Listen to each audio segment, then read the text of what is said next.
Zeus Esports. Welcome, Tingus, Ziol, Abilene, and Godless. The team that really shined the most for me, Zeus Esports. Wow, representing Mongolia. That was a phenomenal run coming in from them here. They managed to wow the world and actually make it into the top 3 here. Introducing Zeus Esports.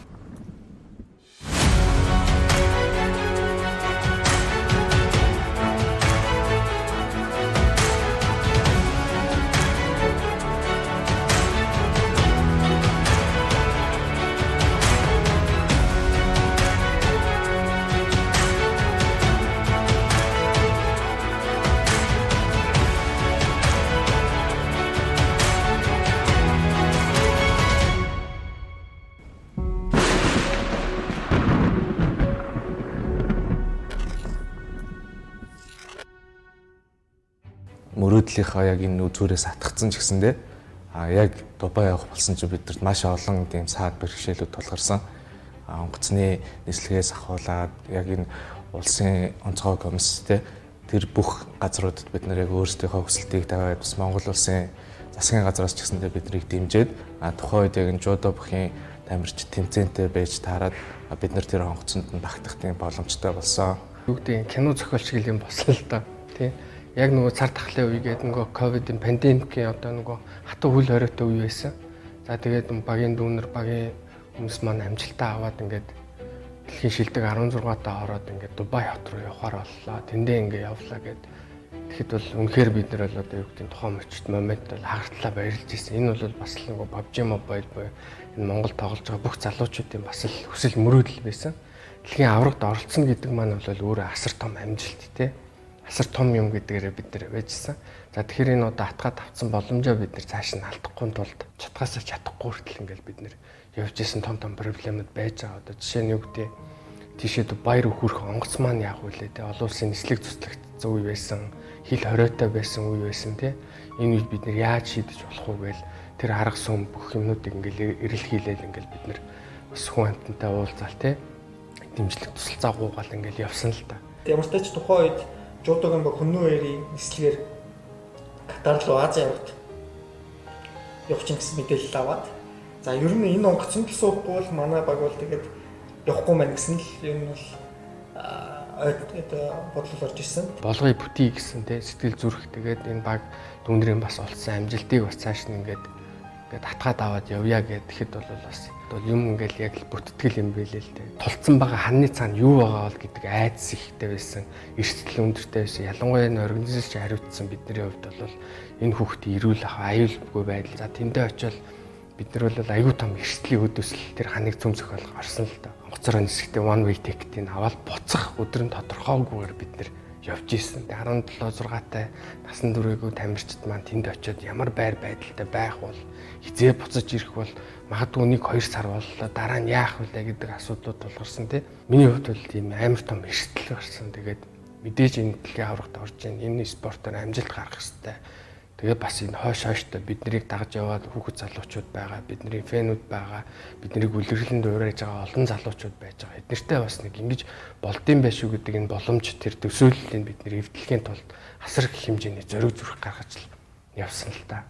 Тэгээд тэрэндээ ч өнөөдөр бид нар амжилтаа гаргаад бас энэнийхээ ард гараад ингээд эргээд дүгнээ тарахад бол яа айгүй юм бас л зоригтой шийдвэрүүд гаргаж шүү.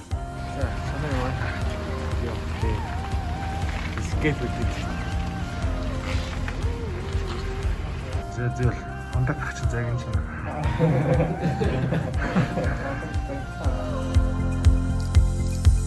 Зайгаа тавцаа бол хийлээч.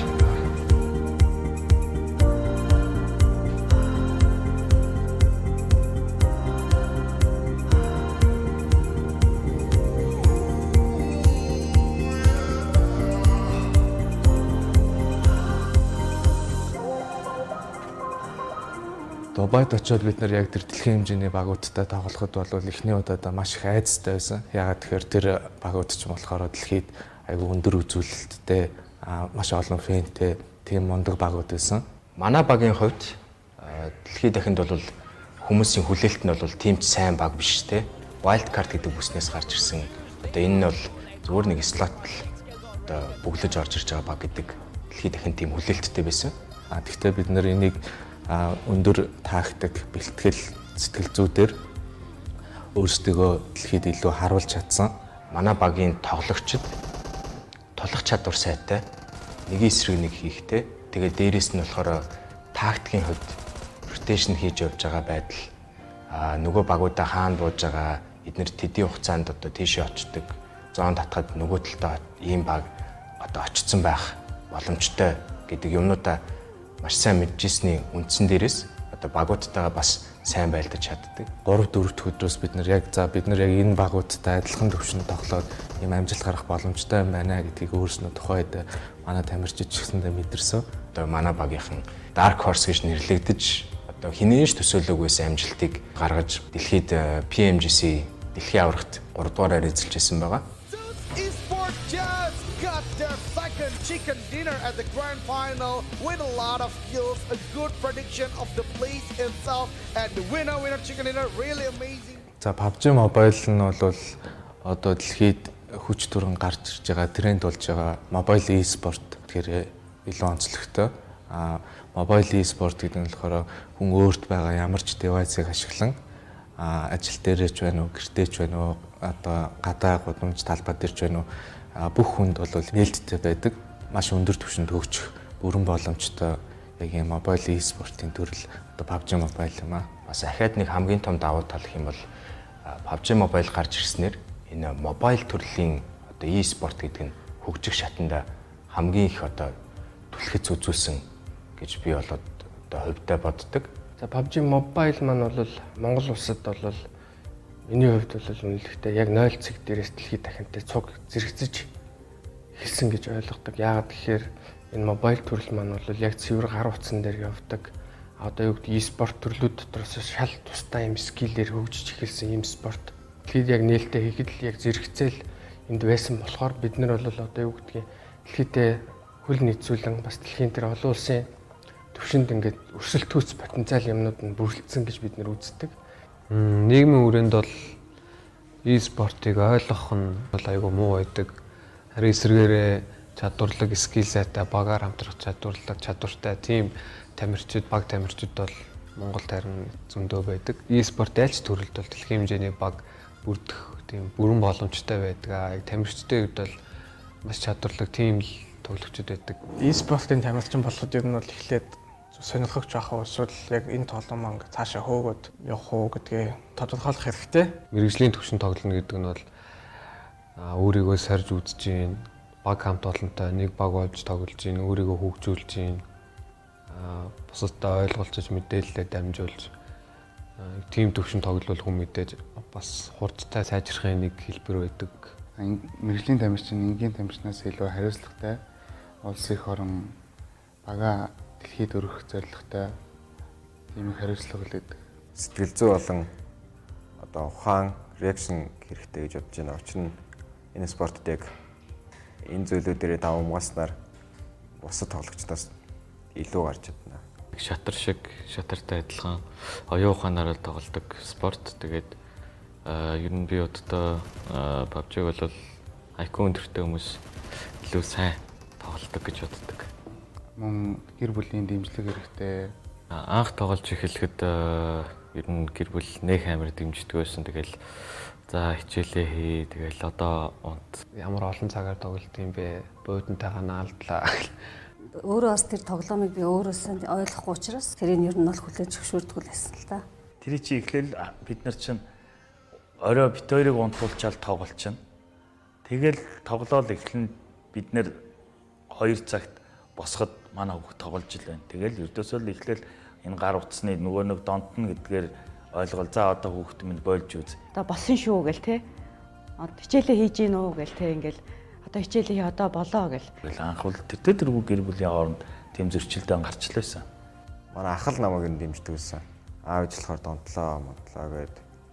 Тэгж жагаад ах зөвшөөрөөд ээж дааг зөвшөөрөөд тэгээд одоо намайг ингээ зээрс тоглолт гэдгийг мэддэг болохоор ер нь гэр бүлээрээс ширдэг дөө. Хамгийн анх нэг Монгол зохиогдсон NPC лигийн season 1 явагдсан. Яг тэрэн дээр яг тэргүүн байрыг эзлээд 1 сая төгрөгийн шагналыг эзэн болоод тэгэхэд л угаас ингэж болд юм уу гээл. Тэгэл яг тэндээс л яг дэмжиж хэлсэн байх гэж боддоо ш. Одоо бол амар сайн дэмждэг. Найзууд, эцэг их ах их ч гэл. Одоо сүүлдээ багш нар хүртэл дэмжиж байгаа ш. Сүүлдээ Дубай явах болол тэмцээнд явна гэл. Тэгэл эн чи юу болж байна?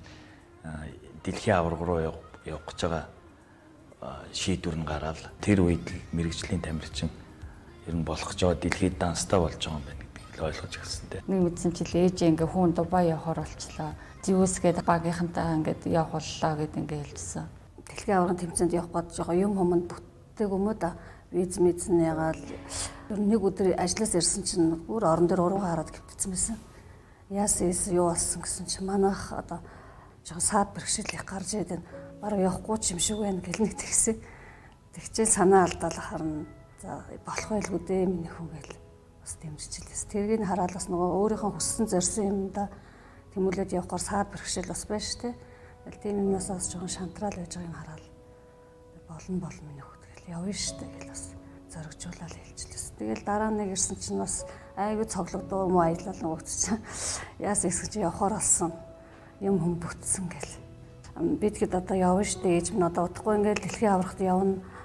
Тэгэл өстө дэлхийн авраг болчоод ирнэ гэл ингээд ам нь өөрөө айгүй сайхан. Дандаа амиг тийм гэхэл гоёор харж ярьдаг болохоор тэрэнд нь их баярлж өөр бахархдаг. Мэдээж бахархалгүй яах вэ? Ямар үеэс энэ оргилд дэлхийд 3-т орохын төлөө эднэр энэ баг тэр чигээр яаж хичээсэн? Энийг бол бид нар яг хажууд нь байж байгаа эцэг эхийн хувьд нүдэрээ харсан. Юу тэр явсных нь өдрөөс эхлээл бид нэр өрөөсөө ингээл нэг гэр бүл болж байгаа юм байна. Болсон юм байна гэдгийг маш их мэдэрсэн. Нийт хүүхдүүдтэй би бүгдээрэнд нь хайртай. Бүгд л яг л миний хүүхдүүд. Бүр ингээл тэмцээн болгоныг нь хараад бүр ингээд бүр догтлал огшоол ингээд үзэх их дуртай. Манайхан тэнд бүгдээрээ үзчихсэн. Бүгд оролдоод тэрвэрлдээд хашгиралдаад их дэмсэн л дээ. Тэстэ та нар мундаг тоглолоо шүү. Миний хөө амжилт энэ ирчээрээ яваараа гэлтгсэн. Сүүлийн өдрийн тоглолтын дээр ээж минь амжилттай хүүн цомоо аваад ирнэ гэл тэгжсэн. Тэрэндээс түнхээр бахархажсэн. Одоо эцэг эхчүүд биднээс гадна манай Монголын ард түмэн маань хүртэл маш их одоо амгшиж хүлээж авсан. Тэгээ энд нь бол хүүхдүүдээрээ маш их бахархаад тэгээд одоо энэ ийм тэмцээнээр одоо ингэж амжилт олж одоо үзүүлж болдгийм байна гэдгийг бол мэдээч одоо авсан байгаа. Энд чинь бас ингээд хүн харахад тоглоод байгаа ч гэсэн цаагаар оюуны хүч хөдөлмөр маш их байдаг юм байна гэдгийг хүмүүст ойлгуулж бас Монголынхаа нэрийг бас дэлхийн давцанд гаргаад ирсэн болохоор одоо энэ хүмүүсийн хандлага бас их өөрчлөгдсөн. За энэ багийн хүүхдүүдэд маш том ирээдүй цаана байгаа гэж би итгэдэг. Тэрнийхэн төлөө урагшаа зүтгэрэй гэж хүсэж байна да. Тэгээд хүүхдүүдэд хандаад хэлэхэд та нар нэг хүн болцсон шүү. Бүгд зэрэг хөдөлж одоо зорилготой хүрнэ. 2021 оны дэлхийн аваргад боллоороо л гэж хэлээ.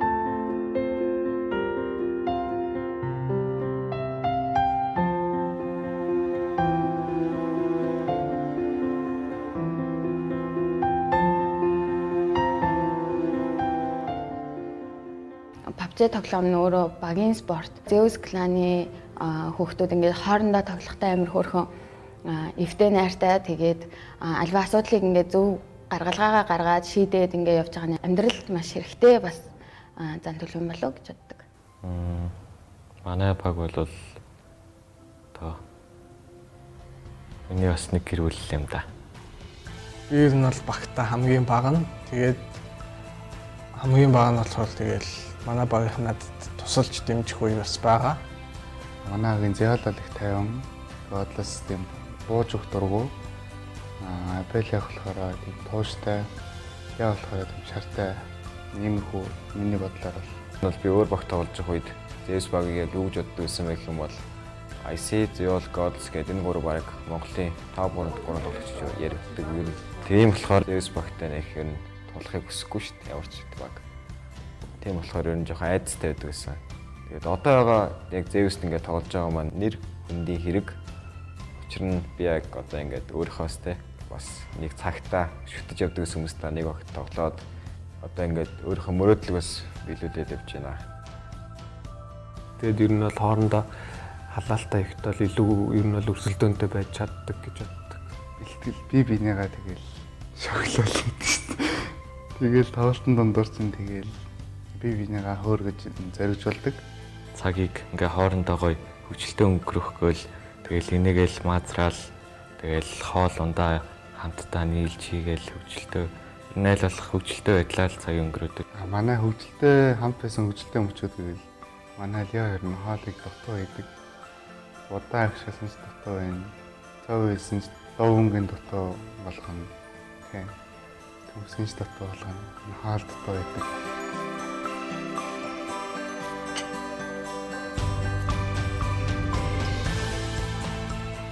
Манай багийн үүсгэн байгуулагч, менежер болон коуч бүгд манай ахнар тэгээд яг л бид нэг гэр бүл шиг байдаг. Би эндээ тусал дэмждэг. Тоглоомн дээр ч амьдрал дээр ч багийн хувьд гэвэл ирч хүч тесрэлт мэдрэгддэг. Dark horse л да. Zeus are unstoppable. They are just completely unstoppable. Absolute beasts. That's it. And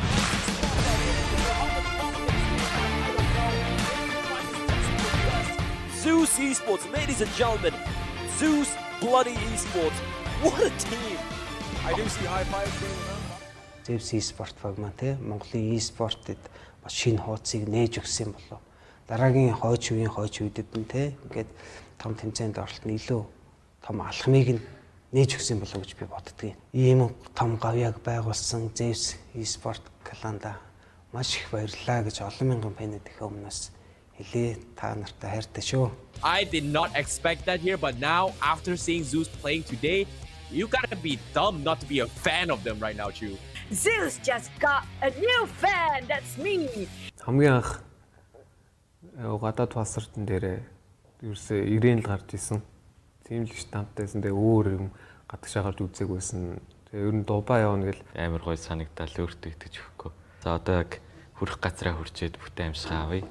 Тэгээд очичоод тэмцээндээс л сайн оролцъё гэж бодвол тэгжил явсан да. Дубайг ер нь бол дандаа ингээл нэг YouTube, Facebook-аас харж ирсэн.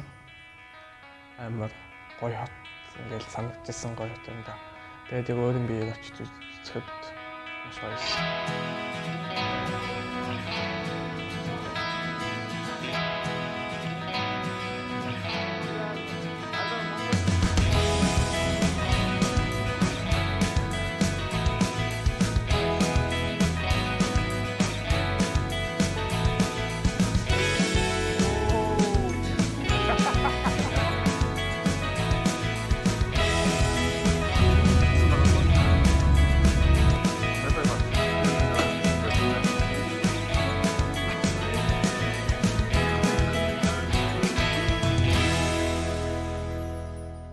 Хагас жилийн өмнө Zeus-ийн маань PUBG MOBILE дэлхийн аваргын финалд оролцох эрхээ авах тэмцээнд оролцож байсан. Энэ үеэс би тэдний тэмцээн бүрийг үзэж дэмжигддэг болсон юм аа. Манай монголчууд тэр үед ярьж ирсэнд манай Zeus-ийн Дубайн тэнгэрт аянганд дуулгадаа гэж үнэхээр аянг болсон. Энэ ялалт бол манай Zeus спортынхны авиасаа өөрсдийнхөө овсгоог, өөрсдийнхөө оюуныг цахим спорт зориулсны үр дүн байсан. Өөртөө зүтгэж, өөртөө итгэж явсны үр дүн байсан. Монголд энэ цахим спорт хөгжих, монгол залуучууд цахим спортоор амжилт хүрэх боломжтой гэдгийг дэлхийд дахинд харуулчлаа, тийм ээ. Монголын цахим спортын түвшин өндөр байгааг дэлхийд дахинд харуулчлаа. Энэ бол зүгээр нэг тоглоом биш юм байна. Энэ бол спорт юм байна. PUBG MOBILE ихтэй анх үүснээс 3 жил болж байгаа ч гэсэн монголчуудын дунд бас энэ дэлхийн зиндааны тэмцээнд оролцох хэмжээнд энэ спорт хөгжиж байгаа юм байна гэдгийг харуулчлаа шүү дээ. Тийм болохоор залуучууд маань энэ цахим спортод дуртай байгаас тийм ээ энэ спортоор дамжиж технологитой танилцаас технологиор дамжаад хөгжлийн замд хүрээсээ энд бол Монголын бас хөгжлийн ирээдүй байна гэж би харж байгаамаа. Zeus Esport багийн тамирчидаа спортын улам өндөр амжилт хүсье. Дэлхийн авраг болоорой гэж итгэж хүлээж байгаа шүү. Eventually, Ryzen and Liquid is going to be the only one left alive here, but Zeus not giving them the easiest time here. Ryzen's going to be the last. Zeus, they're on form. The Mongolian team here, they got 10 kills. They are on fire. They're looking to destroy them. Oh, Zeus. My goodness, you touched on the right side wall. He swapped out the right wall, and now he's fighting the fight head on. Zeus getting themselves finally the first chicken dinner for them. They've been wanting this. They've been craving for this, and they got it. Юуны өмнө Zeus багийнхандаа дэлхийн авраг шалгалт тэмцээнээс хөл медаль хүртсэнд нь Месагийн зүгээс халуун баяр хүргэе гэж бодож байна. Одоо үндэстнэрээ нэгдэнэ гэж ярьдаг шүү дээ. Яг спортын хамгийн олон давуу талт чинь тэр байгаа. Яг үндэстнэрээ нэгдээд нэг одоо зүйлийг хамгаалж байгаа тэр зүйл нэг багийг нэгдээд дэмжиж байгаа тэр хэсэг байсан тийм. Тэр хөгжид бол ерөөсөө ганцхан зүгээр энэ e-спорт ч юм уу гейминг индустрид байдаг залуучууд баярлахаас гадна баг ер нь бол баг Монголд байгаа залуучууд бүр залуучууд гэлтгүү энэ спортыг яг энэ төрлийг ойлгохгүй хүмүүс хүртэл ингээд хайп аваа бүгдээрээ их баяртай байсан. Яг энэ бол анхны хамгийн том бас хамгийн үн цэнтэй шагнал болов гэж бас бодогдоод байдгийн. Тэгэхээр Монгол залуучууд бол аюу таалантай. Бас магадгүй яг энүүгээр энэ спортоор ингээд өшөө ингээд цаашаа удаан хугацаанд явах юм бол энэ байтугай амжилт үзүүлэх байх гэж бодож байгаа. Zeus-ийн бас яг энэ эхлэлийг нь үнэхээр яг тавьж чадлаа гэж бид нар дүгнэдэг. Энэ бол дахин давтагдчихгүй. Үнэхээр бахархмаар үйл явдал болсон шүү. Тэгээд дахин баяр хүргэе Zeus-ийнхандаа өшөө олон өндөр амжилт үзүүлнэ гэдэгт бол тун итгэлтэй байна. Тэгээд энэ бол дөнгөж эхлэх шүү л гэж одоо хэлье да.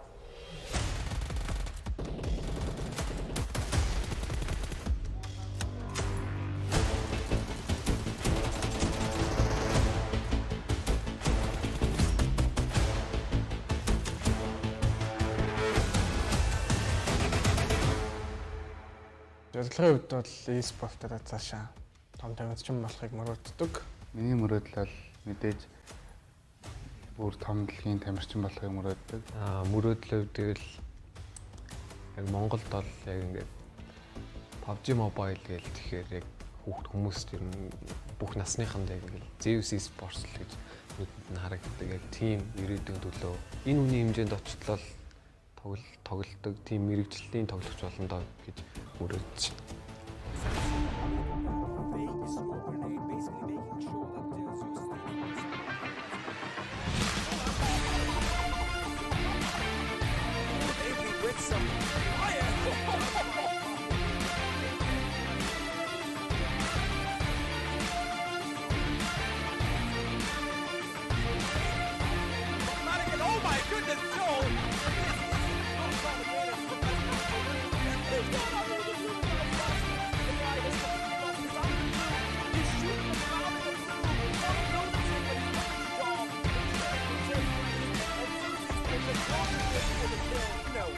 Chicken dinner on the final day. Is that a statement? Is that a statement? Zol is a lunatic. He's a madman. Someone take away his license because that was just obscene. We were talking about Mad Max Fury Road. That was it. That was PUBG Mobile meets Mad Max Fury Road, and an amazing job over there. Манай багийн 2021 онд одоо 6 сард мэдээж South Asia-гийн чемпион болно гэсэн зорилготой байгаа. Хамгийн ойрын зорилго нь. Тэгээд дараа нь World League-т орж бас л чемпионы төлөө үзнэ гэсэн том зорилготой. 2021 оны эцсээр болох PMGC Season 1 дээр авралах зорилготой байгаа да. За энэ жилийн зорилго тэгэл угсаа ойлгомжтой дэлхийн аврах болох шил байна да. Тэрнээс гаднаас Монголын спортыг дэлхийн дахинд таниулж ер нь авьяастай хүмүүс байдаг шүү гэдгийг мэдгэхийг хүсдэг. Энэ жилийн зорилго бол дэлхийн аврах болох болно. Тоглогчдод ер нь яг энийг мэрэгжлийн төвшөнд тоглохын тулд мэдээж тууштай байх хэрэгтэй. Өөртөө итгэх хэрэгтэй. Аливаа саад бэрхшээлийг давж туулах бас хувийн чадамжтай байх хэрэгтэй. Ер нь бол хамгийн гол зүйл нь өөртөө итгэх хэрэгтэй л гэж хэлэндээ. Тэгэхээр энэс цаашдаа бид нэр амжилтаа ахиулъя. Энийг урт хугацаанд доктортой барьж авч явъя гэх юм бол яалтчгүй бид нэр нарийн зохион байгуулалттай организашн буюу менежментийг хэрэгжүүлэх зүйтэй юм аа гэдэг талаасаа бид нэр түлхүүн энэ жилд эндээ төвлөрөөд бид нэр ингээд цаашдаа арга хэмжээ зорилт юмнуудаа тавиад ингээд ажиллаж байгаа. Бид нарыг бас энэ төрөөс бодлогоор дэмжих нь бас хамгийн нэгдүгээр асуудал. Тэгчиж энэ e-спорт гэдэг чинь өөрөө хөгждөг. Хүүхд залуучууд нь цаг цагаа өрсөн шинжин мэрэгжлийн тамирчин болох те төрийн бодлогоор бас дэмжиж өгвөл Монгол залуучууд дэлхийн шилдэг тамирчид, шилдэг баг үүсэх өрн боломжтой гэж боддог юм байна. Монголын PUBG MOBILE Esport бол дэлхийд дахинд ингээд цахиур хагалж үргэлж энэ ноён хоёр хэрэглийг эзэлж байхаасай л гэж одоо хувийнхаа хувьд бол мөрөөддөг.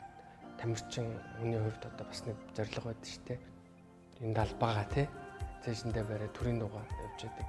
Энэ мэдрэмжийг олон тамирчид аваасай л гэж би дотроо боддог. Энэ төлөөч бид нэр ажиллах болно. Тэгээд удахгүй бас дэлхийд дахинда олон жил Монголынхаа төрийн талбайг мандуулах бахаа гэдэг цаг ойрхон байна гэдэг дээр бол би итгэлтэй байна.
After the match,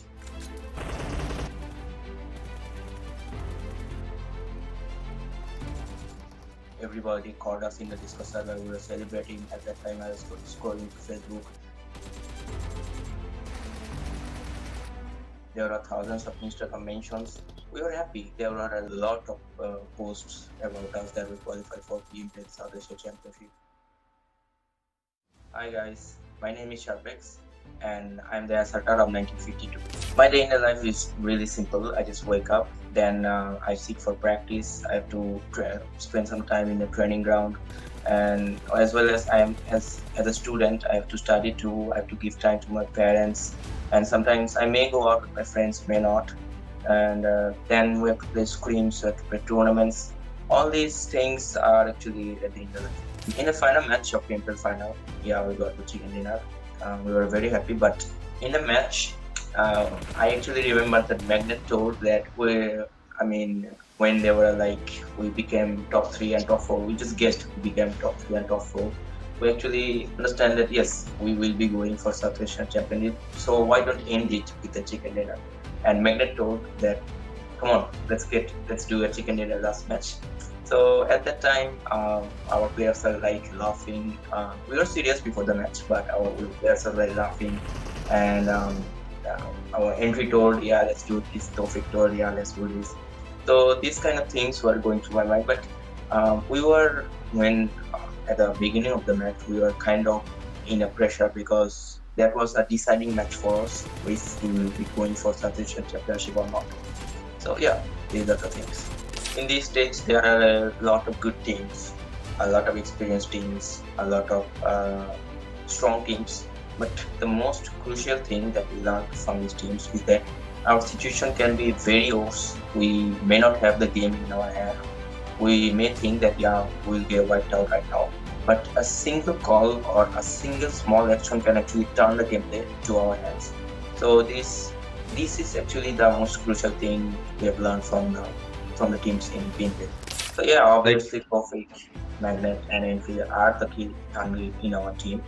And in every matches, we try to remain as calm as possible and pick kills in different angles, because we actually don't play together at one compound or two compound. We actually split up. We actually play solo, and we try to pick some kills from the long distance, mid range, close range, anything. If we need help, we just give call. If we are not in a situation of picking kills, we actually give the calls to our teammates that, yeah, you can pick kills from there, you pick kills from here. So yeah, in this way we were able to pick some good amount of kills. So it's actually a long story for 1952. At first, when we formed the team and then I joined the team, we actually didn't get that much support from the fans. But our only main goal is to earn that support, is to earn what we deserve. So after that, we just focused on our performance. We performed in PMPL final, we performed in PMPL final, we qualified for the South Asian Championship. And through this whole process, we actually saw that yes, our supporters are increasing, our fans are increasing. In this way, we were able to influence our fans and actually get the support.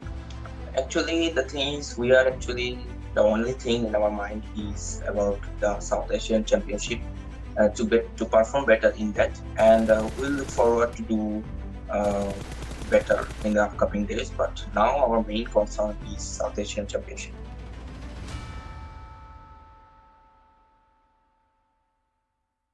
Last गेमको कुरा गर्नुपर्दा चाहिँ त्यसमा चाहिँ धेरै नै pressure थियो हामीलाई, किनभने ज्युसले पछाडिबाट हामीलाई पेलिरहेको थियो, पोइन्ट्सको त्यस्तो धेरै डिफरेन्स थिएन के।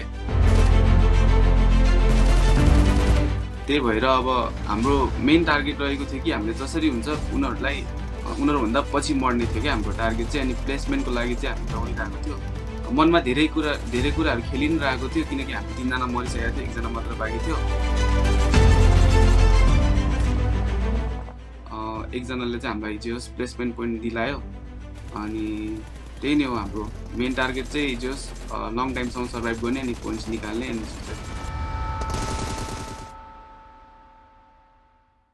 Hello, my name is Ajay Shrestha. I am a support player for DEADEYES.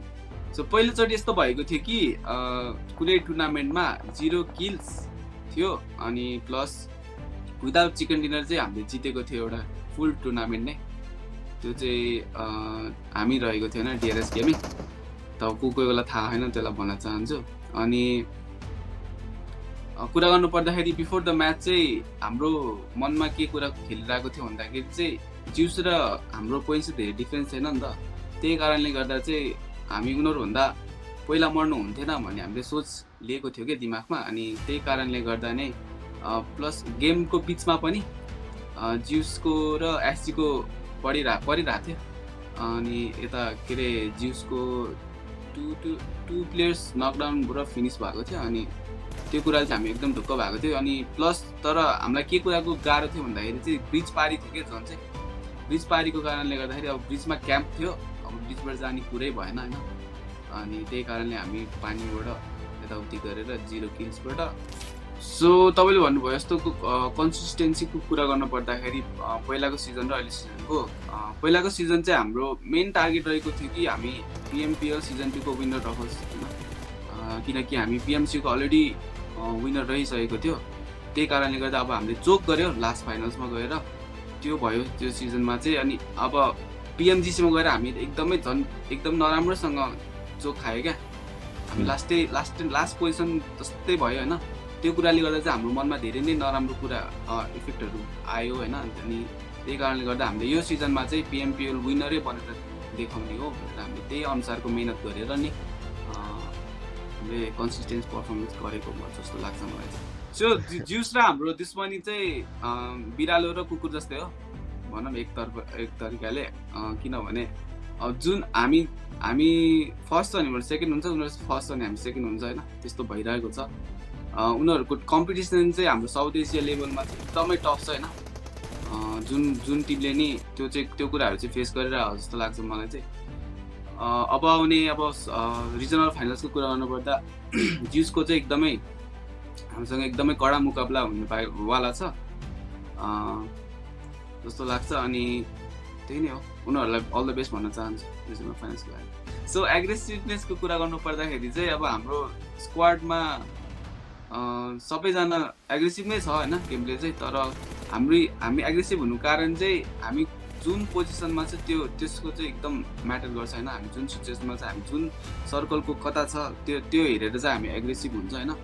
अनि अर्को भनेको चाहिँ हामीसँग अब 3-4 किल अलरेडी छ, अगाडि निक्लेको छ भने होइन। अब त्यतिकै नै हाम्रो कन्फिडेन्स बुस्ट हुन्छ। अनि त्यही कारणले गर्दा नै हामीले गेम प्लेमा चाहिँ हुन्छ नि किल्सहरू धेरै गर्ने भएको हो। अनि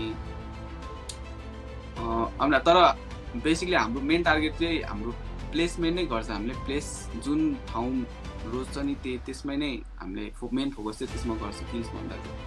सो यो PMPL जितेपछि चाहिँ मेरो लाइफमा चाहिँ धेरै नै चेन्जेस आयो भनौँ। एकतर्फबाट फ्यामिलीबाट धेरै अहिलेको पहिला गर्ने भन्दा धेरै नै सपोर्ट आयो। प्लस हाम्रो फ्यान्सहरू हुन्छ, फ्यान्सहरूको क्रेज हुन्छ नि त्यो अहिलेको भन्दा धेरै नै बढ्यो। अनि आफूलाई मेहनत गर्न अझै बढी मेहनत गर्न मन लाग्यो। सो नेपालमा स्पोर्ट्सको कुरा गर्नु पर्दाखेरि चाहिँ अहिले हालको समयमा पहिलाको भन्दा म्याक्सिमम नम्बरमा चाहिँ ग्रोथ भएको छ होइन स्पोर्ट्सको नेपालमा चाहिँ। अब एक्जाम्पल लिउँ कि अब हाम्रो जुन स्पोन्सरसिप छ उहाँहरूले चाहिँ फर्स्ट इन नेपाल हो होइन। कुनै अर्गनाइजेसन इस्टाब्लिस गर्नमा हाम्रो फर्स्ट हो। अनि उहाँहरूले चाहिँ हामीलाई स्पोन्सर गरिराख्नु भएको छ। त्यो भयो एउटा मेन इक्जाम्पल। अनि अरूहरू हुन्छ नि अरूहरू पनि त्यसरी नै ग्रोथ हुनुभएको छ, त्यसरी नै डेभलप गर्नुभएको छ। डिफ्रेन्ट अब अर्गनाइजेसन फर्म हुँदैछ बिस्तारै। अनि अब कुरा गर्नु पर्दाखेरि चाहिँ पब्लिकको उनीहरूको पनि धेरै नै ग्रोथ भएको छ पब्जीमा अहिले चाहिँ। अनि अब यही हिसाबले जाओस् भन्ने मेरो चाहना छ। अनि स्पोर्ट्स चाहिँ नेपालमा एकदमै अरूहरू देशमा जस्तो राम्रो होस् भन्ने मेरो चाहना छ।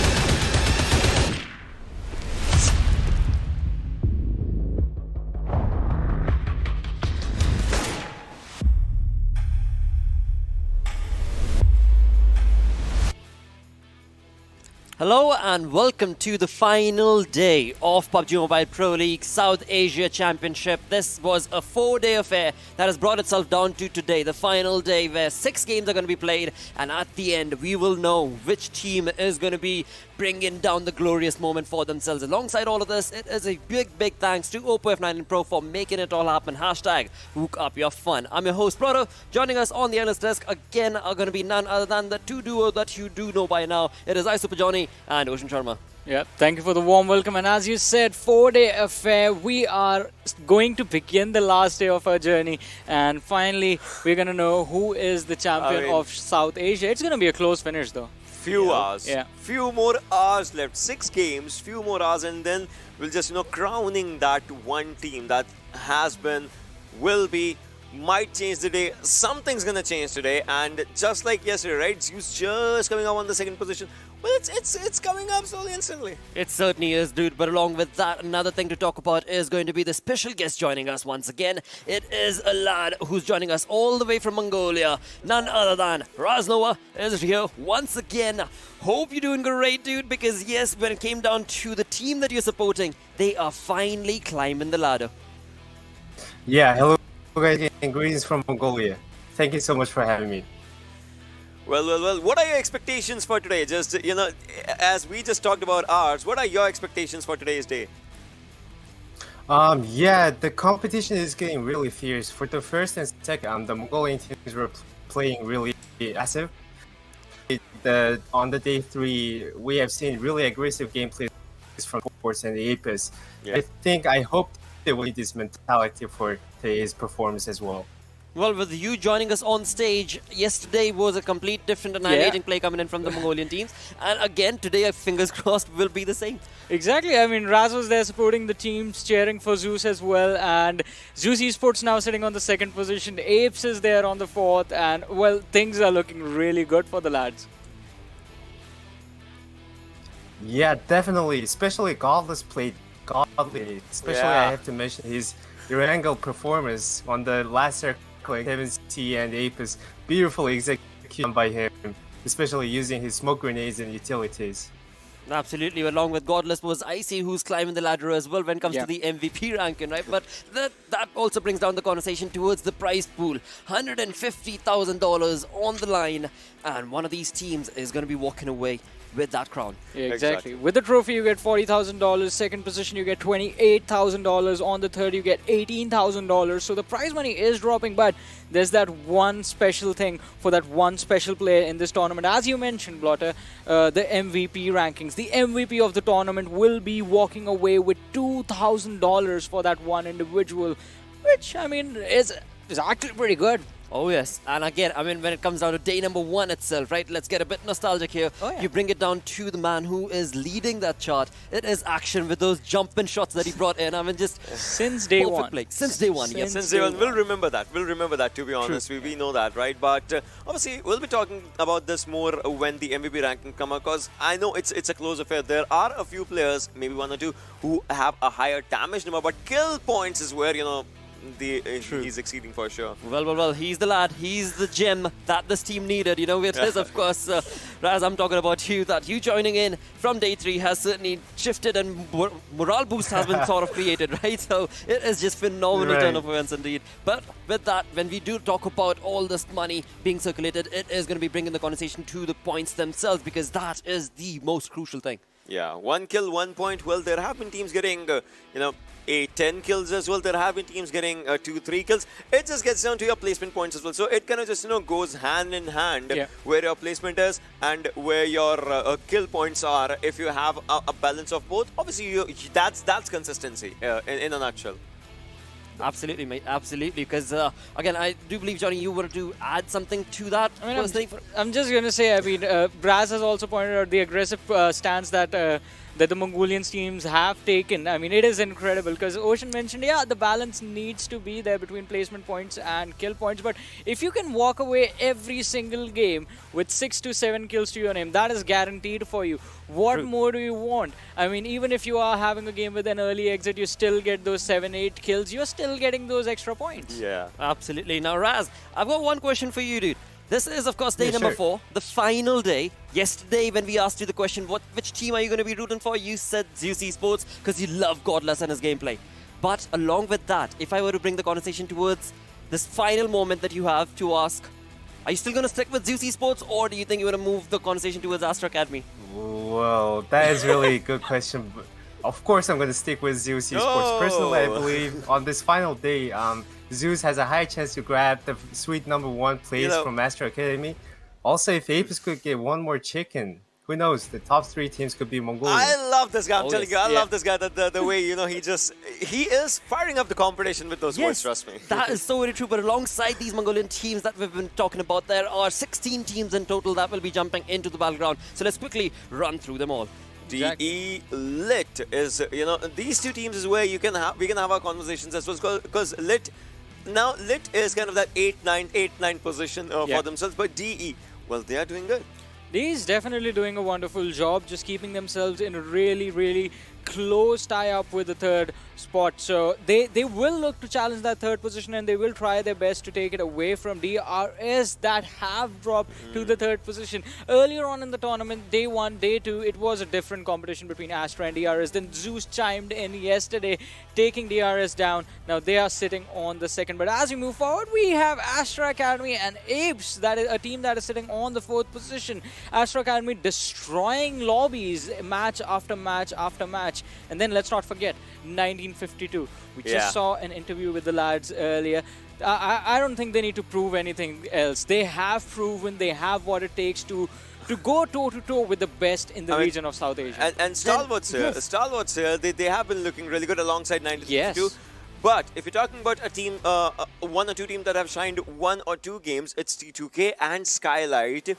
So today it's going to be an important day for these teams as well, because hey, the prize pool, we always focus on the top 3, but there's a prize pool for everyone out there. Exactly, and all these teams that we just mentioned are genuinely phenomenal in terms of their plays, but when it comes to the storyline as of now, it is the overall ranking that I'm talking about, and that is showcasing a different affair altogether, where when you talk about lead, Astra Academy created a massive lead with those 5 chicken dinners and 228 points to this team. Exactly, Astra sitting comfortably on the 1st position, and then we have Raz's favorite team, Zeus Esports. So again, there's a difference, Raz, right here between Zeus and Astra. We had this conversation. We had this conversation yesterday after the last game. Which team's gonna go to the triple-digit marker in the kill point department? That's first thing. Zeus, will they go for the triple-digit in the placement point department in the first game? Like, how are they gonna play? Because if Astra Academy would have not have been there, it kind of just reminds me of the league final. Zeus, DRS, Zeus, DRS, but there's no. It's a triple threat right now. With APES as well just coming in. Like, we want a piece of that top 3 spot. I believe like two good games, and APES can actually take the 3rd position away. That's what they need. DRS Gaming, there has been a fall in the momentum that the team had, so I'm gonna hope they try and recover it today and be the same team that we were looking at during the first 2 days of the tournament.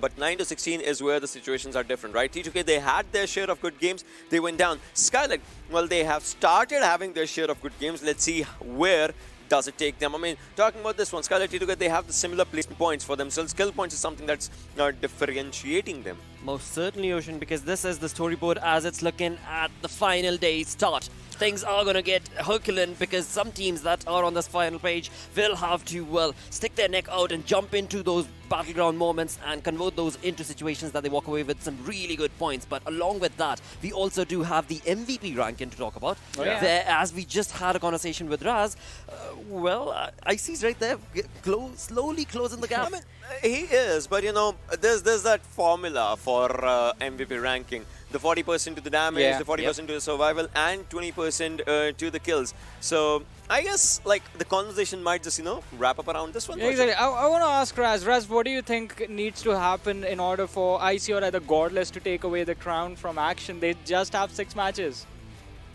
Yeah, sure, definitely. And if you observe really closely, IC has more damage than Action. And if you continue this domination with longer survival time, he has more than a chance to take the MVP title from Action, I think.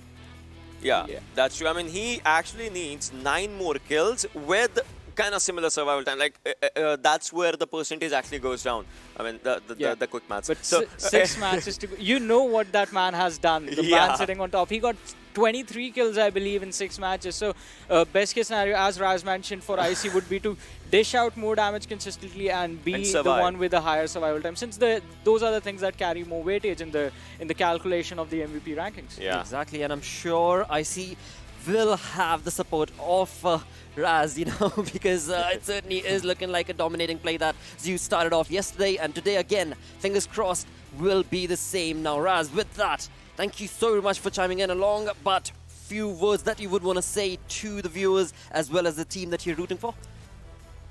Yeah, definitely, and thank you so much, guys, for having me, and best of luck, Zeus on top. That would be my slogan.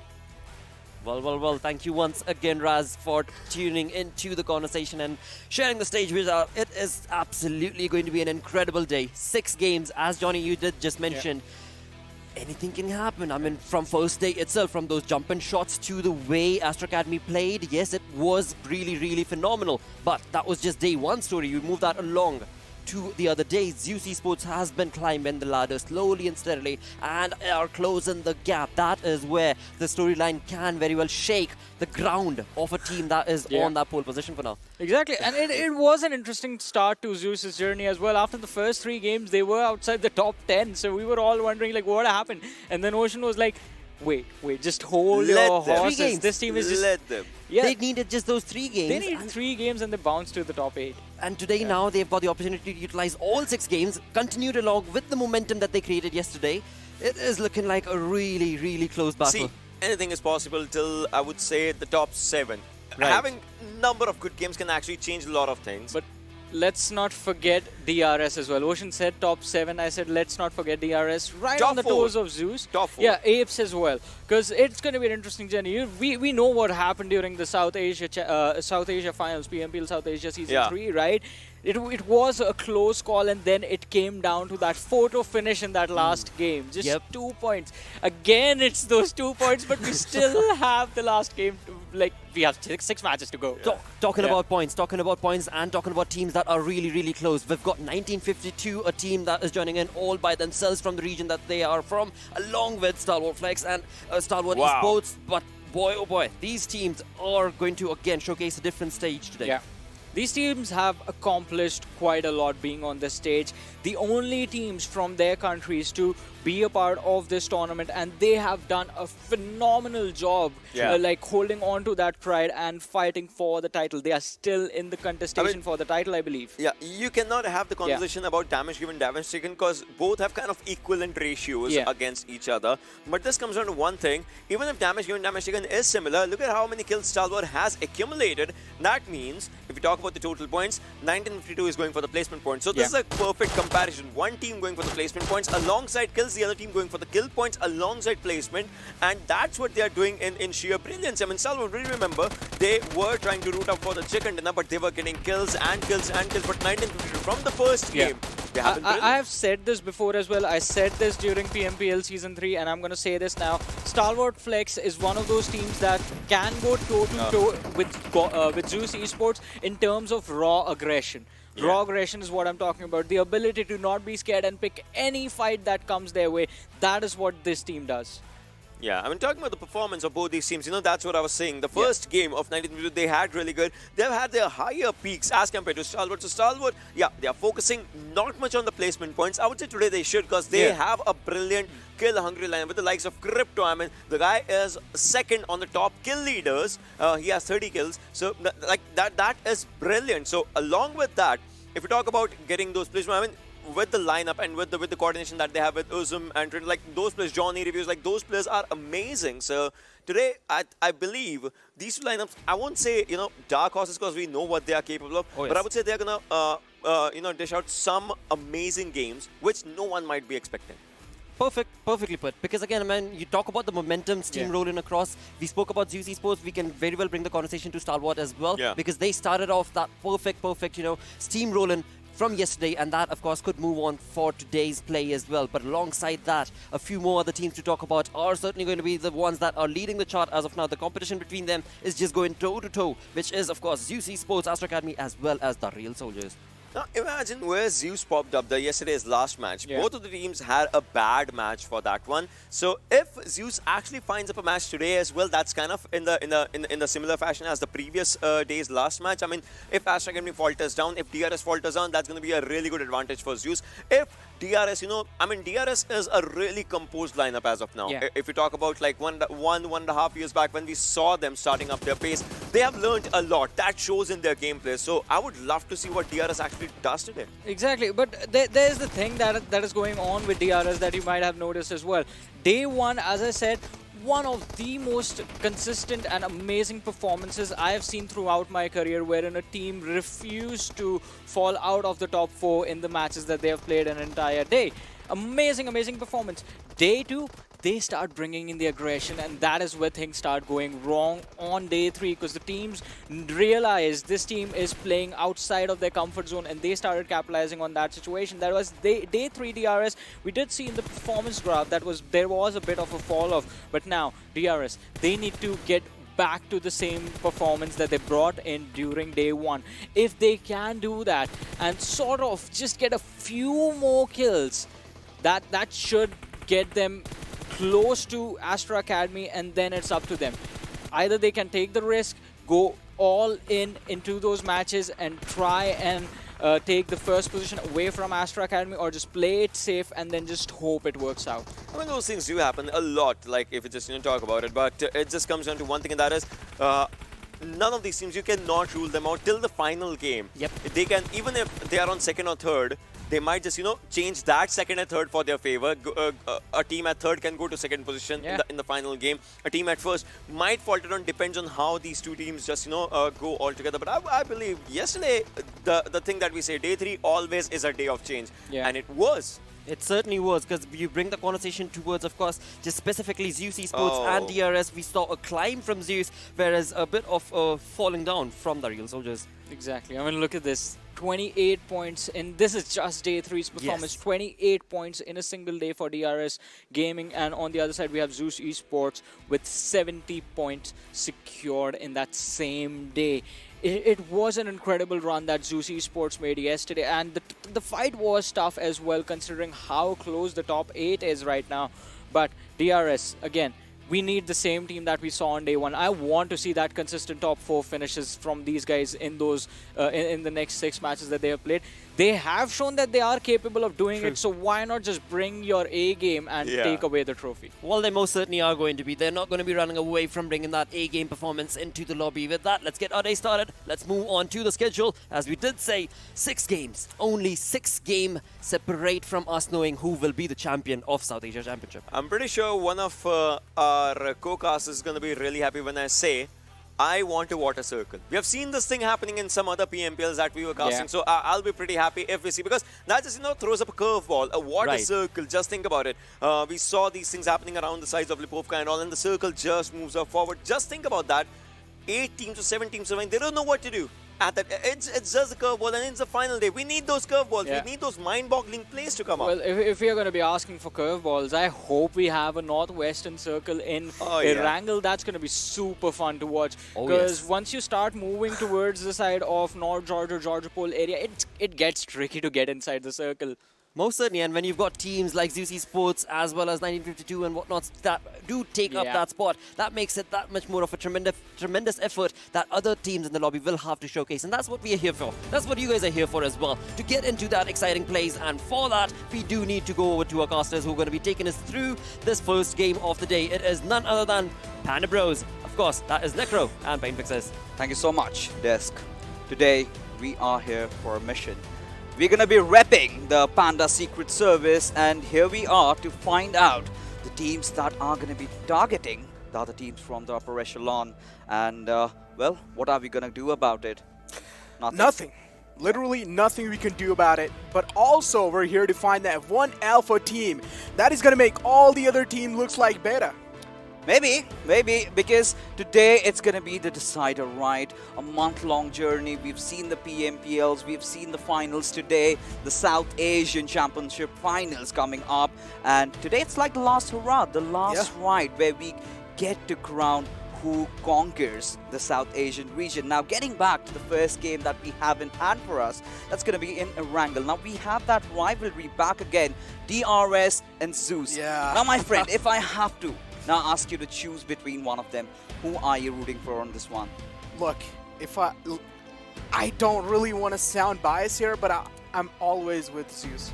Come on, we all have choices, and yes, he's gone for Zeus. I want that to be equalized. I'm gonna go for DRS. So we've got a bit of a partition going on now, over rivalry here. Between us. Yeah, two Banda brothers are gonna be separated soon.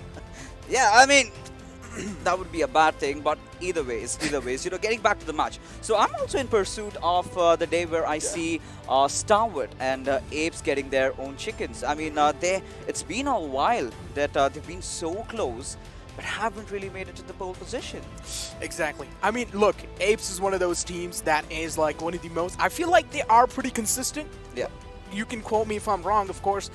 But on the other hand, Stalwart is a team that likes aggression quite a lot. See, take a look at Crypto, man. This man is on the second top fragger position with 30 kills. I mean, is that a joke? He's a madman. He is insane the way he approaches every single time, every single game. We've seen him pull off some ludicrous plays. And but at the same time, you know, this is where I would want his other teammates to sort of chime in and also contribute. Because, yeah, kills are fine, but you need to maintain that perfect balance between your position points as well. Now, we've been talking about the circles right now. Ocean did, however, mention that he wanted something happening around the eastern side, you know, the water circle. But mind you, I really did not want that to be happening today, because, you know, then it's going to be absolutely preposterous for all the teams that are going to be playing, because then again, everyone would just be thrown off. But then again, the first game is definitely going to set the day in motion. It's going to define how or how many points that you're supposed to be collecting. And now,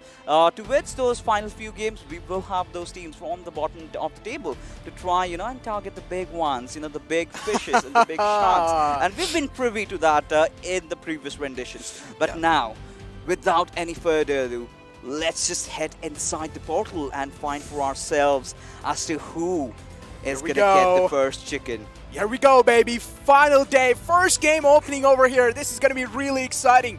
In the map of Erangel, playing fly pass starting from Georgiapol, ending towards Milta Power Fixes. This is just going to be a war to end all wars. Maybe. It certainly can. Now, taking a look at the flight path trajectory, we have it heading all the way towards Milta Power, sort of dissecting the map into two halves. So all the teams, they're not going to have a lot of trouble unless you are 1952, as in a case where you have to take those vehicles. So we've seen a lot of Carmageddons happening lately, you know, a lot of teams being picked off. And this is something no one inside the lobby would be hoping for. Exactly. I mean, look. Final day, I feel like I'm expecting some new kind of strategies out as well, especially the teams that are in the bottom echelon. If we talk about the HTM region, without a doubt.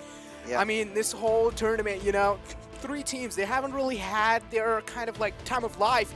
For example, INV, SD, and Nightmare Gaming. I mean, look, unfortunate moments do happen, but if you're going to be unfortunate for the entire tournament, then there's something wrong going on in the team, and this is your duty to actually find that out and try and fill up those you know, little holes and little cracks. But I'm pretty sure a little bit of time with these teams more, they can work on it. I mean, now they're getting like the SA Championship, you know, in their backpack. They have the experience as well. They know how teams play, how they think. This is going to be helping them out quite a lot in the future. You know, that's the very reason they were considered as the dark horses, but we'll get back to that. But take a look at the circle over here. I mean, a quarry circle is what I am really looking at, but, you know, the observatory tower, that is also in contention. Now, teams like Skylightz might just capitalize on the situation, but look at AJ. He might just be in a whole world of trouble. DRS cannot really afford this to happen right from the very start. No, Sincere, however, minding his own business. I think he's searching for a gun, maybe something, but AJ, he needs to make a run for his life.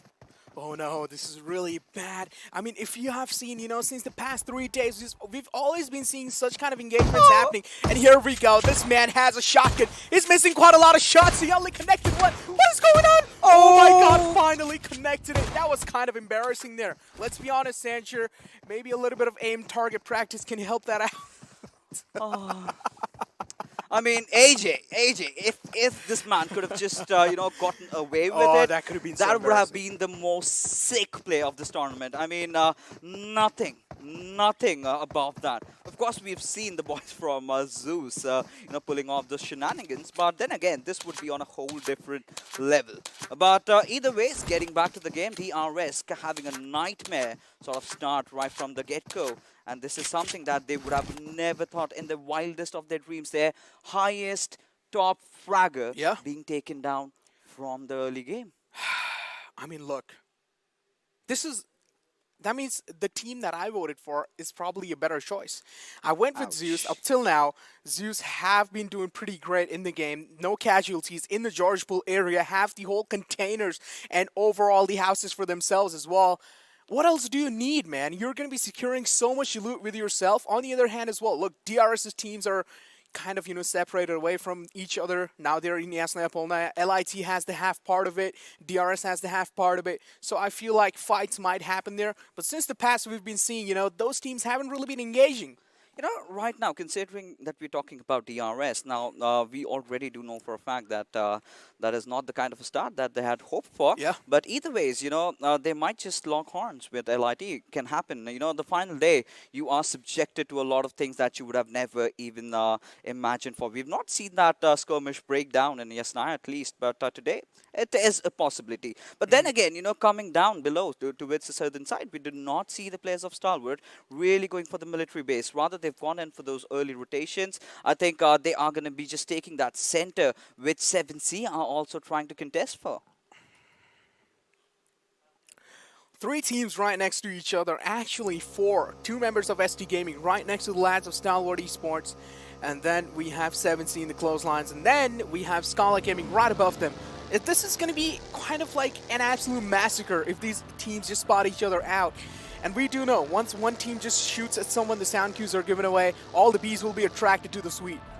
I mean, yeah, that is definitely a possibility. But then again, what I'm speculating is fights starting off a bit late, because all these teams, they do understand the value of today's first game. Because if they sort of mess this one up, I mean, that's going to be a huge detrimental factor, and that's going to just lower the morale, which we certainly do not want. Now, we've been talking a lot about the top 3 teams, right? Let's talk about DEADEYES and Stalwart for a second, because now they're also very close to each other. One good chicken might just get them in the race of the top 3.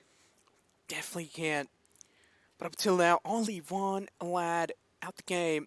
Of course, the man from DRS, unfortunate moment there. I mean, they're not going to be happy for that one. But I also want to point one more thing out. 1952 only have 3 of their members in the lobby.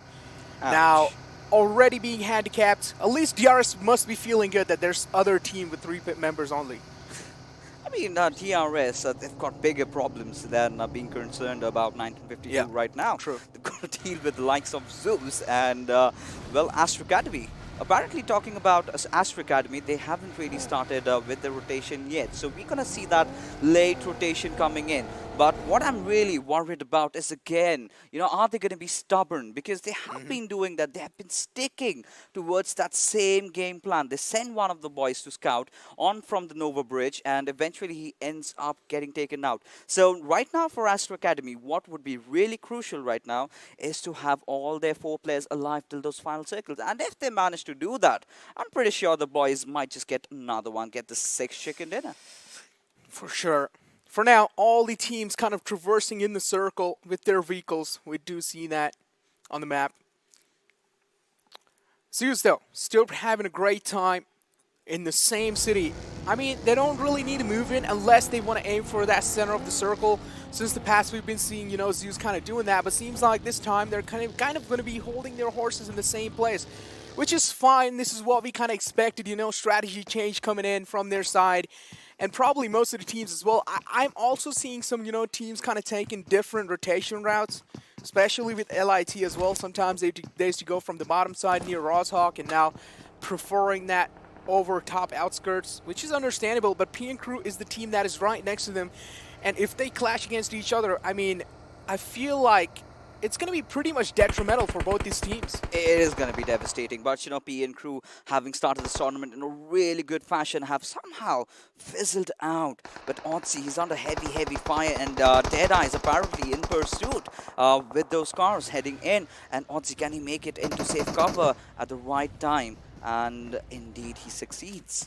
Succeeds, but barely though. Take a look at his HP, such down low. What a sigh of relief. Pretty lucky to be there, Yeah. You can tell that, when he actually made it back to his teammate, the comfort level just increased. He started moving his fingers a little slow. Before he was just like, oh, hell no, what exactly is happening here? But now, on the other hand, Astra Academy, as always, taking that late game rotation. I mean, hey, look, if it's working out, so you might as well do it. Yeah, of course. I mean, as long as things don't need fixing, you might not really go for it. But right now, we've got NM getting really close and personal to APES, but 1952's entry, he's certainly making an entry over there, but Godless is going to be fending off his remainder of teammates. Now, Entry needs to get back to his flank angle, and if he can find Icy and Godless in a very precarious spot and take them down, that would be amazing. But here we have White already making a push onto its Ryan, having him knocked out. The stun grenade goes out, and Coco, I believe he's not flashed yet. As Connect, he also is going to close in from the left-hand side, and Connect will get that kill confirmed. But right now, White, he's just going to back off a bit, try to get himself in a better position. The nades are being lobbed onto their direction, and Nightmare apparently are living up to their name. They are having nightmares considering how the day has started right now. Nightmare Gaming pretty unsettled for now. Things are looking pretty bad on their side, but luckily Roseji and Coco made that situation out alive.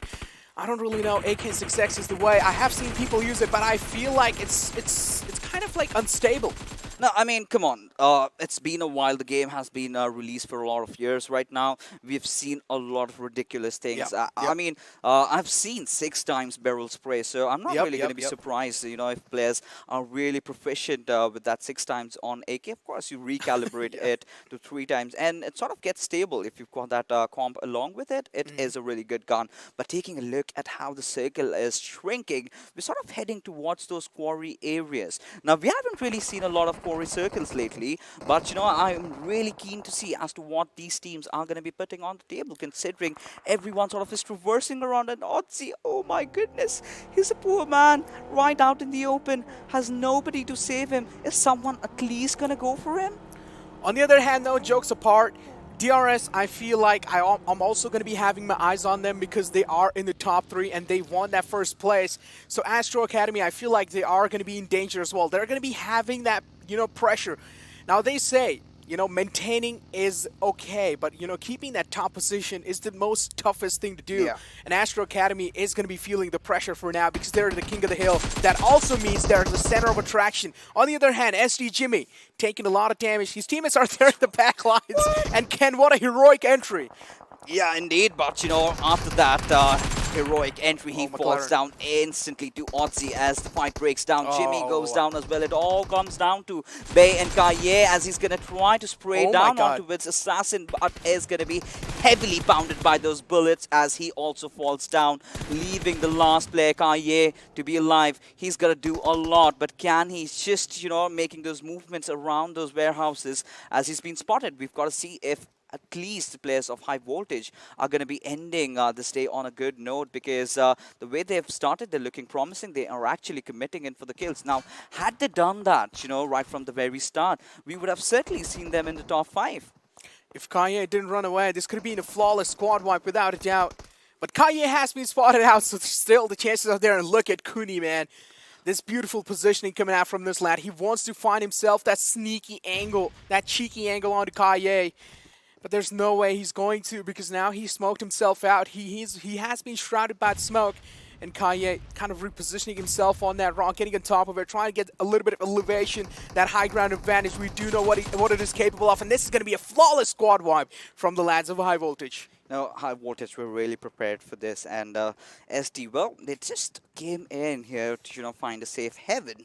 But instead, they were just thrown out from the lobby.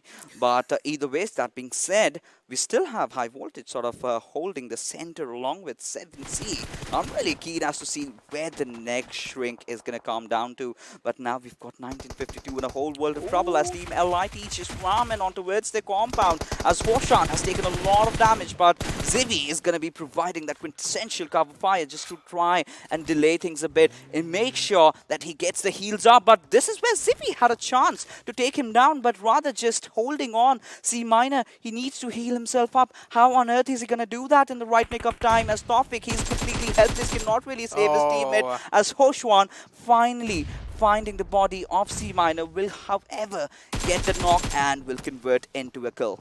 Hoshwan found his toes and hit them right away. Unfortunate stuff there. Tawfiq kind of in the back lines there, alive. His position is anonymous. It's kind of a secret being kept from the lads of Future Station 1952. For how long? I mean, sometime or the other, LIT maybe will check that, kind of that corner behind that rock. But here we have the airdrop 2 on the way.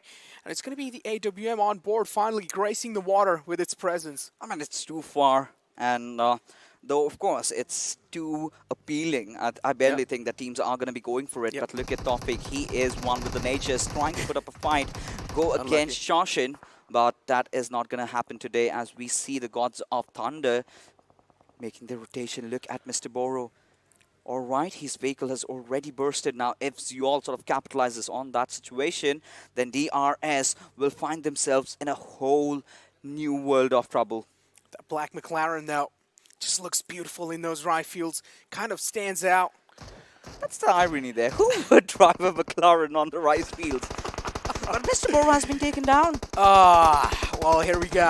Unfortunately, serious start here. Suyo getting caught off guard. Beautiful sprays.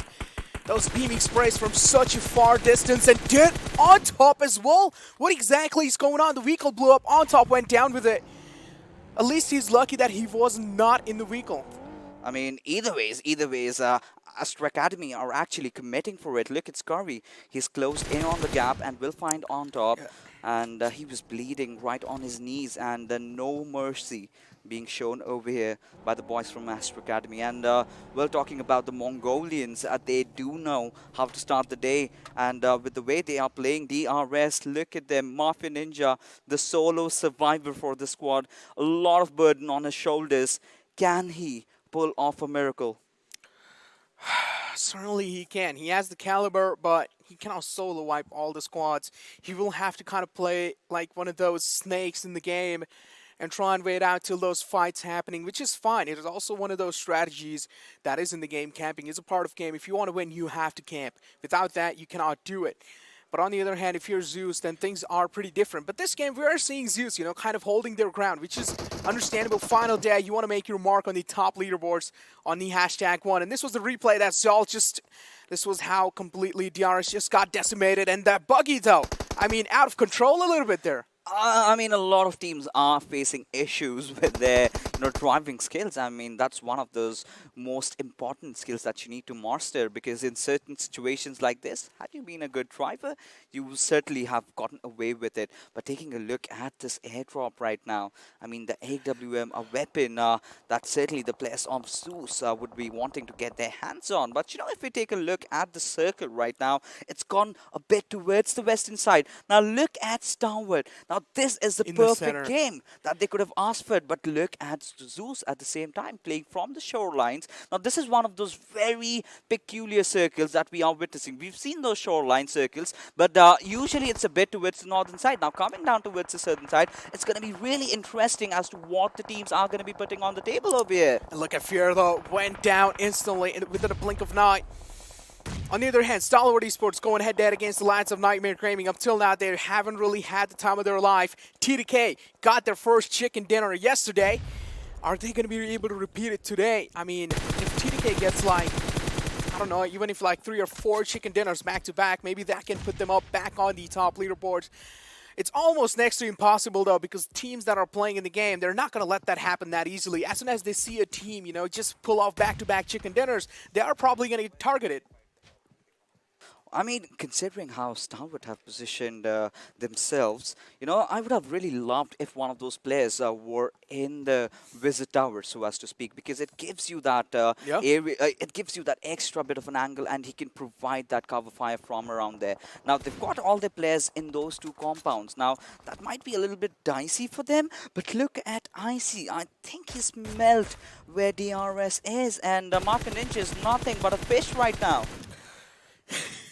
A fish in the water, fishermen's are too many, though. That one fish, everyone wants it, I'm pretty sure. It's a rare breed as well. And look at that blade, catching a bullet right in his skull, or right in his chest, though. Made a hole right in his lungs there. And here we have Skylightz Gaming, kind of facing a bad side there. unfortunate moment, getting caught off guard in the open, and Mini 14 is going to show a lot of work. On the other hand, look at this.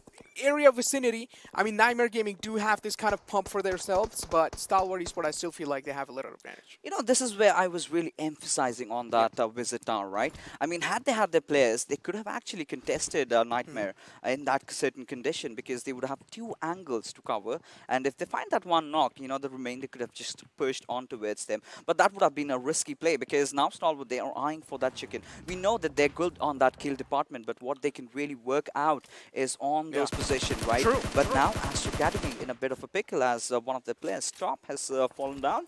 INV applying that extra bit of pressure, but look at Shari right out in the open. Yesterday they did end their game with a banger, but INV, they're not going to be sparing Top over there, as they're going to be knocking him out. Not the kind of a start that Astra Academy would be wanting for themselves, considering they've got Zeus and the likes of DRS right on their tails. Skylightz Gaming, Demon, still alive in the game. Good looking though. One last man alive. Things not looking good, just like DRS and Future Station. Future Station was kind of handicapped from the start. Only 3 players in their squad there. And look at INV as well. Winter, the last man alive. He wants to hold his team off alive there. Actually, Winter is not the last man alive, unfortunately. And now here we have the circle forming right in front of us.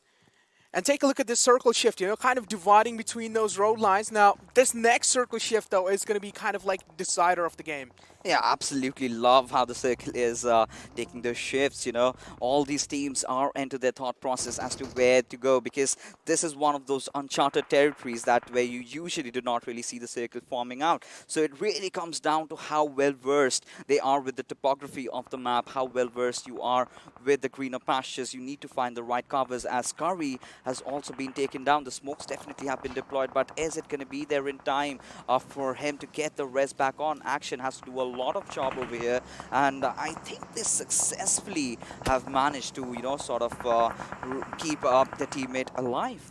INV is finally showing their presence, finally showing the marks of professional level gameplay here, and seems like they did take off one player from APES. It was Hustler, and look at that confidence, proning right in the open, spraying this man down. Legend did had quite a clear side onto it. Winter down to such low HP, still making that bold rotation out in the open, not scared of anyone. LIT on the other hand, on that rotation as well, smoke wall being built up. Johnny is right in the front lines. If Wanu just walks out right in the open, this is going to be dangerous, but it doesn't matter. Wanu's nade's perfection is on point today. He's not going to be missing a single nade. So many fights happening at the same time. The lads of 7C challenging fight against the lads of Zeus. And things are looking so dangerous. They're looking so dicey, as Zeus, they know they've got to do something, as Godless has been taken down from the picture over here. The nade's being tossed, and right now Zyol needs to do something. He needs to get to it. Godless, get that revive, as heavily he also is going to be falling down, but Memo getting traded off. How are Zeus going to survive this one? Zyol and Icy, it's all going to rest down to them, and they've got to do something, man. Zyol, however, will be trying to stick the revive onto its Godless, while Icy is going to be providing that cover fire. But look at their backlines. They've got APES over there. You've got Stalwart. You've got LIT. One wrong move, and Zeus might just be goners. Zeus is now 3-man strong squad again. True Love still alive, barely though. And Nemo as well knocked out. Smokey, the last man alive, made the right decision to back off from this fight. You are challenging the gods of Thunder indeed, and you do not want to challenge them with just like the odds in their favor, because they will steal it away easily, just like a thief in the night. On the other hand, TDK taking down the lad of High Voltage. Aussie going down in the process. And take a look at that. Rotations being made from the lads of 7C. Nade's being lobbed in as well. I think so Zeus are pretty well aware of what exactly is happening. That nade is going to be closing that out. 2 kills confirmed. Smokey barely surviving. I mean, Godless is angry right now. He's raging. He's furious at what happened with him just a couple of minutes ago. Now, once he's back on, he's going to do some devastating damage onto it. The players of 7C having taken 2 down with that one grenade. Now, which leaves Smokey in a very, very precarious position out there. I mean, how long is he going to survive, though? Now, they are going to be just, scavenging whatever they can get, as finally they do have a slight idea of where Smokey can really be. But no, he's going to play with their hearts. I think Icy is going to be checking that angle, and he knows it, and will find the final kill. And with that being said, Zeus, 5 kills already. They've lost ably though, but you know, it's fine considering how the RS have been doing. I mean, hey, look, there's still a 3-man squad, you know, looking good. Zeus has been pretty phenomenal throughout this tournament, and now as well, did take quite a long time to wake up there, but now they have woken up. The beasts have woken up. The gods of thunder are finally back in the game, and Zeus is going to be putting on a show anytime soon. That nade is right on Uzum's face, catches him. Crypto lays down in the open. He doesn't really have any other choice. Crypto's position has been given away. Blade trying his best to fight back. Make sure Crypto is staying as safe as possible. But look at Godless. This man is solo challenging a fight against 1-on-2. I mean, he's inhuman in here, but right now we've got to see as to the players of Nightmare.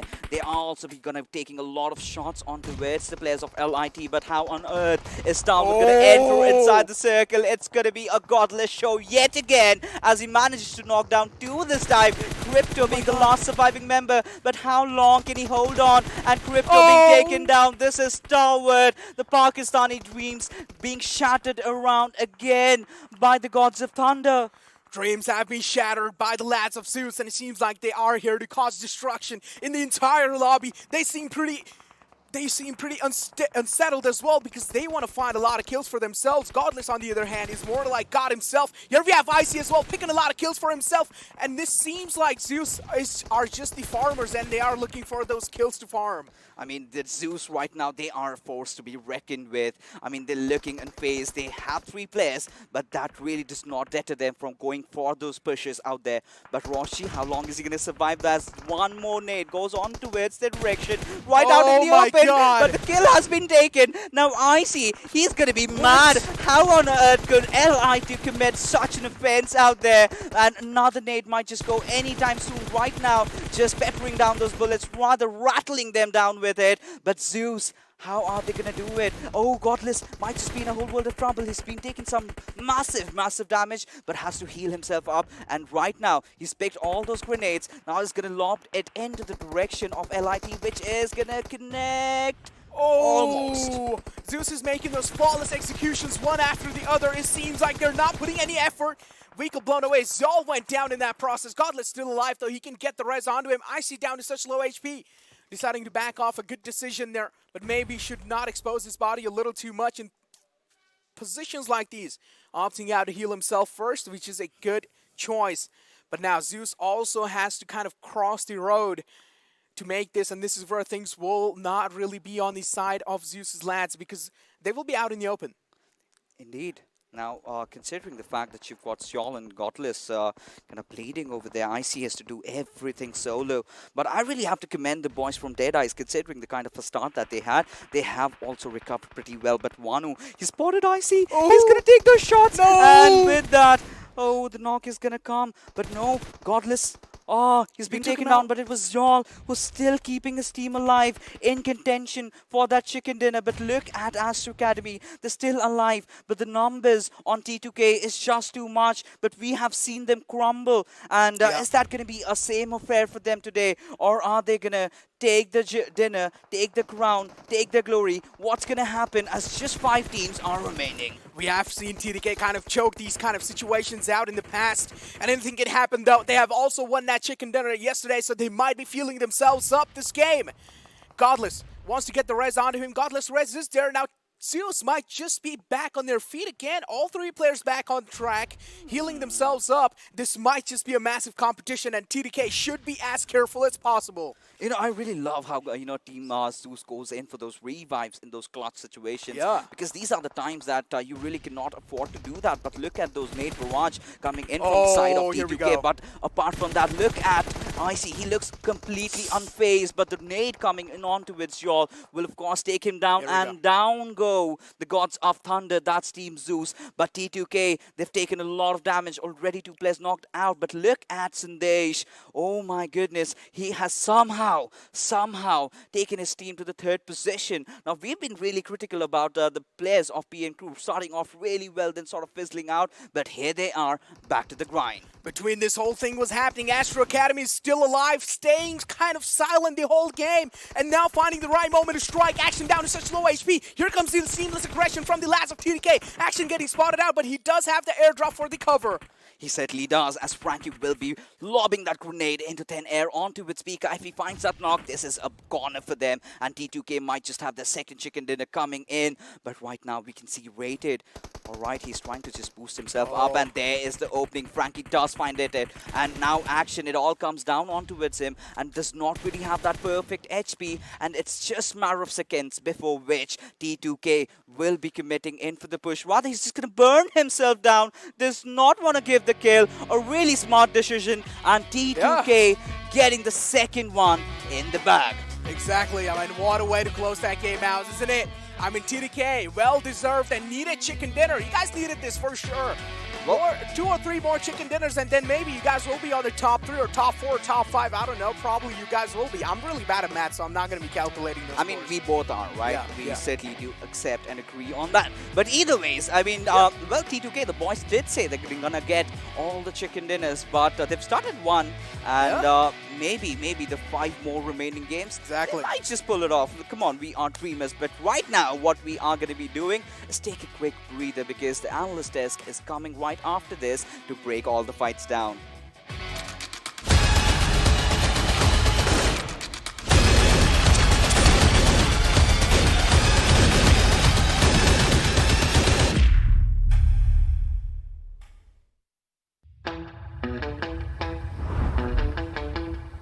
Are you keeping it real? I'm calling shotgun, wanna see my baby run. Oh, what's the word on the sea? Kicking up the dust, if you know what I mean. We got a good thing going. We got a good thing going on. Welcome to PUBG Mobile Pro League South Asia Championship. We are on the final day, day number 4, and just got done with 1 game. 5 games still do remain, but what an aggressive start this was for the day. Of course, it is a huge thanks alongside this to OPPO F19 Pro for making it all happen. Hashtag book up your fun. Let's move on to the analysts and ask them. Well, we did talk about Zeus is going to be changing the play, You know, but I love one thing. He did not say hello because Zeus was saying hello to everyone out there. Zeus was basically like hello from the other side, like Exactly. just destroying him all across. Last day, 5 games remaining now. And what is with this team and the players from this team just running into situation and then realizing, oh, we are outgunned. They have more players, and then just running back. Hey guys, we'll deal with you later. 6 kills from Zul, 894 damage, 0 assist, almost 26 minutes of survival time, 136 healing done. Well, no assist, I get it. Yeah. He was taking kills for himself at that moment. He was giving the perfect covers. He was actually the one. The throwables that was being used by Zeus as well. Oh, yeah. Amazing. Incredible performance. I mean, and as we were talking about it, I mean, them running into situations, we're gonna have a look at it. We're gonna have a look at those moments, but we have a while before we do that, right? Absolutely. Right now, let's have a look at the top players coming in from this game, and it is Zeus dominating, along with, of course, T2K, G.I. Jane, as you call Exactly. him. I He is mean, the team is back, T2K. Exactly, the team is back, and if we're gonna talk about the players from Zeus, we have to talk about the man who was there to stop them in their tracks. I mean, Rated was there, taking down the players with his guns, and Godless took Rated down, but Jane was there with the instant trade, the nade precisely thrown on towards the lad, just blowing him up to smithereens and just making sure that his team was there. All 4 lads were there to secure the comfortable chicken dinner. Talking about the match summary, I mean, given the fact the circle was a lot open, I mean, I would have thought about it, right? Look at Sandesh's damage, right? Obviously taking up a lot of fights, but it still comes down to one thing, and that is, given the fact circle was a lot open, I thought maybe Jane or maybe someone from T2K or Astra Academy or Zeus would be the one with most utilities, but it's Bourgeois from Lit, given the fact they were needed a lot in the final circles, but they use it a bit before. See, PN crew, I have to say, even if the circle is not their friend, this team has to be really, really lucky. I mean, with the way they end up somehow making it into the standings high enough. Because it's like anytime someone starts shooting at them, they get taken out of nowhere. It's like the fate, destiny is their friend, pushing them forward. And they do a wonderful job. But look at this. 8 placement points, 13 kills. That's 21. Zeus, man. That's Zeus but here's the storyline. Second and third position, the gap is increasing. Oh yeah. Most certainly. Most And certainly gonna be- APES is also coming up slowly and steadily. And it's a thing, right? Once they actually reach at a perfect point, they like to just rush in. And APES, with those points, DRS had no points. APES is getting those 5 points. They are coming up. I mean, it is going to be a photo finish again, I guess. It certainly is going to be really close, and that's what we were talking about earlier as well, because that does make it that much more exhilarating, so that the conversation goes all the way till the final game to really know who is the champion. Also, I mean, the little sort of a shotgun fiasco that we had as soon as the game started. Yeah. That was really entertaining to watch. It certainly was. I mean, sad state of affair for the Real Soldiers.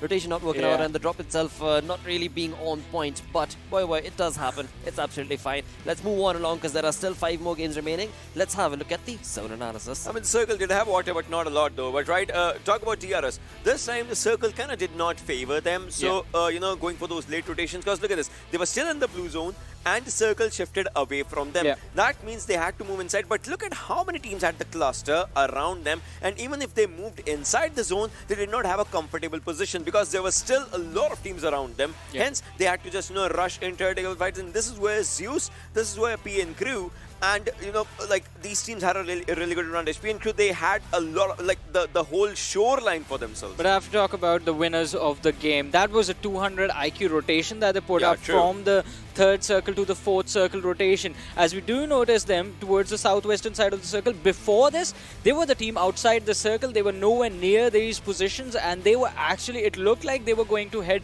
straight from the western end and enter the circle from the west. But no, they decided to take the risk. They're like, all right, we're going to go wide. We are going to move south and enter from the southwestern side. And that worked out so nicely for this team. It was a risk worth taking, and well, for them, it turned out really nicely. But as you mentioned, I mean, talking about the teams losing out on players earlier on in the match, it is definitely going to put up a really bad situation as you move to the later stage of the game. And this is when we were talking about, this is the moment where we talked about Zeus running into fights, not knowing how many players were there. Godless first went on to destroy the players of Stalwart Esports. Then we saw IC running towards the players of I believe it was Nightmare Gaming that they had taken out. And it was just then going into those 1v2s, 1v3s, and realizing, oh, it's 3 players falling back, teammate coming in. They had every team in their radar at that moment, right? Exactly. And wherever they could find the fight, they would love to go for the fights. This is the Zeus that we knew. This is the Zeus that we kind of missed, but we knew it was coming. It's here. It is here. There's nothing stopping them now. Alongside which, let's also summarize the fights that did take place throughout the game via the OPPO F19 Pro moments. One more thing I would like to add is, this is the fiasco. Is it trying to steal or to get away with Sanchi's buggy right there? But as I was saying, one more thing I would like to add is, Ocean just mentioned, I mean, this is the Zeus that we all know, and this is the team that we want to see always. It's the same I want to say for T2K. This is the team that we wanted from day one, that has been missing for a long time. But today, I guess, again, off to a good start. Yeah, they have a good start for themselves, but you know, we'll have to see how much more can they go for, because DRS, well, one bad game actually, and on this day, they would love to just, you know, have those numbers up again, and as soon as they can. And the upcoming maps, well, they're going to be a strong suit for them. Not only we're going to be seeing those bold action shots as well and all those things, but every map, every match kind of brings up a different story, and this time DRS would not want to repeat any mistake that there was. But T2K, well, I mean, you said, right, it's a good start, but I hope it's not too late. Yeah, same. I hope it's not too late. Final 6 games, we were having this sort of trying to calculate the best case scenario for the teams at the bottom to make the climb. And our calculations were, if you are able to get 10 kills in every single game and somehow secure the chicken dinner, that's like 25 points every single match, 150 points by the end of the day. See, this is where we saw the fight starting up. This is where, you know, we saw Zeus just moving up forward with everything. Exactly. And also, you have to give props to the players of INV as well. They also put up a decent performance in this game. Yeah, they did. I mean, they always had, you know, we talk about aggressive and passive mode, but there's one more, kind of a defensive mode that you have to just, you know, play, like try to not take the bad fights on you. That's what INV was doing. They were not engaging in a lot of bad fights. Well, there were a few here and there, but talk about this one, Zeus moving up forward, taking those kills, moving up backward, taking those kills, moving up forward. Like, this is where IC was really angry. Yeah, IC got mad at that point, like, how dare you Those are my points, Lit I Esports. spotted them. Yeah, and then he totally forgot about them, got distracted with the players of T2K and died.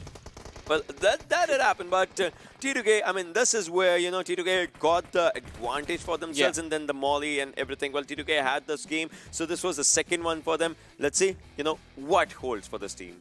Absolutely, but again, talking about the kind of damage that was dished out in this game, you do know that Zeus were part of that. I mean, in 2-minute time, you're bringing down 4 teams pretty much, almost 4 teams. I mean, let final players remain. And so, of course, Zeus has to be there, but alongside, there is also the chicken dinner winners, T2K. Yeah, but talk about this one, right?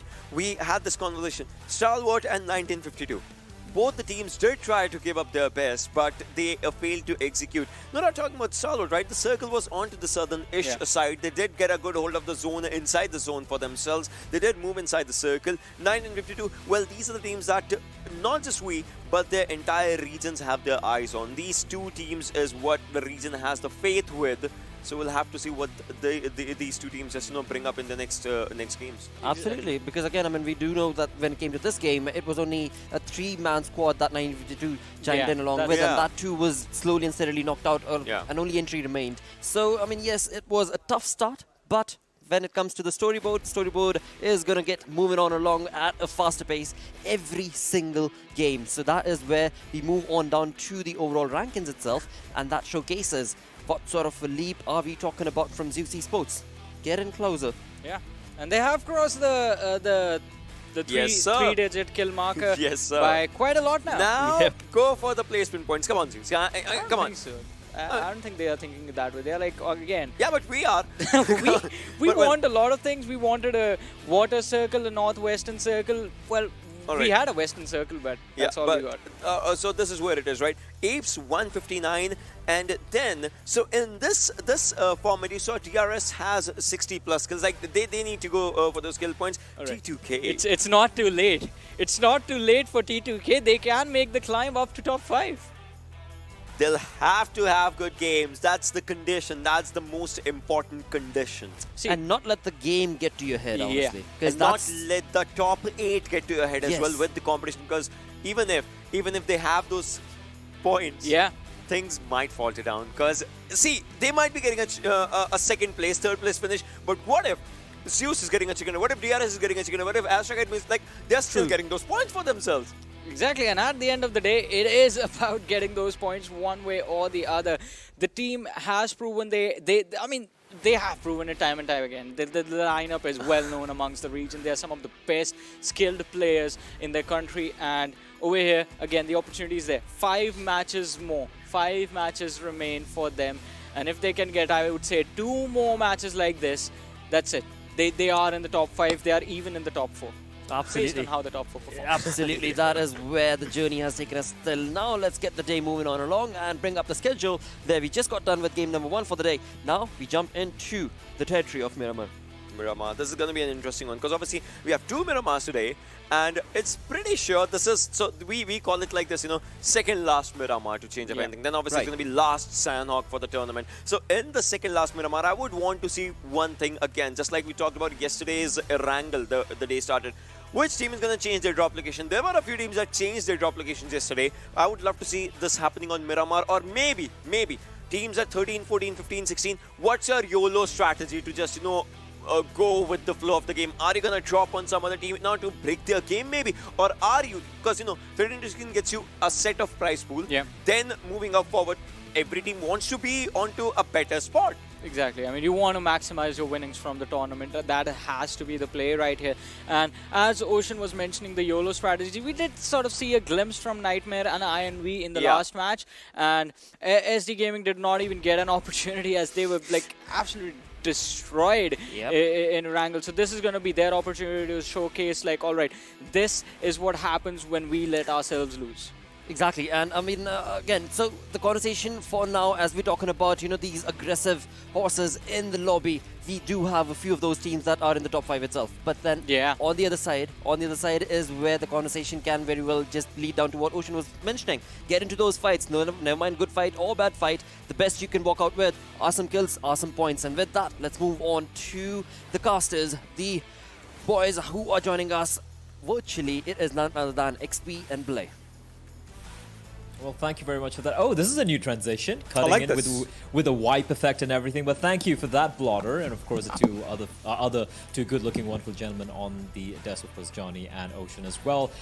Grand final today, XP. I decided to put in a little bit of effort as well. I decided to wear clothes for a change, a bit of a tie as well. I like your tie. It's very polka dotty, very shiny, just the way you are.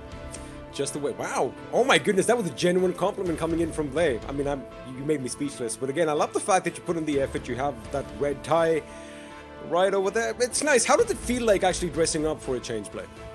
I feel a little choked, I won't lie. I'm not a big formals guy, as a lot of people might have known, but you know what, and especially when I'm sitting on my gaming chair, I'm in my bedroom, and I'm wearing a tie. It is a little contrasting, but you know, it is the final day of the PMPL Championship, right? I mean, this is something that I believe deserves a little bit of extra coming in, not just from the players, not just from the production crew, but also us as well, because we are the ones who are trying to narrate the action and do our very best. And one thing we've seen so far in the past 3 days has been some teams performing to the level we expected, some teams kind of failing to deliver, but also the story of a few teams who have defied all expectations and have managed to claw their way to a top 8, a potential top 5, maybe even a top 3 finish. And we're going to be finding out how everything's going to play out here, XP. Miramar is where we're going to be finding ourselves here in the second game of day number 4, the final day about to, well, it's already started out with the first game here, and here we are in the studio, and there is a plane path. It's going to be starting right on top of prison and ending all the way to Astoria Ahumada. Now, I like the fact, Ahumada, there you go. And I like the fact that, you know, we are pretty much splitting the map in half, so all those distant drop locations are not going to be so distant after all. But again, I like the fact that, you know, I'm kind of upset that this journey is coming to an end, because 5 more games remaining, including this one, and I have a big question that I'm sure a lot of viewers have on their minds as well. Is it going to be a Mongolian 1, 2, and 3? Now, DRS Gaming, they are in the 3rd position with 182 points. However, Blay, the fact that they pretty much ended the last game sans any points, 0 points for them, and APES, although they just had 5 points, they're going to be slowly creeping up towards that number 3 position. And well, we don't need to talk about Zeus, because these guys went all out as expected, getting a massive 13 kills for them, although they did finish 5th, if I'm not wrong, but 2nd in the overall rankings as far as that game goes. So again, I love the fact, Blay, I love the fact that the competition is razor thin. Now, you might assume that 2A, they have that good lead up top. They've got 245 points, but we keep saying one good game can change it all. One bad game can change their fortunes as well. It does. It definitely can. And you can take a look at the kill leaders as well. And you have to give credit, right, to our man Action. 43 kills is nothing to scoff at. However, what impresses me so much, again, Zeus Esports, they had a slow start. They had some ups and downs. 2nd and 3rd and 4th kill leaders in the tournament so far are the members of Zeus Esports. And we might have an early skirmish taking place here. And it is Skylightz Gaming. Hong. Why is it always Hong? Why is Hong the first guy every single time to be involved? But it's not going to be Hong. Instead, it's going to be his teammate. And Jimmy, good night, sweet prince. You didn't last much that long on this map. I like the fact that although we did see a Mini 14 in action, it was a shotgun from that distance that actually got the job done. But right now it looks like SG are going to be moving in on Hong's position. Now, Nightmares, they've got to act quick. Coco is coming in for a little bit of respite, but the fact that all members, 3 members of SG are going to be pushing in, this could be a little problematic unless he drops down, jumps down. Wait a second, he doesn't need to do that because he has that shotgun in that little confined space, and he is using it beautifully, but finally gets taken down. Yeah, these are the fights that you really need to win. But Joker from above delivering death there. I like they're pushing up though. They know Leon is down. They're going to find Shari, and suddenly XP, this is not looking good for either teams. Joker versus Coco. It's a 1v1, and Joker is going to come out on top with a huge clutch there. That got very scary for Skylightz Gaming. And even though they had another player alive downstairs, if Joker got taken down, it would still been a 1v1. So Skylightz Gaming surviving a bit of a scare there, but unfortunately for Nightmare, it's a waking nightmare. Their woes continue. They're still going to be languishing at the bottom of the table. But 2 teams who are definitely not on the bottom of the table, are of course 1952 and Deadeye's guys. Now 1952 XP, they had a meteoric rise in the second and third day. However, yesterday, the final few games, they didn't really have that great an outing, meaning right now they are in the 8th place in the overall leaderboards with 2 chicken dinners to their name. And of course, Deadeye's guys in the 5th place who also have 2 chicken dinners. Again, every single game here today, XP, it is going to count. And it's not just about pride. It's not just about getting a top 3, top 5 placing. It's also about the money on the line. That's a lot of cash on the line, baby. $40,000, baby. That is a lot of moolah. And, just talking about these two teams on our screens, Blair, although they are at the 5th and the 8th position, well, for Deadeye's guys and 1952 respectively, only 7 points separate the two teams. And, well, we've seen the fact that we've kind of called it out that, the competition is getting razor thin and thinner by each passing game. However, I still have hopes for both these teams. They can still catapult themselves to those to the top 3 finish, but only if they have those wits about them and if they keep calm. Again, Deadeye's guys over here on our screens, they are going to make sure they get as much information as they can, because have a look at their teammates. They are going to spread little thin. And, when push comes to shove, if one of them does go down, losing that one man could be all the difference, especially in a map like Miramar. We do have that RNG factor when you talk about ranged gunplay. So the more you have, the merrier, right? But again, the circle right now is a little something different than what we are used to. It is going to be a bit towards the northwest with the Crater Fields pretty much coming down in the center. But what worries me is INVE's position. Now, again, I'm pretty sure you're going to mention the Western Expressway or the highway over there, passing through Landriera. However, the fact that, you already have teams kind of hunkering down in towns, it could be problematic. But again, it's Miramar. You have a lot of options. You can sit on top of a hill, or you can bury yourselves, well, in one of these houses like SD is doing right now.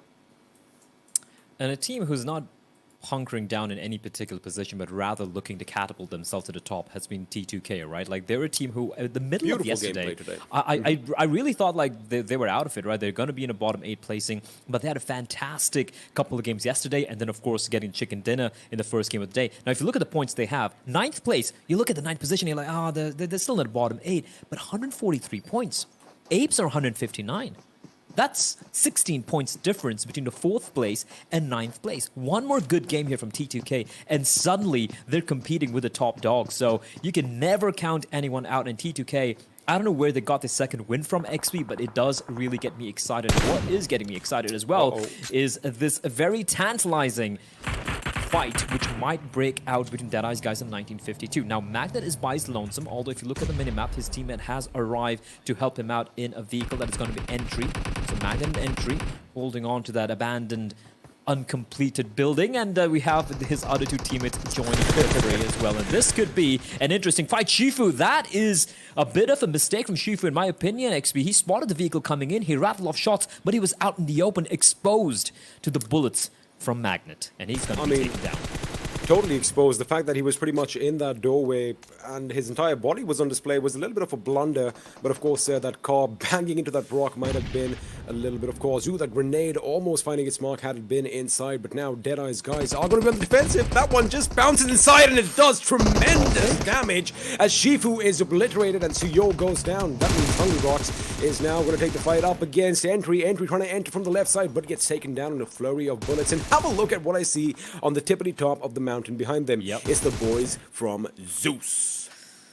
They can smell the blood particles in the air. They can hear the commotion, and Icy's going to join the fray. Hungrybox doing a great job getting not just 2 knocks XP, but 2 confirmed kills as well. Right now, he's got time to go for the rest onto his teammate. So, despite the fact that Deadeye's guys, they lost a member, they had another player knocked down. For a moment there, it was a 4v2, but Hungrybox flipping the script. Now, On Top still alive. He is going to be kind of like the, I wouldn't call him the recon guy, but kind of like the contingency plan for Deadeye's guys, right? Because no one knows he's there right now. So if Zeus get a little too over-aggressive and push on downhill trying to finish off the job, they could be facing a barrage of bullets coming in from On Top. So they need to be wary. And right now, looking at the position on top of the mountain, XP, I don't really expect them to push on down any further. They're right now very comfortably in the 2nd spot. And why do you need to push it unless they have to take the fight to Apes?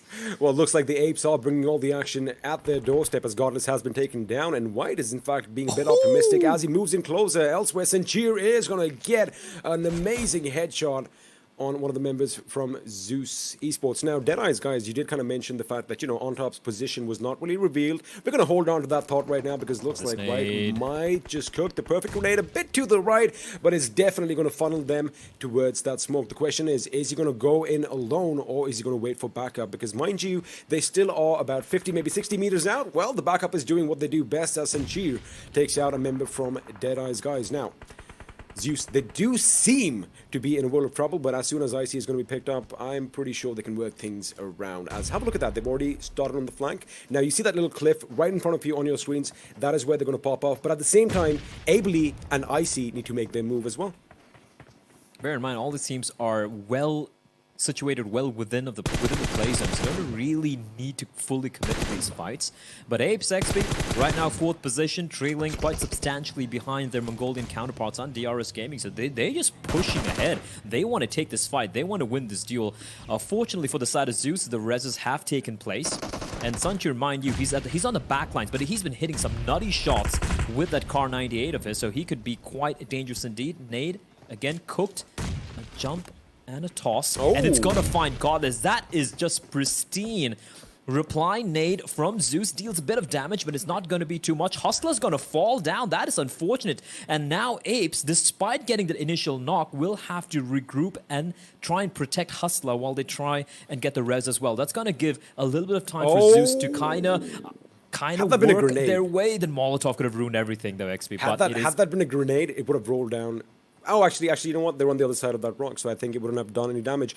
I wonder if you noticed something, Blay. It was Deadeye's guys who stole Goddess's kill, basically taking 1 kill point away from APES, which is going to kind of hurt them later on. But have a look at Hustler. He has been picked up, and this gave Zeus the opportune moment to make their escape. And there you have it.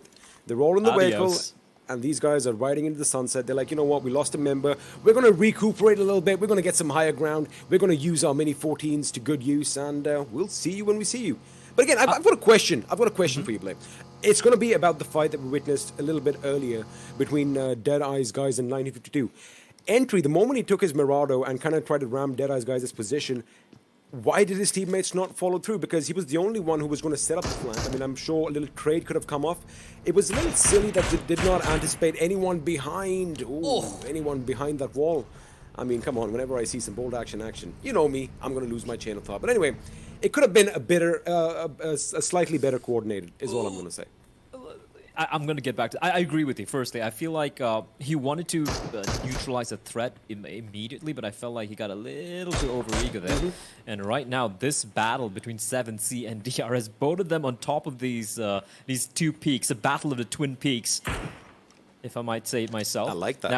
Now Fear is bleeding out, but then so is Nima. At least the res has taken place. And as long as they don't really peek each other, it could be kind of a truce, because it's too far away for the utility for the nade to do much damage here. So it's kind of like a forced stalemate, so to speak, right? DRS like, all right, you guys have that peak, fine, fair enough. We're going to be watching the other side of our peak, and you guys can do the same. So I feel like they will still keep an eye out on each other, but I feel like it's a fight which neither teams can win, right? It's going to be very hard to confirm kills here, because if you head on down these peaks, you're just going to be a sitting duck for your opposition.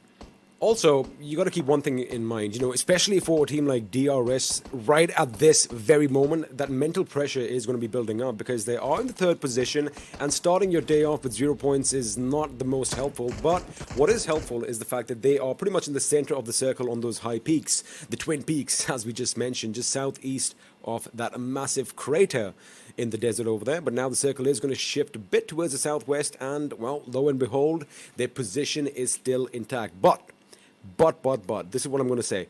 If the zone shifts further down south, I've said this before, it's going to be a tough time coming down that hill because there's only one way to go, and chances are, even if you do drop down straight away, someone is going to see those vehicles from distance, and it could be a little tricky. But again, I do believe DRS, they need to get back to their aggressive ways, because if they kind of just go for the placement points, they might just change their entire game plan, as an M249 is lying in that airdrop without anyone picking it up. This is interesting with 7C, though. They've relinquished the peak, because we pointed out, XP, that they were well within the play zone, and that's true love.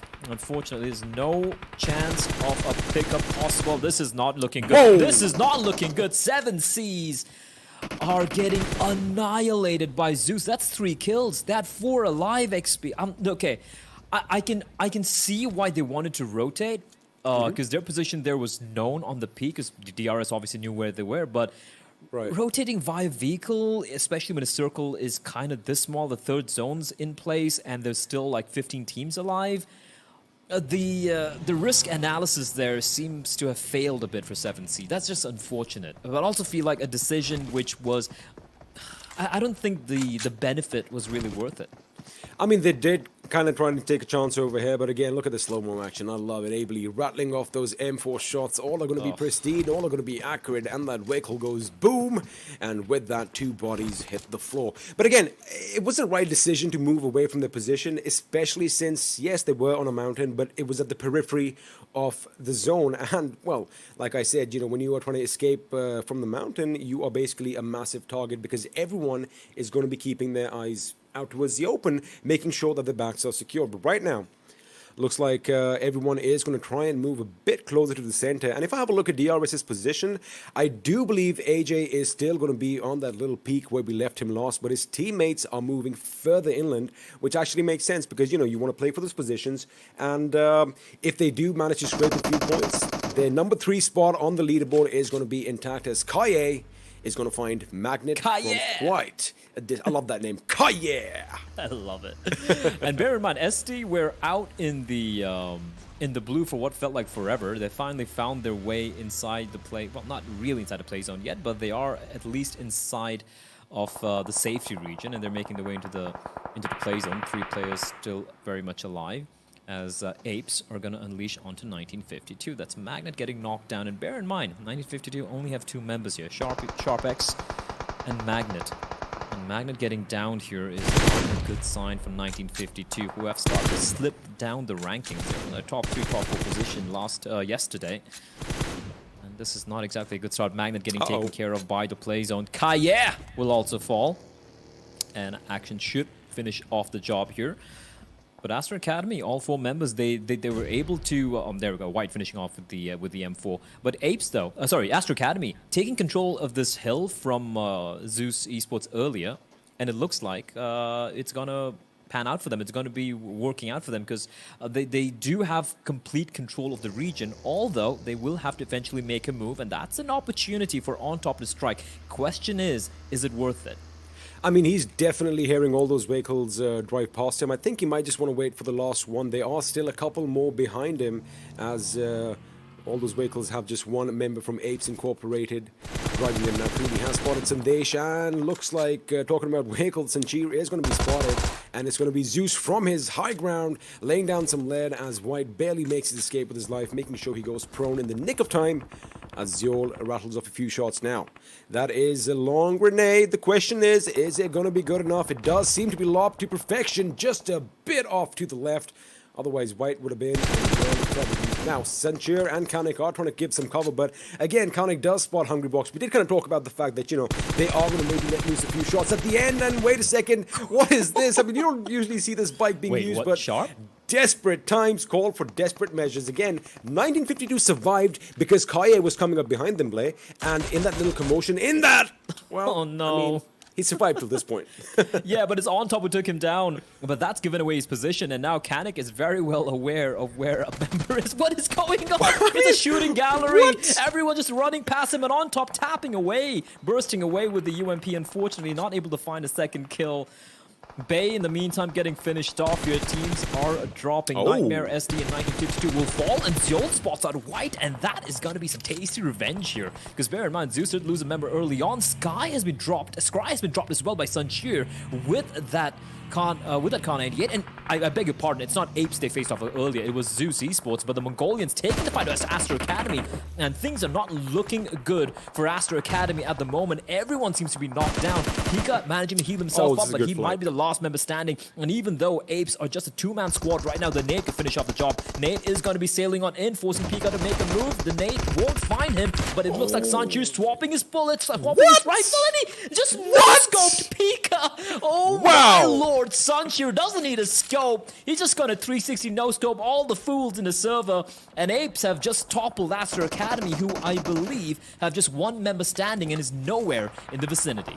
The last time we saw the last member from Astra Academy was pretty much near their fallen comrade. Scry is definitely going to be bleeding out, but what a quick shot that was. Yes, it was the no-scope, but the speed is what really fascinated me. The fact that Escarrail ran out of ammunition, that quick switch comes in and that's it.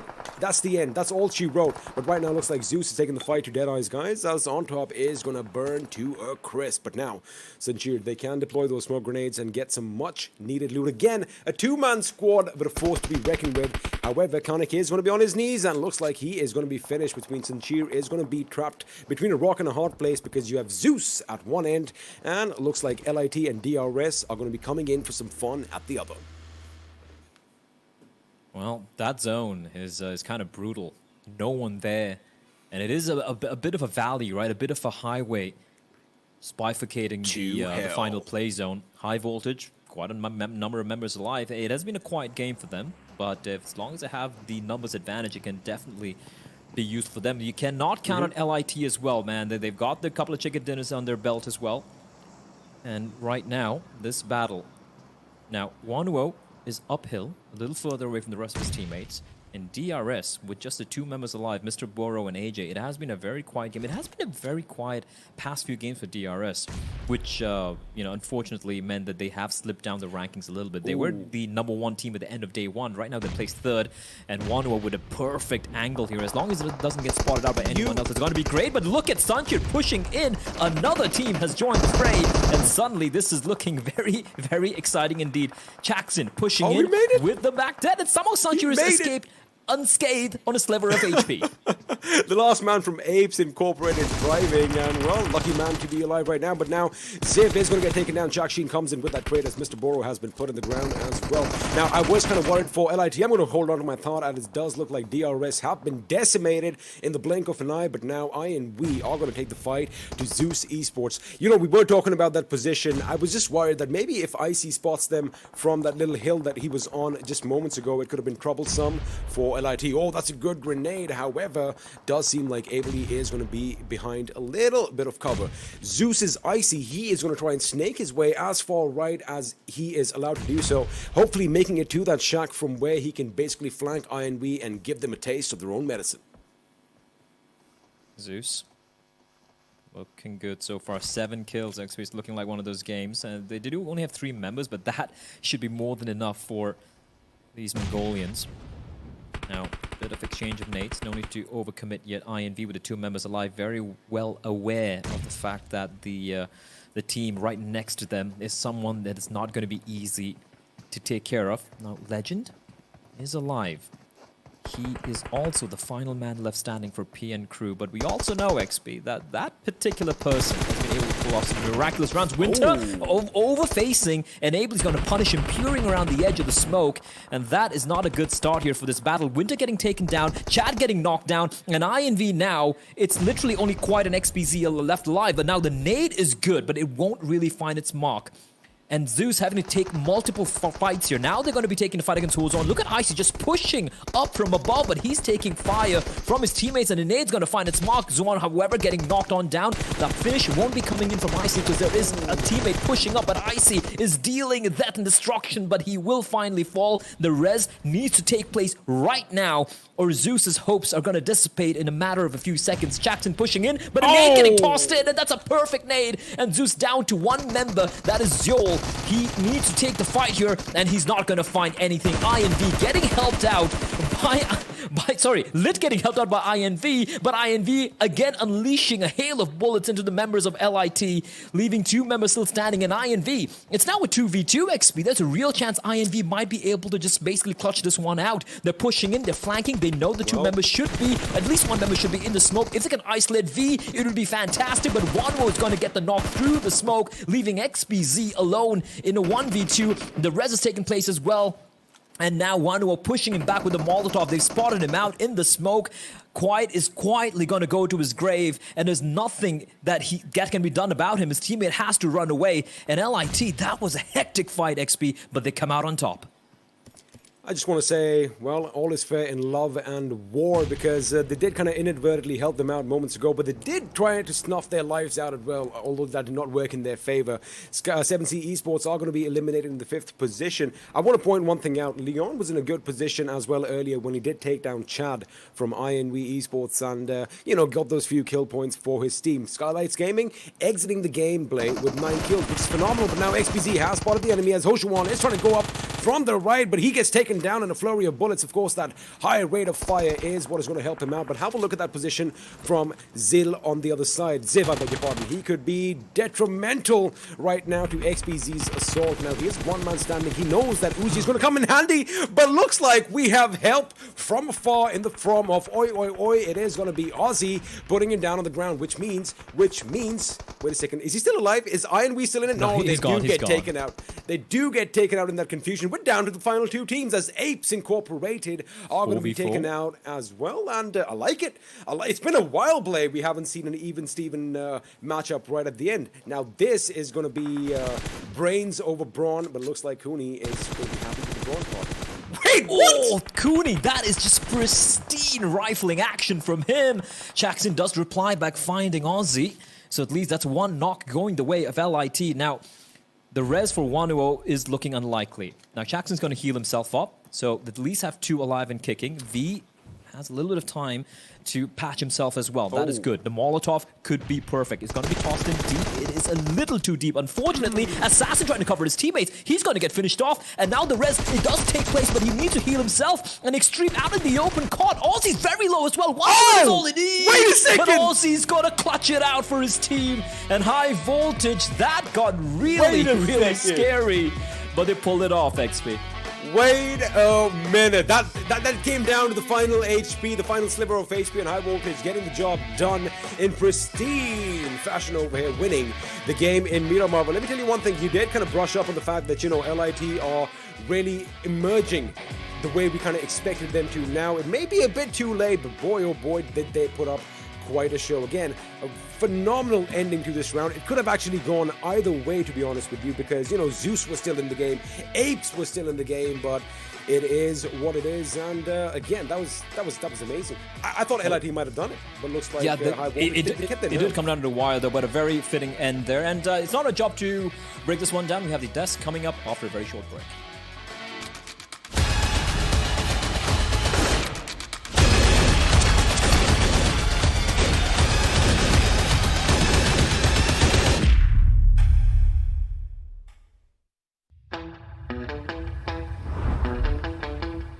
Are you keeping it real?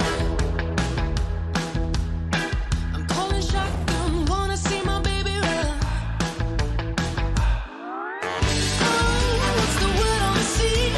Kicking up the dust, if you know what I mean. We got a good thing going. We got a good thing going on.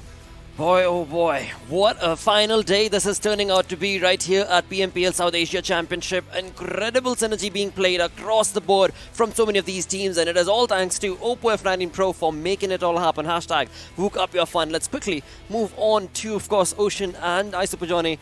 Lads, did you guys anticipate that, by the way? Well, not really. They did not. Yeah. But that's the surprise, is that the final day can actually bring you. Exactly. I mean, we were having this conversation while watching the game, and I was like having my mind blown, and Ocean just said, today is going to be crazy. And it is crazy indeed. Yep, with that, we've got the MVP coming up on our screens. And again, I'm in Jason from Lit Esports with 5 kills. Wow. Lit Esports, the way they've got day number 3 in their favor with day number 4, honestly. Every day they have last few games in their favor. Yeah. Today they have the second game in their favor. I would love to see what happens when the momentum actually continues for them. But well, High Voltage as well doing really good. But talk about this lad. 5 kills, 766 damage. Today, 2 MVPs, no assist done by either of them. 235 healing done. But talking about, the top players, that's where Skylightz Gaming's Leon is. Abely and Sanchir from Zeus and APES. Zeus this time were sort of put in a tricky position where Godless, one of the star players for the team, was taken down earlier on in the game, and so the other lad stepped up and they still managed to get those kills. What did I say? For them, it's like kills in a match are guaranteed to come. Even in this game, had Lit not been there, they would have been in a really interesting fight against it. It was an interesting fight going on against the players of INV, and as we talk about Skylightz Gaming, good early and mid game, I have to say. They weren't able to make it to the late game stages, but still they managed to make sure that they were securing those points in mid game. Definitely. Talking about the match summary, right? 5 kills, that was the highest number, but talking about the most utilities in that too in Miramar, only 12? Oh, that's You have to be interesting. kidding me. Yeah. This match was all about those gunfights. It was, but you know, talking about the covers, talking about the circles Yeah. and everything, like sometimes players need to use it, but still 12? Well, it is turning into, like you guys just said, an exhilarating day indeed. With that, when you talk about this match, let's move on to the match ranking. And it was High Voltage bringing in that active play with chicken dinner and 9 kills. That leads them to 24 points. Also, have to talk about that final charge from DEADEYES towards the players of High Voltage. The lad had any HP left on him, and he still managed to make sure that DEADEYES weren't the ones walking away with the chicken dinner in this game. Good performance put on display by the players of High Voltage. And as we are talking about performances, we were talking about this during the match itself as well. The situation that's there between Astra Academy, DRS, Zeus Esports, and also APES. APES, let's not forget the team sitting on the 4th position. As of now, Zeus is getting points while Astra Academy did not. Previous game DRS did not, this game DRS did not.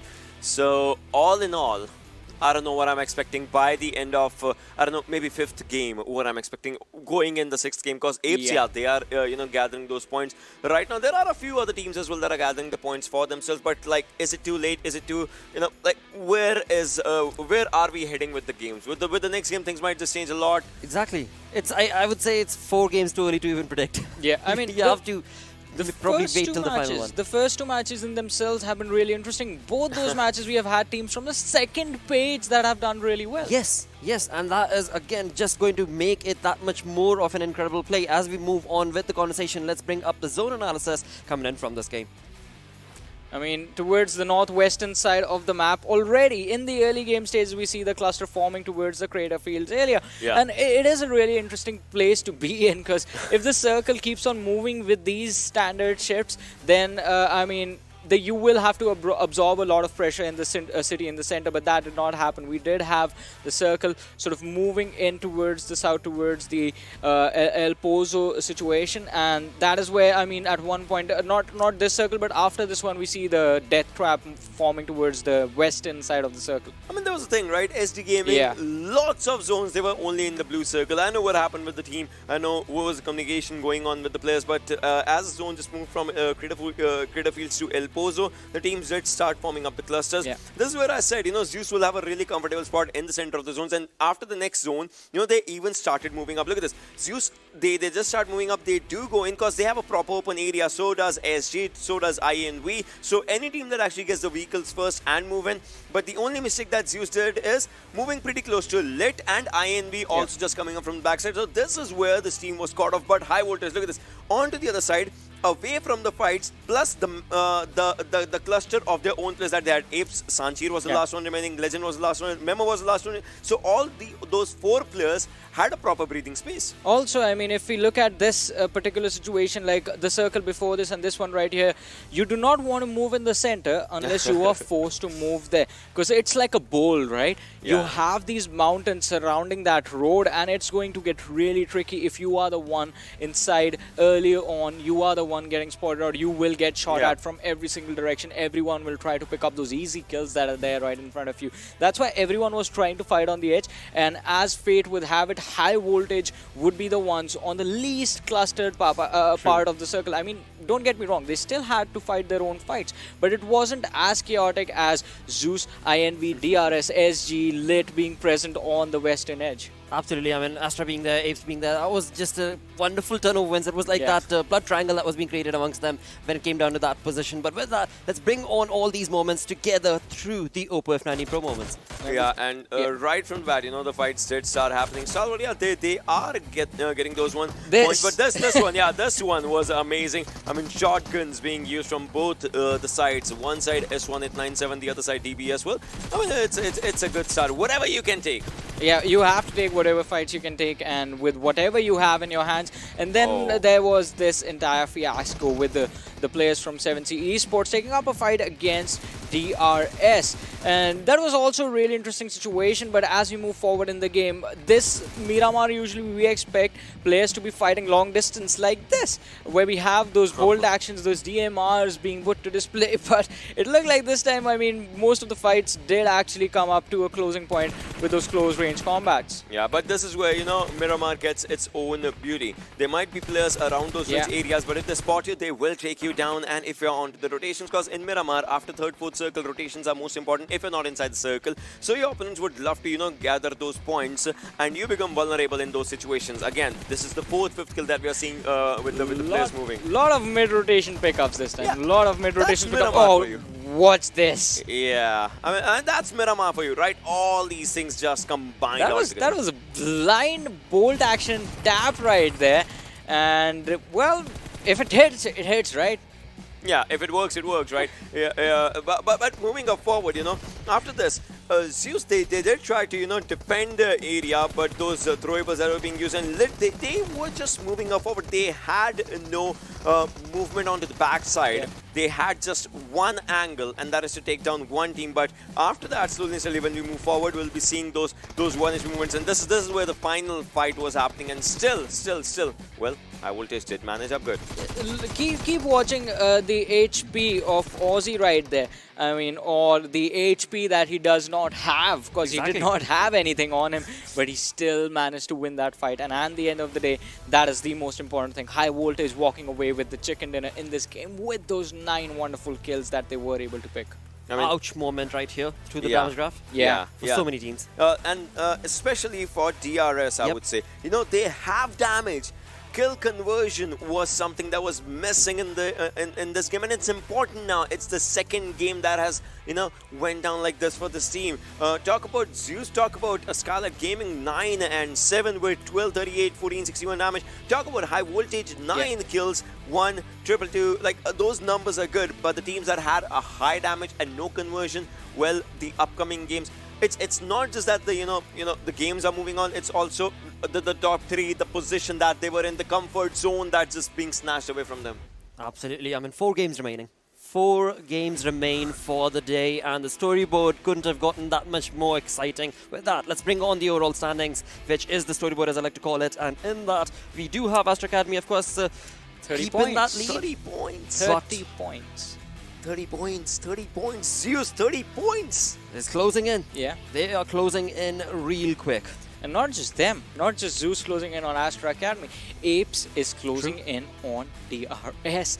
That's a 9-point difference right there between the two teams. And not just APES, DEADEYES guys closing in on APES from the behind. It's 164 to 174, 10 points separating the teams. PN Crew is so close, 160 points. The teams are catching up. I have a vision in my mind. Imagine if a top 3 is with Mongolian teams.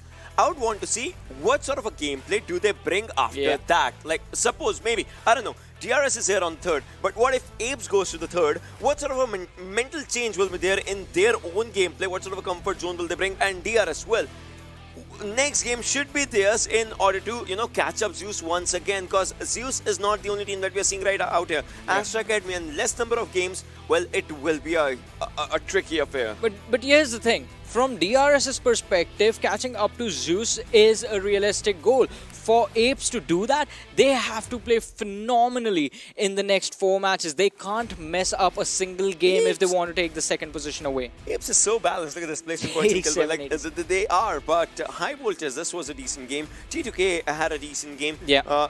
Now, I don't know which team from here is going to be just, jumping up forward, because as of now, you remember the day started 1952 was on the first half of the table. They have been taken down, but Now moving up forward, 7C, INV, SDGaming, Nightmare. Well, if it's coming down to YOLO strats, we might see a chicken dinner from these teams if it's going down to the YOLO strats. Fair enough, yeah, absolutely fair enough. But I mean, when you talk about that first page, I do want to believe that APES should be the one that could maybe take a chicken dinner. That team is looking good, but again, it is based on where exactly will they be positioned into the game. And the circle and who's surrounding them. That is what kind of worked in High Voltage's favor this time around, to be absolutely fair. If they do, it's going to be top 3 teams, top 3 Mongolian teams out there. And then I would love to see what the later half, like the 4th, 5th and 6th game goes down for. But I have hopes from DRS as well, because we know this team, they love the challenge. I've been saying this since yesterday, I know, but they do like the challenge, and I would love to see what they do in this, because no doubt they are in top 3. It still is a high pressure situation. Talking about pressure and challenges, Stalwart Esports were brought to the 8th again, so I want them to take the next game so that they can at least get away from the 8th position again. Whoa, I see He's getting this close. guy. Look at Raznova is going to be really happy right now, mate. I mean, there are top 6. 6 people from Mongolia. 8 in top 10. 8 in top 10. But I see he's gonna reach 10,000 for sure. Survival time is with action. Kills are with action. Zol is out there with the kill department. What is happening? What is happening? I mean, but it is that consistent high survival time, as we mentioned, that is keeping action in the fight, along with obviously those 43 kills that he has in his hands. But that survival time, that is going to be the key to the situation of the MVP ranking. Let's see what is going to happen after the next game and at the end of the day. Absolutely. With that, let's get the day moving on along. Let's move on to the schedule. That is going to be bringing up Sanhok, the final Sanhok of South Asia Championship. What do you guys want to predict? I said it. I mean, I want Stalwart to perform like get off the 8th, move up the ladder. That is something that they have to avoid. Otherwise, we know what happens once they reach the 8th spot. They're like there for at least 2-3 matches. I'm not predicting, but I would love to see the 3rd and 4th place skirmish, DRS and APES, all in all. Maybe APES get it, maybe DRS get it, but all in all, it's going to change the structure in the upcoming game for sure. Yeah, most certainly will, because again, when you talk about that structure change, well, the structure is falling a little bit for so many of these teams, because after all, there are only 4 games remaining. We're going to be jumping into the 3rd one for the day, and that is where we shall see at the middle ground. After the game is where we'll be. At the middle ground, where exactly is that storyboard going to be leading towards the end of the day. With that, enough banter. Let's move on to the Panda Bros, who are going to be taking you through this game. It is none other than, of course, Necro and Pain Fixers. Well, thank you so much, Lakshay. And here we are. Final Sanhok, and well, what a storyline it has been. I mean, almost Zeus catching up on Astra Academy, just 30 points lacking, and I think considering the form that they are in, it's pretty much doable. I think it's going down to the final game of the evening, but then again, the miseries of DRS sort of continue, because they haven't really been amassing quite a lot of points right from the very get-go. But now, coming down to Sanhok, we know this is one of those maps where DRS really struggle a lot. So, what do you feel about it? Look, struggle is there, that's for sure, but one more main point over here is that APES is not really far behind DRS. On the 4th position, really much. This game is so important for DRS. This is pretty much a life and death game for them. If they lose this one, they're going to be moved down to 4th position, or 5th maybe, and APES will be moving to 3rd position. That means all the top 3 teams will be the Mongolian teams. Alright, I need to let that sink in for a moment, because the Mongolians coming in, they are conquering it all. And that being said, let's just dive into the rainforest of Sanhok and find for ourselves who's going to take a chicken in this one. And we know for a fact that DEADEYES have almost been one of those strongest competitors, always sort of trying to survive till the very end. We did witness players of 1952 also pull off a really good game. So let's see what happens as we head on towards Sami. But either ways, teams never had that trouble dropping off onto their desired drop locations in Sanhok. Exactly. I mean, usually in a pretty small map, you can probably stretch your parachute away till those ranges, so you don't really have that much of problems going on to your located positions. So all the teams are pretty much chilling, but now in a map like Sanhok, it's pretty much like more kind of zone dependent. You need to be in the circle, in the time, in those late game circles. We have seen, you know, sometimes you do get caught off guard in those rotations and stuff. So prioritizing zone more, especially in the map of Sanhok, is really important. If you're not going to be doing that, of course, things won't really be going in your favor. So it doesn't matter if you are able to get on your drop location pretty much easily. What matters is how much time you're wasting off the bat. Yeah, of course. I mean, you have no really time to delay, but here we have Demon almost taken down by Kaye. Does have a weapon of his own, but eventually the results are going to be the same with him faltering down. And right off the bat, Skylightz Gaming, not a kind of a start that they would have anticipated for themselves. But either ways, SDGaming. Now, we did witness, you know, high voltage getting that chicken dinner in Miramar. And we're sort of privy to all these things happening, right? We sort of are accustomed to the teams that haven't really been getting a lot of chickens, get those in those final few days. Because now they do realize for a fact that they have nothing to lose. Exactly. I mean, now SDGaming took out one lad of Skylightz Gaming. On the other hand, trades happened as well. Bay went down from the lads of SDGaming, but Kaye is a man who actually got the opening for them. You know, the first blood, as we like to call it. Absolutely. I mean, this is what we've been expecting from the HDM region, aren't we? I mean, the dark horses, or that is what they were called for. But, you know, apart from LIT, the remainder have sort of fizzled out through that entirety of the tournament. But now, taking a look at things, we've seen that hybrid circle again, but this time somewhat inclining towards the eastern side. So maybe a circle around the boot camp, or maybe on towards the southern side is where we're gonna see things ending at. But 7C, they're in pursuit. They've spotted out the players of Nightmare and gotta see if they can actually find a knock. But well, it's the other way around, as Nightmare find an opening on towards 7C. Nightmare. Seems like for now, they are probably the Nightmare. For the first time in this whole tournament, they are proven to be a nightmare to some team, which is a good thing, you know? I mean, better late than never, as we like to call it, but it's a little too late in situations like these. Already third game going on. Only 3 more left in your pocket, Nightmare. That's when you need to prove your mettle and take a look at that seamless aggression being shown from the lads of SD. Joker.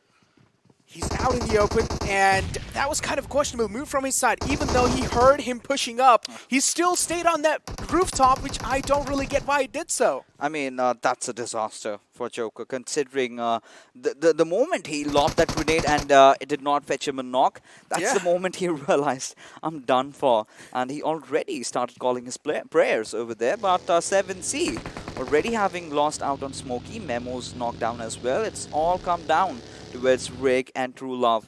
But blah blah blah. In the meanwhile, finding Leon from afar will of course confirm that kill, and T2K are off to a good start. T2K doing fantastic for now. I mean, first game was there, so opening has been pretty much fantastic for them. Maybe this whole day will be good if they just keep on continuing the way they played in the first game. For now, things are looking pretty safe for almost all the other teams other than Skylightz Gaming. One man is pretty close to the rest of the lads of SD there, so he is definitely not enjoying his stay in overall pond. Yeah, absolutely. Now it's a certain silence as we have Memo, which is scouring the land, searching for Rosh. Wants his loot though, but in the meanwhile, Chari taking things into his own hands. But, well, to be honest, he does not really have any other options. But Kaye and Ken BB, what are they up to? Can they wipe him out? Chari having spotted Ken BB, but from the sidelines, did not really see this one coming. And that being said, Skylightz Gaming taken really early exit on the 16th spot. Fantastic stuff from the lads of SD, but I kind of feel bad for the Skylightz Gaming there. 13th position in the overall boards. If things are not really looking good again for their side, this can be pretty much unfortunate for them. On the other hand, look at this Nightmare Hong, pretty close to the lad of Godless there. And it seems like, well, I mean, he is trying to be as safe as possible, trying to be a silent assassin for now. Not moving an inch, not moving a single muscle. Yep, and I think that's wise. he is trying to go suicidal, considering he's just waiting for Godless. The moment he steps in, that's where he's going to strike. But look at Uzim having spotted out Memo completely, out in the open with just a sliver of HP. And any single moment he might take a few shots. But 7C are the one that are going to be retaliating. Gotta see as to what happens. Stalwart, in the meanwhile, Uzim, Crypto, in just one compound. But right now, they need to get this knock on towards Memo. Memo. His back is pretty much exposed. Thank God there's no one really at his back. So he's pretty much safe for now. But again, the only man there the backup fire is there from the back lines, but it doesn't matter. He's way too close to the enemy territory. And Stalwart Esports pretty much has the entire control of this area. So Memo, I feel like he should back off to that rock. Yeah, he certainly has to. But, for that to be done, there has to be a window being created. And I really want to see where the other players of 7C are, considering Memo does have that Tommy gun, 50 bullets. If the players of Stalwart just make those brave and bold moves, they're going to be eaten alive. Now, Crypto has taken some massive damage. Hasn't really gone for the heals, though. Does he have enough first aids? That's a big question. Definitely does. PM Crew do have that kind of heal control in the backlines of Stalwart Esport.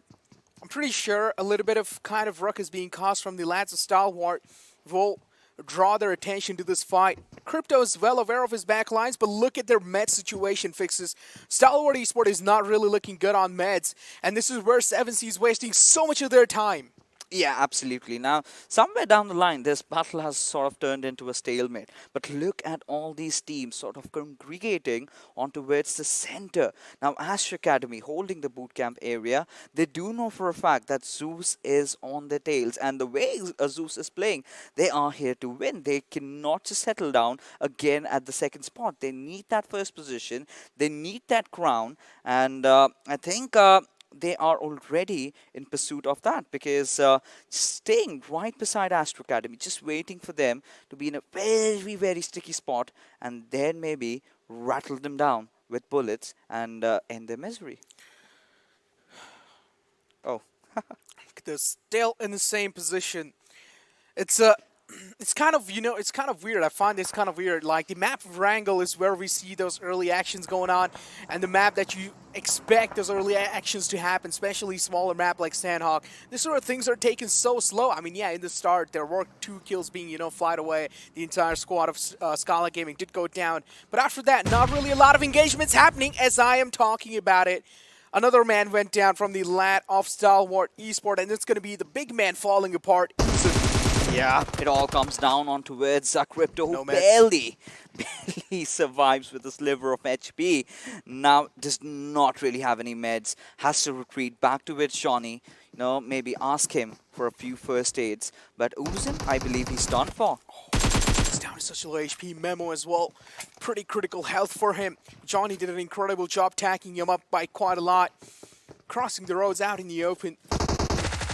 Luckily, no one from the 7C squad is providing that enough cover on the side of Memo. I feel like they need to reposition themselves. The rest will be there from the side of Stalwart Esport. Uzim kind of crossing the way. Memo moved out of that, overall angle at the wrong time. The timing was in the favor of lads of Stalwart Esports for now. Healing himself up, bandaging himself up slowly and steadily. And this is where Memo finds the right moment to back out from this fight. Oh, this is smart. I like this from 7C. He knows that he does not really have a lot to contend with. And either wise, Johnny will, of course, get that knock. And he's a goner there, isn't he? Because there's no chance on earth that 7C might want to commit in for the revive. Because trying to do that is basically knocking the doors of death. But now, that being said, the circle has taken a shrink. We are seeing again that hybrid circle being formed right in front of our eyes. We for sure do not know where it's going to end. That's for sure. Stalwart Esports, take a look at Uzim down to such low HP. Meds are lacking there. Maybe they should finish Memo there. At least they will find a little bit of meds on him. They did have a few bandages there. Maybe that would help them out for a while. Turulov spotting out the entire squad of Stalwart Esports. Any more damage can be pretty detrimental for them. And there you go. Memo being taken down. And somewhere down the line, I really thought that maybe PN crew would want a piece of the pie. But eventually, they are heading on towards their own safe heaven. And avoiding those fights, they're playing for the positions. And given the right circumstances, given the right window of opportunity, they might just, come back into this fight and have a piece that's lying around. But now, as things are, we've got Killer spotting out Hoshwan. Now, this knock might just be big, but he said he seems to have escaped. Oh, no! A little too early to make that statement, Fixes, because this aim is on another level. He did find him with that 2x, and now Zevil has his sights locked onto that doorway. He does know someone will make that mistake to peek out of it. The rest should be there from the side of LIT, and shouldn't really be that big of a trouble for them. But it seems like, no, the kill got confirmed instantly. Yeah, I mean, considering the fact that, even Apes are on the back lines, they've taken control over the hills. And, the boys over here from PN Crew, certainly, I mean, you give them that opening and they're bound to strike. And I really felt for once that, yes, he sort of has messed up on his shots, but the next time he shows up, he does connect it absolutely right. And in a turn, he gets that knock. But right now, taking a look at DRS, they finally managed to, make a quick rotation, getting inside the circle safely for now. But, it all comes down when we get to see that next shift, the curveball that we've always been talking about. Now, Wanu, he's given up his position. He's on the outpost. Now, you're really exposed when you're up here. You get a lot of vision. But apart from that, it does come up with that trade-off. And look at this. It's like a trench war going on here. Both these teams in their own houses, peeking out those windows, shooting a couple of shots, getting back in. Bullets being kind of exchanged from the both sides, but don't really seem like any of them are finding any connections. So both these teams are looking pretty safe. Airdrop 3 on the way, and this is what my friend Ocean likes to call it as the demon of a weapon. I mean, forged by the devil himself. And right now, Astra Academy, if they get their hands on it, I mean, they've almost gotten an upper edge over all the other teams. Wanu spotting out Rick right out in the open, still waiting for him to expose himself just a little bit. Okay, there you Seems go. like action is going for it. Oh, now you do not want a man like him to get that airdrop, do you?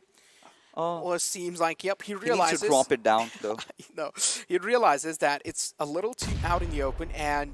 No, that's a good way. Oh, yeah, okay. He threw that nade to actually drop it down. Now he can loot it peacefully, get that for himself. Oh, ghillie suit as well. I mean, maybe we'll see a snaky action this time. Considering you're in boot camp right now, this ghillie suit sort of makes you even more visible.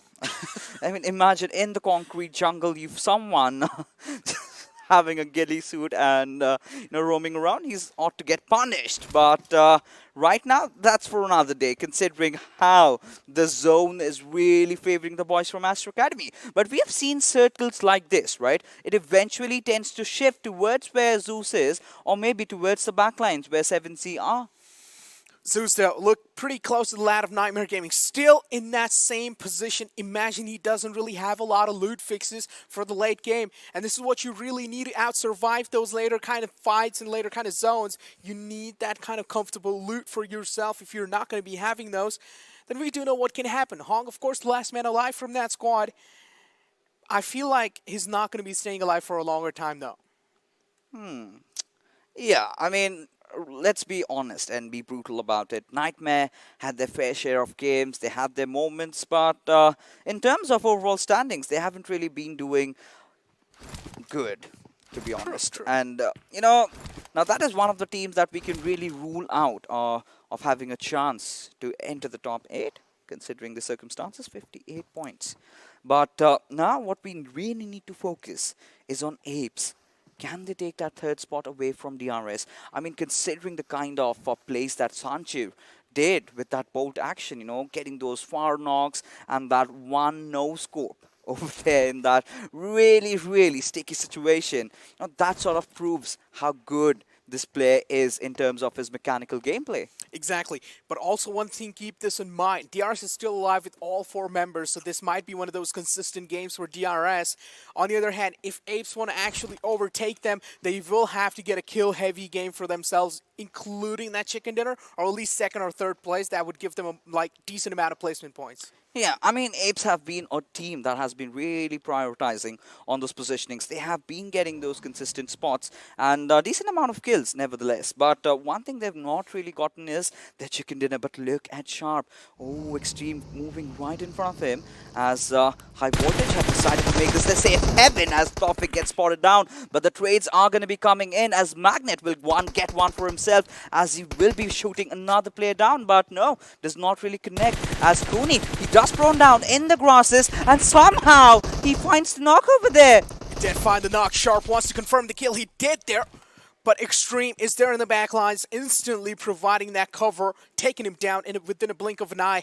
A little bit too greedy to confirm that kill, I would say. You know, I really could not understand how on earth could 1952 mess this one up. Because, you know, you've got a squad pushing right on towards you. You were the one supposed to be aggressing. You are the one supposed to be applying that extra bit of pressure. How on earth could you just let them down? You know, somewhere down the line, trigger discipline, it's good. But sometimes you need to be aggressive. I mean, High Voltage was not supposed to be alive in this fight. They should have been eaten. But seems like it was the other way around. But that being said, we are looking at the circle taking the shrink again. Now, DEADEYES, they've got Shifu Sir knocked out. And I'm starting to ponder as to how they're going to get inside the other side of the island.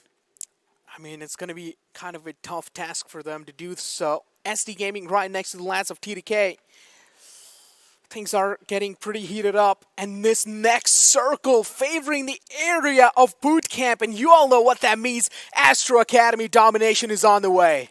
I mean, it is, but you know, I'm still gonna be, you know, keeping my money on that curveball that I'm about to witness. Oh, here Might we just go. Towards the warehouse. But Hong, how did just blown into smithereens, and that's what Zeus do, right? That's what they're known for. And Nightmare Gaming take an exit on the 14th spot with just 1 kill. Just 1 kill. Well, 4 nades lopped in 1 little shag. Imagine what just happened to Hong there. That's a pretty brutal death, not gonna lie. It's kind of a fatality. On the other hand, here we have Nima. Oh, he has to be spotted out. Shots being taken. You don't really want to be caught off guard, especially when your opponents have that MK14, especially if your opponent's action. I mean, look at that. He's done that before, right? He's done that in the past. You know, just lobbing those grenades through those sky holes and getting it connected. But that being said, Godless has been taken down. It's a fight going up against Stalwart and Zeus. They're being hammered. But right now, Top from the boot camp, he's trying to take a few shots here and there. Frankie, having that high ground advantage, gets a lot of vision though inside the circle, waiting for the right opportunistic moment to strike. Zeus, look at them. The position is so bad out in the open. No cover for themselves. Even their backs are exposed to TDK. And here we have, yep, shots being taken. Abley connecting a little shots on the blade. They're getting caught off guard. Almost could have been taken down. A little bit more exposure of his body, and that would have happened. There we have a beautiful spot out coming out from the lad of Johnny. He has got some eagle eyes there, but now seems like Stalwart Esports are not going to be stopping anytime soon. Zeus are getting shattered one after the other. They're getting absolutely decimated, just like they were doing in the first game. You know, this is one good thing I like about Zeus, and simultaneously it's one of the bad things as well. You know, always going in for those revives. Now, this was not a situation where Abley could have really gotten that revive and gotten out alive, considering how Star would have completely pincered them down. And yes, now Stalwart wiping out Zeus. Now this changes things completely. Yep. This is where DRS need to cover up. This is where DRS need to get this chicken dinner, get themselves back in the race for the crown. Very well said. This is the DRS's right moment. This is where you need to cover your points up. This is the only moment you're going to be finding in the entire tournament. But Stalwart, though, hats off, wiping out a big mammoth-like squad like Zeus there. Well played. This proves this team's capability and this shows their caliber as well. I mean, we already do know, man, you're having those lads like Crypto and Johnny in your squad, but hold on. I'm going to hold on to my word for now. As Zevil spotting out the lad Sandesh on the top ground, but he does have the high ground, so I feel like Zevil should watch out his peaks. Gotta see what he's up to right now. Does not really have a very good advantage though, but look at the circle shifting. I told you! I'm gonna back my money on that, and I hit the golden spot. And, you know, Still in the circle though, hold on. They're still in the circle, but how on earth are they going to cross that trench, that dip over there? Are INV really going to let them? No, I mean, you do not really have a lot of smokes when you drop off. And that's one of those beautiful things about Sanhok. Now, considering you've got APES also coming in, right on the sidelines, White is going to commit for the push, but how on earth could he be oblivious about the fact that Astra Academy loved their bootcamp? Pika on a sliver of HP, but still surviving. He'll definitely get that first aid up for himself. He will. White gets taken down. Pika, beautiful job there. But the nades lopped in from the side of APES. I feel like Pika should have repositioned himself instead of healing first. The Rez will be stuck from the side of top, but he does hear footsteps coming in, so backs off. Tries to go in a defensive stance. Nades lopped in from both sides. There is kind of backup fire or backup cover being provided from the lands of Astra Academy. Scree is there in the back lines. Kill being confirmed from the side of APES as well. Two Mongolian teams going up against each other. Head to head. And APES, they're not shying away from a fight, are they? And they're bringing it right onto Wits their faces. Now, Pika being out of the picture. Now, this is going to completely change how Astra Academy are going to approach this entire fight. But you know one thing, they're sort of constricted to that one compound, which can be sort of devastating for them. But Stalwart, they're under heavy fire, already lost out on one of the players. And DRS! This was their moment to prove. This was their moment to shine, and they screw it up again. Got taken down by Stalwart Esports. Beautiful job there. Taking down the team like them. Backstabbed in the perfect moment, in the perfect time. And DRS did not really kind of predict that. With only one kill as well, they haven't secured any points for themselves. Just 1 point. That's not really a lot. DRS isn't really having their day since yesterday.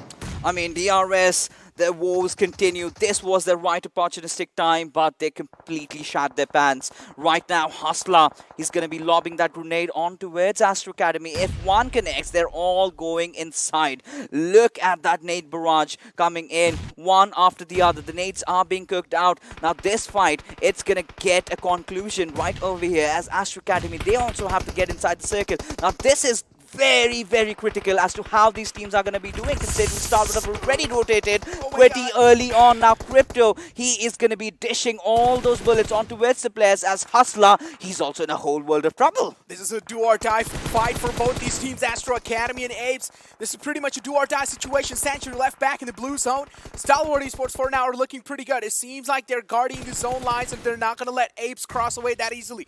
Sanctuary, though, still holding off in the back. Stalwart Esports, I'm pretty sure they have no clue.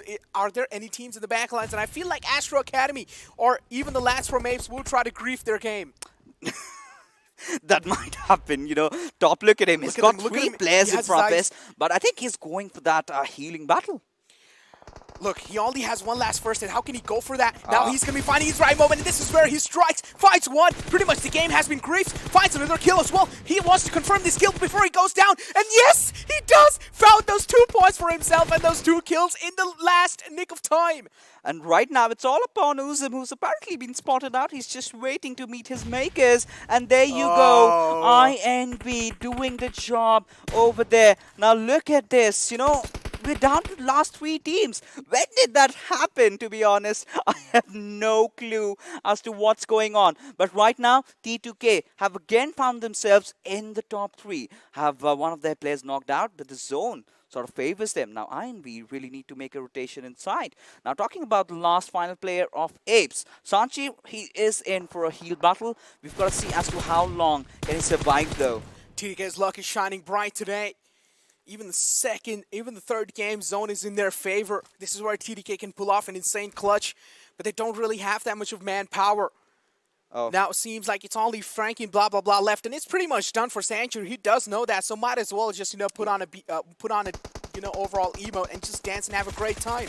Yeah, the dance of death. But right now, INV, they're going to be enjoying themselves the chicken dinner, or maybe Frankie has different plans, but not this time. As Chad will find that knock, and it all comes down to blah blah blah, who eventually gets taken down, and Team INV get their first chicken dinner home. And you know, they've been waiting for it. They deserve to dance like this. I mean, I like it.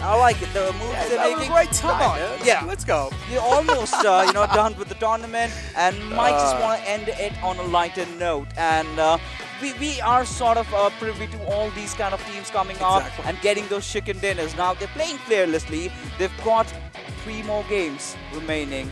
And what do you think is going to happen? 3 more games left in your pockets. I mean, DRS, if you keep on playing the way you're playing right now, or in the future games, I mean, I pretty much know it's going to be a slipped away position from your hands. Yeah, so close yet so far as DRS messed it up again. But that being said, we are going to be taking a quick little break, and coming right after is the Des going to break the fights down.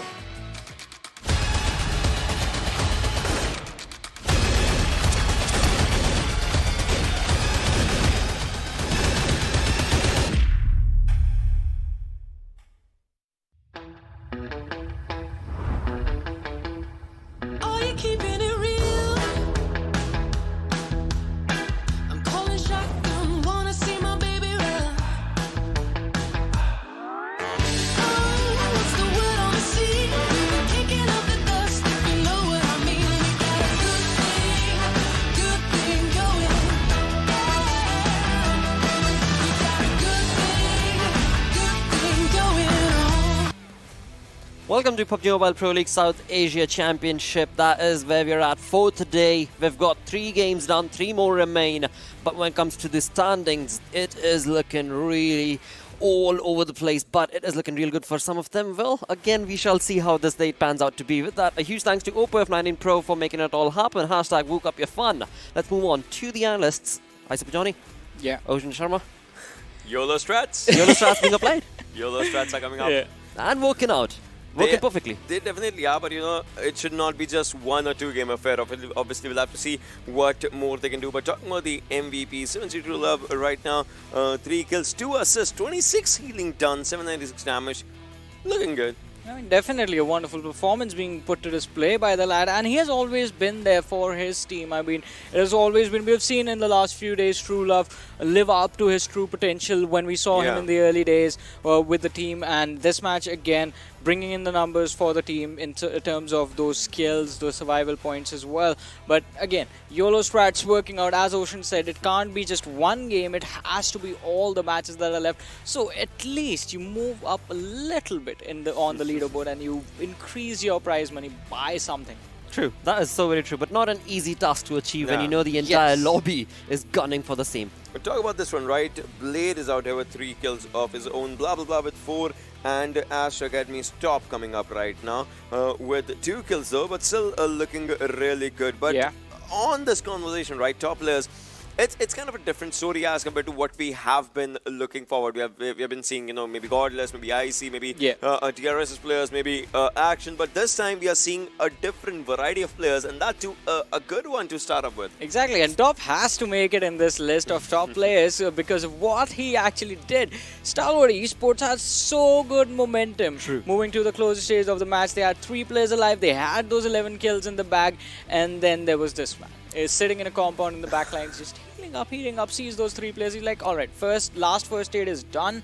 Now need to start taking out those kills, and was able to pick up a few extra points before taking an exit. Yeah, that's true. But talk about Blade, right? 5 assists coming up from that lad. Blah, blah, blah with 13 utilities. But Crypto, well, Crypto is coming up as well. I mean, in the upcoming few games, you wanted Stalwart to have a good game, and they did. They delivered, but I want them to like at least get 1 more game like this, 1 or 2 more matches if they can perform like this. Like, alright, top 5, finishing top 5 in a game is good, but if you can get those 11 kills with the top 5 finish, that is going to make up for the points that you lost in terms of the chicken dinner, and that is something that this team can focus on. They have the ability to do that, and they are doing it wonderfully. They most certainly are. I mean, when we are talking about those positions, we were looking at very close points, 155, 154. So 19 points coming in from this game for Stalwart Esports is certainly going to be helping them in terms of that boost. But INVEsports walking away with 9 kills, 24 points, and their chicken dinner. I'm sure they are going to be motivated.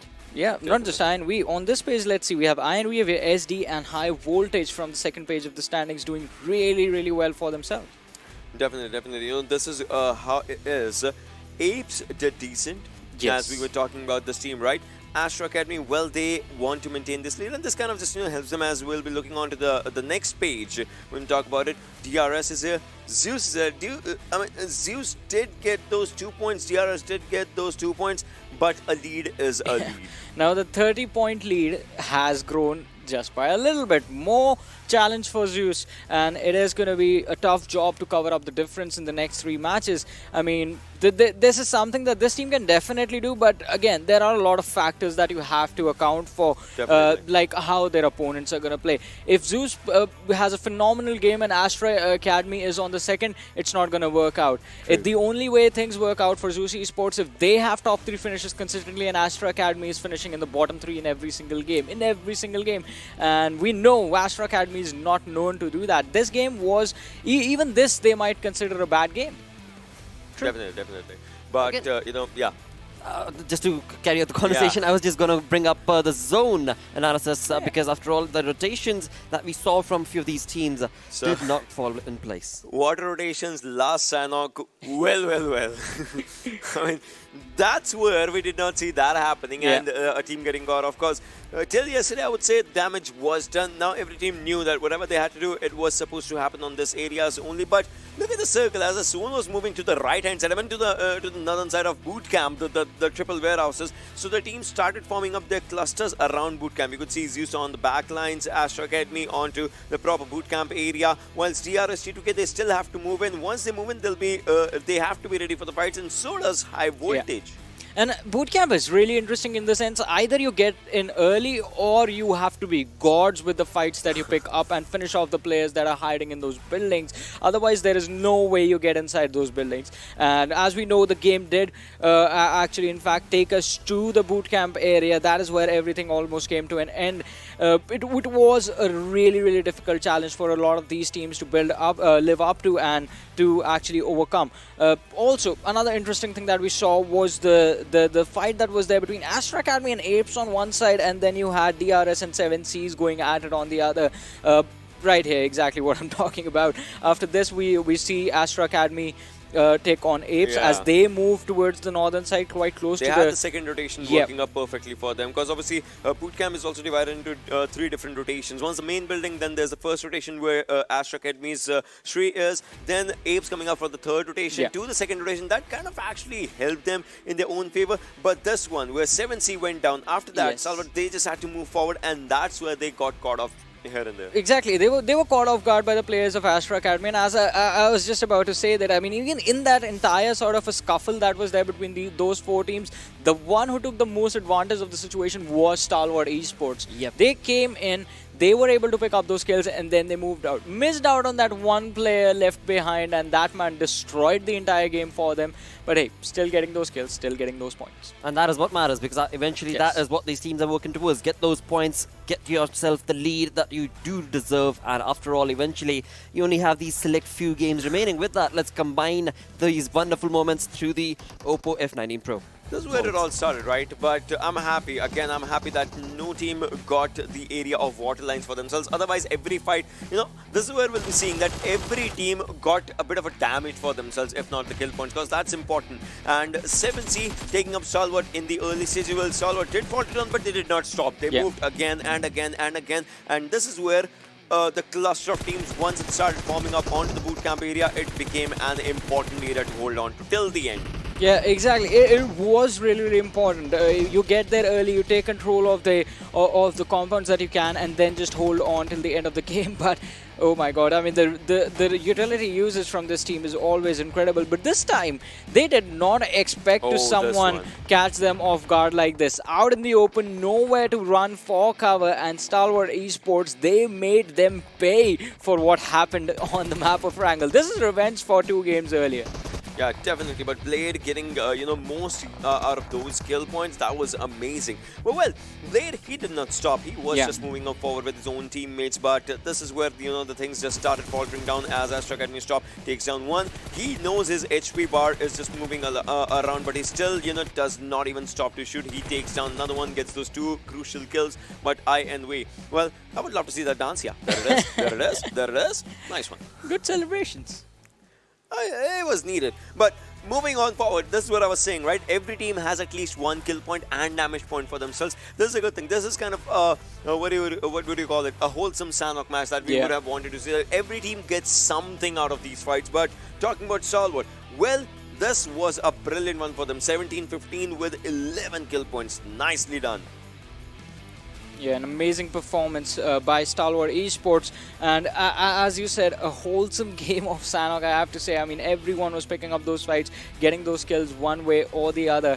But in the end, another team that we have to talk about, it's going to be the team that was second in this game, that is T2K. Because T2K, this is their second game that they have had a good finish, and we saw after the first one how close they were to entering the top 8. I want to see the overall. I want to see where does this match bring this team. Well, you bring it up. Let's move on along and have a look at, of course, the storyboard that is going to be showcasing what bigger lead have these teams made for themselves. They make it. Whoa! Third position for APES. DRS needs to go. Fifth for Stalwart. Yep. T2K on 7th. Oh my god. This is amazing. Today is absolutely bonkers. I mean, Ocean was right to say it.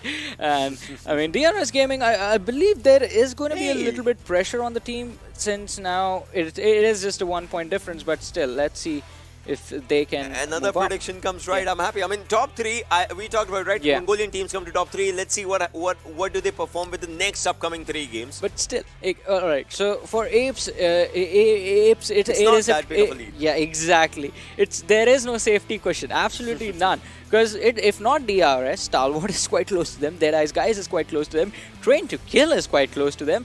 And I mean, it's going to take 1 or 2 games for either Train to Kill or PN Crew to 1 or 2 good games to these guys, and they can actually take away the 3rd position from APES. And for the others, DRS, Stalwart, and DEADEYES, it's just 1 match. Well, after this one, Stalwart has become the 3rd team to reach to triple-digit kill markers. Look at how kill-hungry that team is. And the competition is Astra Academy, like pretty close with the kill department, I would say. 102, 101, 119 is with Zeus. They still need to get that 1 placement point to get them to the triple-digit marker. But talking about the other teams, 9 to 16, that's where we have been seeing a lot of ups and downs happening as T2K came up from the 9 to 16 marker to the 7th marker. So that's one thing. But DEADEYES, they did go down 1952. Well.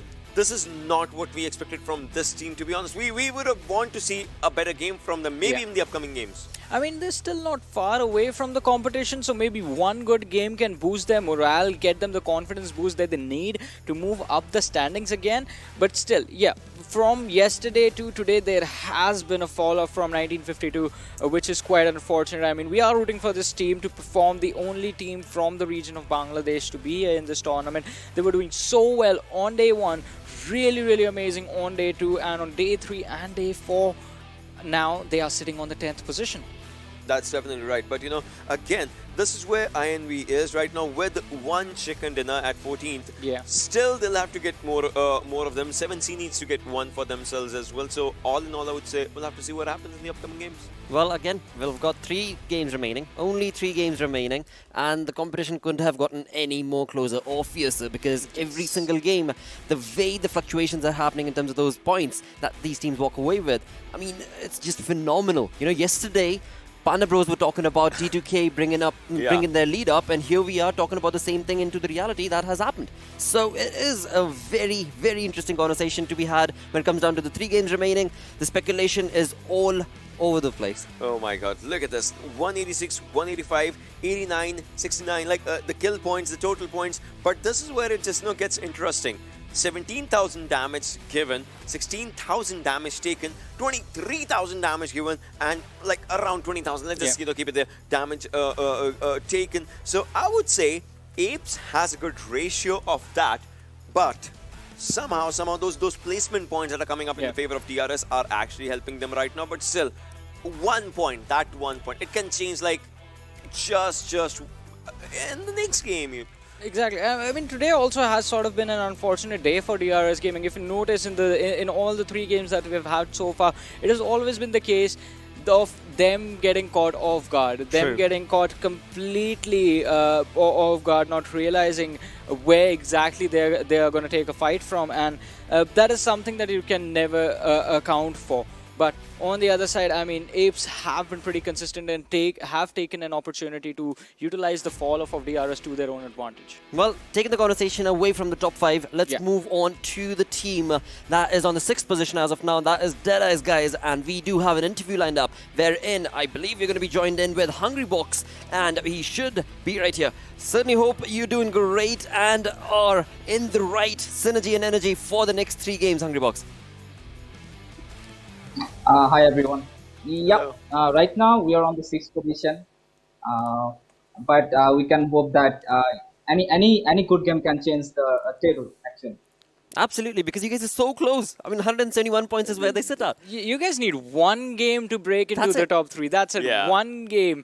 I want to know from you, are you planning to still play it safe and hope that game arrives, or are you going to be like, all right, time to go YOLO, we're going to get that game, we're going to force it to come our way, force those points to come our way? If I talk about the strategy, in the first 2 days, we were playing really safe, and from the day 3, we started stepping up our kill numbers.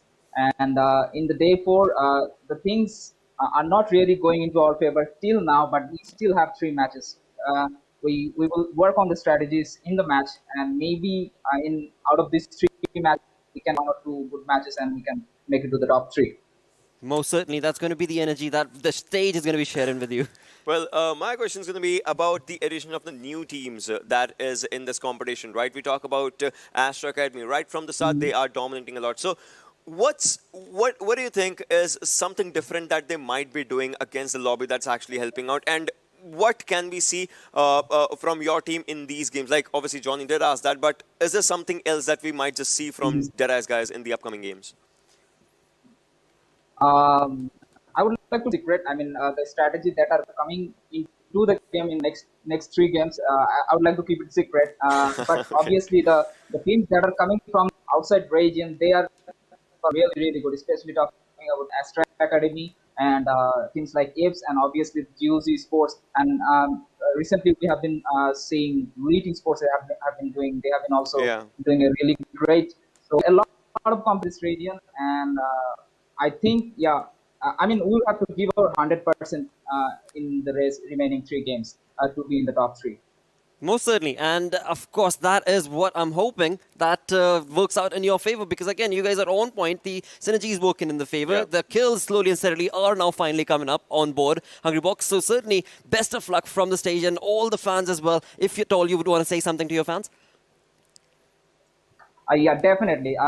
The main reason we have been called as the comeback king because of what we have been doing from the first PMPL to the 3rd PMPL right now.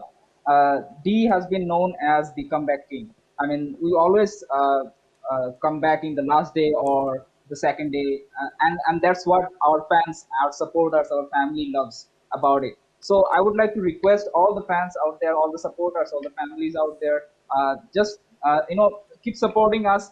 The amount of efforts that you guys are doing, that is, I cannot thank you guys enough, because whenever I check my DMs or any other social media platform, I see, I mean, they still believe that we can be the champion, which is not really possible, but they still believe that we can be the champion. That is a huge, what should I say? Now, that is a huge, statement for the team. So I would really like to thank the fans out there and keep supporting the DEADEYES guys. Well, thank you so much once again for taking out the time, HungryBox, and of course, best of luck for the upcoming 3 games. And of course, fans, you heard it. You heard it. Support the team. Support the team that you love. Go on, showcase all the love that you possibly can, because this is the time that you need to do so that much more aggressively. 3 games remain. Let's jump right into it. Let's bring on the schedule, where now we're going to be taking things back on to Erangel. Second last Erangel. Second last Erangel for the day. After that, obviously, it's going to be last matches, last Miramar, last Erangel. But this time, I would say, this is going to be an important one for, obviously, just like, we talked about top 6 teams, it can fluctuate. Obviously, Right. Astra Academy is there, Zeus is there, but after that, it can fluctuate heavily. And then 3 good games for a team can actually get them to a really good placement. Exactly. They might be able to take second away from APES in just this one match if things go right, as Hungrybox himself mentioned. And it sort of brings this vision to mind of this lad standing in front of a door and forcing it open. That's DEADEYES guys right now just breaking into that top 3 position. Let's see how things are going to go. I mean, lads have been, like, there are a lot of teams that have been quite unfortunate. I mentioned DRS in the matches, DEADEYES guys as well, getting caught off guard, zone really not playing into their favor. And with every single Erangel that comes, this has been the tournament where there is no meta with the circle. Things are changing every single game, so you never know. Maybe this time it's going to be theirs. The zone has its own game plan, right? The zone has its own way to understand what it is doing with the players, and it's playing mind games. And I would say it's not like the players are taking it as a challenge. The players are loving it. Yes. Exactly, because the way they're jumping into the fights, as you so perfectly mentioned, Super Johnny, that at moments, of course, teams like DRS are not able to, and there are other teams as well who are not able to, get the best of that advantage. Definitely. But eventually, it is going to be a conversation that only time can answer. For now, to get that time shortened up, let's jump right into the game. And to take us through this, we've got Blay and XP joining us virtually on the stage. Thank you again for that, Blotter, as usual. Wonderful gentleman on the desk over there. And XP, it looks like something which all of us kind of, I wouldn't say predicted, but envisioned could happen, has taken place. With 3 games remaining in the championships, the top 3 teams are all from Mongolia. That's, wow, I think 14% of the players playing this tournament are Mongolians. 14%, 14 to 17%, something minuscule, right? There are 12 players out of 64, and all 12 of them are in the top 3. That is something.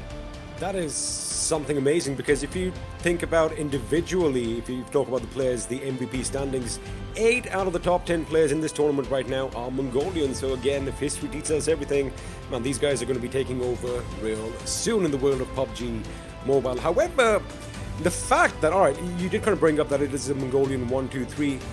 DRS Gaming, Blade, they haven't had the best of days, and in fact the last 5 games they've been sliding down. If my math is correct, 6 points in the last 5 games is how? That's abysmal. And this is a team. Yeah, go on. Again, the thing we started off today with was the fact that it's that mental pressure, because they know that they have a lot of work to do to make sure that they hold on to that 3rd position. But boy, oh boy, buddy, it can really weigh you down from time to time.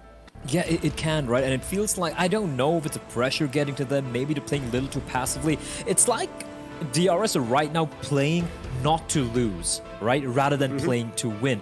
And that could be the difference in the mentality here between themselves and the 3 Mongolian teams. That seems to be the difference maker. Then again, you can never count DRS out. They could suddenly get 2nd win and just start to dominate all over again. But then Stalwart Esports XP, 5th position without a single chicken dinner. That's also very commendable. APES cracking a top 3 without 1 chicken dinner either. That is shocking as well. So you got to give credit to a few of the other teams as well. T2K climbing to the 7th position, and again, while we have these the total points on the left-hand side, take a very quick look at the 3rd position, 186 points, and then you look at the 8th position at 163. That's 23 points difference between the 6 teams. So anything can happen, but we aren't going to be wasting any more time, ladies and gentlemen. XP, you can see the plane path right there. It is kind of between Primorsk and the military base. It's going to be heading and ending just east of Yasnaya.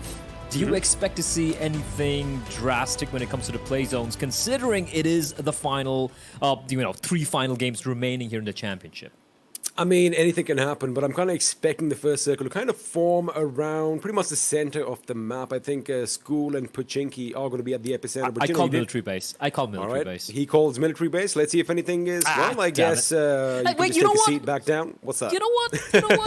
That's a bit of the military base. You got a little bit. You got a little bit, but it looks like action might break out early on. Now, you did kind of mention Yasnaya, and we were just talking about a couple of teams before this. And, well, for both the teams, LIT and DRS, DRS, they'd love dropping down in Yasnaya. So if DRS want to make up for some points, they need to take some fights. Like I think SDGaming has the same idea as Kayer is going to be leading the charge, cooking that grenade, lobbing it just to keep the enemies at bay with a follow-up Molotov. Oh, actually that grenade did some damage to Memo, but this could be a bit tricky. A risky move coming over here, but he does have that PP Bison. However, waiting for him on the other side of that door are shotties. This is not going to be easy at all. SD, nothing to lose, pushing in. Turulov getting knocked down. Okay, flips spinning around. He knows someone's shooting him from the distance, but they will finish off the job.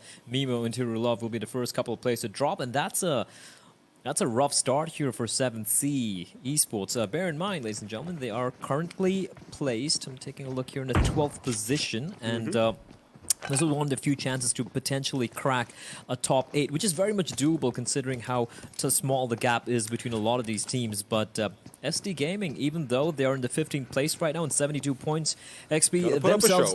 Yeah, I mean, you have nothing to lose. This is where you go all out. This is where you just try and screw with everyone else, right? You know, also, it'll add on to your... Wait a second, I thought they were actually going to take the fight over there, but Ken BB, of course, realized that the enemy are going to be making their escape in that buggy. So what I was saying is, it's going to add to their prowess in the tournaments to come. You know, that adrenaline is going to be coursing through their veins right now, and they must be thinking that, wait a second, if we can do this, why didn't we do this from the beginning of this tournament? But I did want to bring the map up, have a look at what's happening over here. Now, I did kind of see DRS was a bit further east from Yasnaya, so... Again, you did kind of say that, you know, they're not playing to win, they're playing not to lose, and that, of course, is going to throw your game plan out the window, because if a little bit of hesitancy does seem to creep in, well, I mean, we know that it can pretty much screw everything up, as it has been for this team. 4th position, 185 points, 1 point shy of APES, who, as you did mention, are in the top 3 without a chicken dinner. That is just phenomenal. I mean, we talk about consistency. These guys have been consistent. We talk about Apex Predators. The Apes have definitely been getting their fair share of kills. But again, 2 games remaining. I beg your pardon, 3 games remaining in the South Asian Championship. And you know what, DRS, they got to buck up. They got to make sure that they have the same game plan that they did on day 1 if they want to succeed. And quickly talking about a non-Mongolian team, Stalwart Esports, man, they have been really, really fascinating me with their gameplay. Again, that aggression, we know that these guys can handle themselves in a fight, right? But I like the fact they're taking chances. I just want to point something out as well, just to kind of underline the point you're trying to make here, right? Stalwart Esports are right now top 5 with 173 points, correct? They have the 3rd highest number of kills, right below Zeus Esports and Astra Academy is 102. These guys have 101. They are 12th in placement points. The thing is, you know, talking about this Pakistani team, I love it. I love the fact that, oh my, they can go toe-to-toe, they can go head-to-head with the best of the best in the world right now. But again, what kind of seems to, you know, give them a hard time is the fact that sometimes they can be a bit predictable, because they haven't really changed their drop spots, especially on a map like rotations. Erangel, right? There you go. So now the zone isn't always going to be on your side, right? So you got to be versatile. You got to make sure that you have options B and option C. However, some things are definitely working out for them. They just need to hold down to their locations and hold down the ground when they take fights. Because what happens is, if they're winning a fight, yes, they'll go in, they'll get those kill points. Yay, well done. However, once they seem to have a little bit of pressure applied on them, in my opinion, the biggest mistake that they're making is they let go of that ground. They kind of retreat back, which again looks like the right decision. But, you know, you don't want to give away your vantage point. So again, I like the fact that today they've been holding the ground, and they've been hurting a lot of teams around them. Absolutely, and that's what we want to see, right? As we do enter the final 3 games here. This is after this, of course, we have one more game, and then the final game is going to be taking place a little bit later on. You're not fighting for anything else apart from... This is not about qualifying for the next stage. There is no next stage. This is the championship. This is the championship finals. Winner takes all. Winner takes $40,000, as Zeus is going to find Chad from INV. And Godless, of course, the man of the hour, who he has been spectacular alongside his other teammates like Ziol. And he's going to take a safe route, running on in. Should have an easy finish here on the Chad. Just locks him out. Good night, Sweet Prince. And that is going to be the first kill for the side of Zeus Esports. And for Zeus, I mean, I got to give it to these guys, right? Like, we had Astra Academy and DRS just dominate the first day, and then like a majority of the second day, and everyone's like, well, looks like Zeus was just a flash in the pan, and they're like, you know what, just hold my kombucha, watch us right now, and they just go on this killing spree of sheer domination. They only have 2 chicken dinners, XP, and that's something DRS Gaming has, DEADEYES guys have, T2K has, LIT have, 1952 has, but they don't just get the chicken dinners, they get high placings, and more importantly, they are the Grim Reapers of the battlefield. I gotta say, they are even more deadly than Astra Academy when it comes to taking fights. And speaking of taking fights, Ably is making life a little miserable here for the side of XPZ. However, a couple of knocks to Zeus means they might have to take this one a little bit more passively. I kind of reckon he could have backed that car out straight, did not turn it, but it works out for him as Ably is going to take down XPZ. Now, a little trade was coming in earlier. Zeol did manage to reach his teammate Icy, who was bleeding on the ground on a sliver of HP. So against all odds, Zeus are still a 4-man squad. And just to add to your point, it's also the fact that, yes, Astra Academy, man, they're a heavy-hitting team. However, yes, they are consistent, but it's the unpredictability of Zeus Esports. It's the flamboyant nature of their gameplay that, basically has us all watering at the mouth. It's like if Astra Academy are classical music, Zeus Esports are jazz. They're like heavy metal, right? They're more just like rock and roll. They're like, listen, you don't know how we're going to play. We might play safe. They're flashy in it. we might just drop into your drop location, or we might just, play at the edge of the circle for the entire game. The unpredictability and the ability to take multiple fights. And one thing we notice in Miramar as well, XP, is their willingness to fade away from a fight if it's not worth taking. I think that is something which is lacking in a team like, let's say, APES Incorporated and even Stalwart at times, where some fights are just not worth taking when you look at it from a bigger picture. And I feel like watching Zeus play from the group stages to the finals to the championships over here, I feel like we've seen an evolution from them just being a bloodthirsty beast to being a smart, intelligent apex predator. And that has been a marvelous journey for me, just watching these guys kind of grow and become even better throughout the past couple of months. Absolutely, could not disagree with anything you said. I mean, beautifully said. That was actually quite nice. But the thing is, as the circle is shrinking, I kind of noticed one thing that I wanted to bring up. DRS, again, they are taking their sweet, sweet time to make it to the circle. Where are they right just now? They're still in Yasnaya, just south of Yasnaya. Now, that is something that I do not fully agree with because they are playing passively. They are going to basically be hugging the zone as it's going to move in, as Kayer is going to fall to his... No, I think that's how we're going to call his name every single time. But Kayer is going to be in a world of trouble as he goes down, and with him, SDGaming are going to be eliminated. And I was just about to bring up a point with SDGaming. Even though we saw that action in Pachinki at the beginning of this round, man, they were relentless. They kind of chased 7Cs out in the open fields of Gutka. However, it does look like High Voltage are going to get the better of them. And with that, their ride in Erangel has come to an end. Now, High Voltage again, man, these guys have been on fire. They've been really sparky recently with their gameplay and the fact that they are taking fights. Oh, there you go, electrifying Sparky. Wow, Angad, you can do a lot better. But anyway, they have been upping the ante, so to speak, as has Stalwart Esports. Now, this is interesting. Mind you, this is still the military island, as Johnny is going to be traveling past, completely oblivious to the fact that he might be under someone's vision. Somebody's watching them. The hills have eyes, play. Good reference game there. I love it. Take a look at the quick replay, though. And this was how they got wiped out. Oh, no. Oh, they were... That was a freebie. That was Amazon delivery. It's like just think of Assassin as a fearless matador and the raging bull coming towards him in the form of SDGaming. That man held his ground. I mean, he has cojones made of steel, rattling off bullets, and pretty much almost getting that squad wipe. DRS, okay. They're taking the fight with LIT, but they're peeling away. They've got a couple of knocks. They already have 2 knocks. And I believe DRS have... Okay, they're a 3-man squad, but they got us 2 knocks.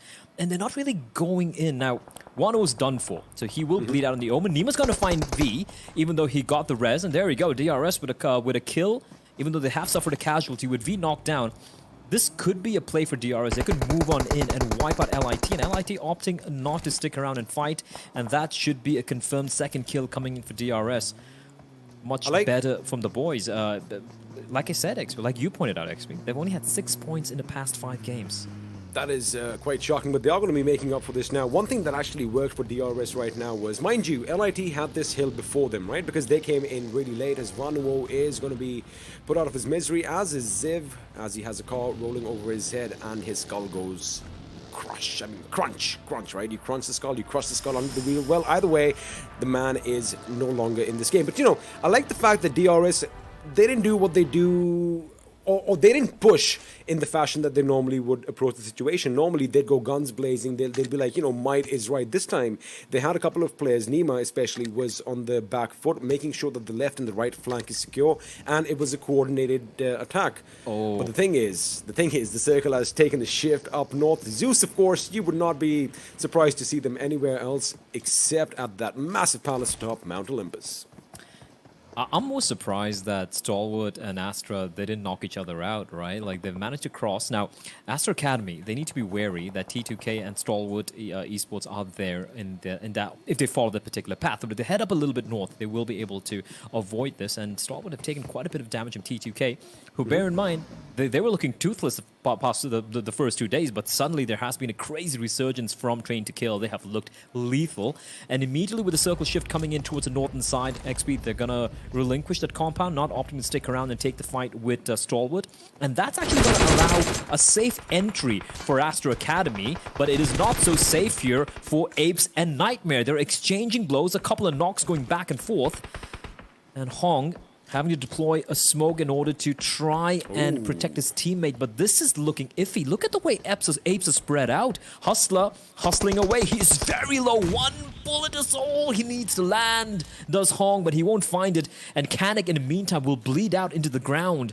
And Apes coming under heavy fire, and they are struggling a bit, but Suncheer is still alive and kicking, and we know what he can do. Good presence of mind over here by the boys from NM, of course. Hong could have gone for the revive. He made sure he deployed that grenade.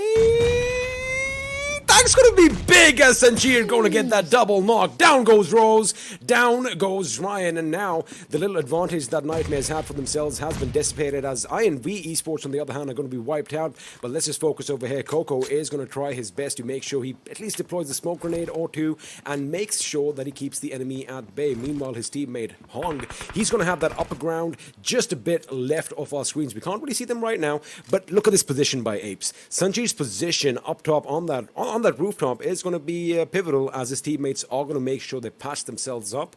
And I only see 2 members from Apes on my screen right now, because they're the only 2 members left standing. Hustler, of course, you didn't mention, was on a sliver of HP, but he is back in the game. And now the question is, are we going to get full revives over here? Yes, we are. And Nightmares Play are once again a whole team. A whole team. That looked kind of scary. They're from 4v2 to 2v2 back to a 4v2. Pika completely unaware that T2K are hiding and crunched down below that ridge. But fortunately for him, the bullets will just whiz past, giving him a haircut, but not quite finding him. But Action is going to fall off. That is unfortunate. Now Nightmare, using the opportunity, they have the information that the 2 members of Apes are towards the left side of the screen, as you can clearly see over there. And because of that, they're going to be pushing in from the eastern side. Now Rose using the vehicle to push on in. A couple of smokes being deployed as they're going to zig and zag. Ryan out in the open. Should be careful. He's got the ridge for cover though, and providing a bit of covering fire. Great shot from him. Just maybe not that late. And Rose is going to hop on in. It's all good, XP. Everything's fine. And look at Hong's rotation coming in from behind. They're pincering the Apes. And Hustler and Sancheer, they have the work cut out for them. Well, you know what happens when you corner a wild animal. That is the most dangerous time. And if you are going to try and cage the Apes in, you better go in all a full 100%. As we did kind of see Rose coming in from the other side. But, man, these guys are going to make sure they hold down the fort. They are going to make a stand. They know they really don't have any options to escape. As have a look at what's happening elsewhere. Looks like Astra Academy have heard the commotion and are going to be coming in, as does DRS. Now, DRS are going to be maneuvering and making sure that they have the ruins under their control, as Suncheer is going to be a little bit dramatic as he goes on against charging members of Nightmare, shooting relentlessly through that. But wait a second, looks like he did get 1 knock, but he gets taken down. His teammate Hustler now has to hustle, and it's going to be a one-on-one situation. It is going to be Hong with his AK firing off those bullets, trying to keep the enemy at bay. And, well, Hustler, can he pick up his teammate? That is going to be the most important thing right now, because I do believe Nightmare are going to do the same thing. This is just a brutal battle of attrition here, XP. Hong, yes, like you pointed out, he does get the res, but he gets a little bit earlier than Hustler's able to. And now, once again, back to the 2v3 here. Meanwhile, LIT have suffered a couple of casualties. Ho Juan, rather. Or Xuan. I always mess up the Chinese pronunciations. Oh, that nade, though, could have been quite devastating. It is going to leave a dent in that car, which might make you a little bit sad, XP. But let's take a look at the replay very quickly here. Yeah, there we go. This is the fight with Miss. DEADEYES guys pushing up towards INV. Look at this push. Look at this push. It's like a pack of hyenas just pushing on in, taking them down. And here we go now. Nightmare, they're all up. They're going to be pushing on to Apes. They still won that fight. Was that a knock? No, it wasn't. Bullets being rattled off here. But Hustler has managed to heal himself, and so has Sunshiren. For how long has this battle been going on, XP? It feels like it's been a lifetime by now, but no one's dropped from Apes. It's actually not a bad idea, considering the fact that, you know, these houses are still in the circle towards the southeast. But what is going to worry me is the fact that more teams are going to be driving off them sooner or later. And I do believe Stalwart Esports will be coming in. But wait a second, Hustler again taking a fight over here. He goes down as now Hong is going to be in a one-on-one situation. Sanjeev, can he do this? He is going to be outside the house, shooting blind through the smoke. It's not a one-on-one, it is a one-on-two situation, but Hong goes prone. He hits the deck, and with that, Apes have been eliminated in the 13th position, which is something DRS are going to be happy about, but who's not going to be happy is High Voltage as they come under heavy fire. Okay, listen. Credit to Nightmare for knocking out Apes, man. That was a brutal fight, and what is looking rough here is Stalwart pushing in towards High Voltage. They won these kills. They won this fight. Look at them just driving on past. He gets spotted out as well. Assassin will fall, and with that, High Voltage will ride the lightning out of the server. Stalwart Esports, they are delivering here. 2 knockdown, but doesn't matter. The res will be coming on in unless Smokey spots someone through the smoke. It shouldn't really take place, though. They are also, more importantly, XP, they are in the play zone, fortunately for them. So even though the circle is shrinking further, the zone is shrinking, at least for the time being, there's a little bit of respite. I say that, but look at the next play zone. They need to make a move. Oh, Johnny, he's still alive, barely, though. He has time to heal himself, and now 7C need to make up their minds. They stick around, because it's only Smokey alone. And if he continues to take this fight, he's just going to lose just based on the fact that he's going to be in a 1v4 situation. Now, I think what is going to work in his favor is, again, if he can basically, you know, get those kills in, that means there's going to be at least 4 points for his team. So, you know, he can kind of take his chances because he should know that everywhere else is going to be occupied, as right now P and crew are going to be in command of these 2 houses. The Joker gets taken down. Now Legend from inside the house is going to lay down a fire on the advancing members. Chari is the first one to come in his line of fire. Looks like SG are getting shot at from elsewhere, and now Heaven is going to be forced to take some cover, but Chari is going to be just a bit quicker on the trigger, making Legend pay. Now Killer, all by his lonesome, has his work cut out for him, Blake. He needs to make up his mind what to do here. He's getting pushed. Sandesh bleeding out in the open. Skylightz Gaming doing a great job besieging that compound. Heaven actually getting shot at from afar. I'm not sure who took those shots. See, Leon as well, taking quite a bit of damage. Where are they getting shot from?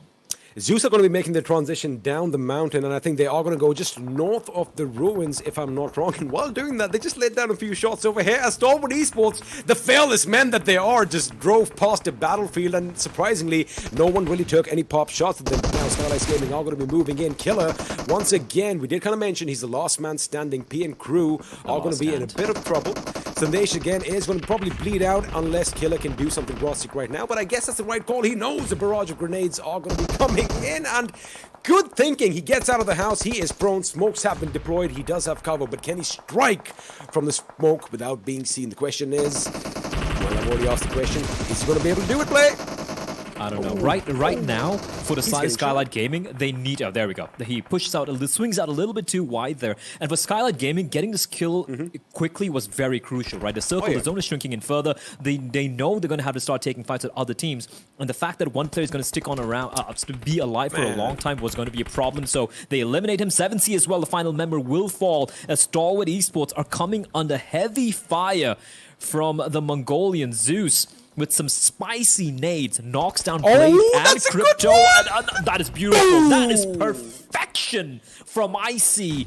Icy, cold blood in his veins. He calculated trigonometry in his head and he nails it. However, Stalwart still have two still alive. They're still racking up the kills. However, half the squad just got wiped out by Zeus Esports. Well, they did get wiped out, but let me tell you one thing. Stalwart Esports are on a rampage over here. They've amassed a lot of kills for themselves. And the fact that they've been reduced to a two-man squad just makes them that much more dangerous because, well, like I said, if you corner a wild animal, it's going to be claws out, and that is exactly what they're doing. Now, Deadeye's guys, ooh, Hungry Box could be in a bit of pickle because I'm pretty sure he thinks he's going to be secure on the roof of that broken-down church. However, it did seem like someone spotted him from afar as 1952. They haven't had the best of day 3 and day 4, but boy, oh boy, am I impressed by their gameplay or what. But now, Uzum and Johnny, they are going to be at the periphery of the circle. In fact, I do believe there was a drop that might have just helped them out, but now the circle has shifted, and Deadeye's guys play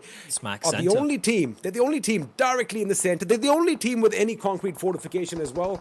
And, well, it's kind of poetic that, you know, it is a Sunday and the final battle is going to be taking place at a church, but, well, it is what it is. Sometimes, I wonder if somebody missed mass. Well, you can make up for it now. Life imitates art, art imitates life, such is the way. Amen. T2K are also in the play zone, although, you know, like you pointed out, they don't have the concrete fortifications like Deadeye's guys. But look at Deadeye's guys getting pushed out by other teams, by Zeus Esports. In the meantime, 1952, 3 alive, taking shots a little bit out in the open. Skylightz Gaming, they did a great job keeping all 4 members alive. They're wiping out their opposition in the form of P and crew earlier. And T2K, I take their name, and they just got wiped out in the span of a second. But look at Zusu, they're pushing in.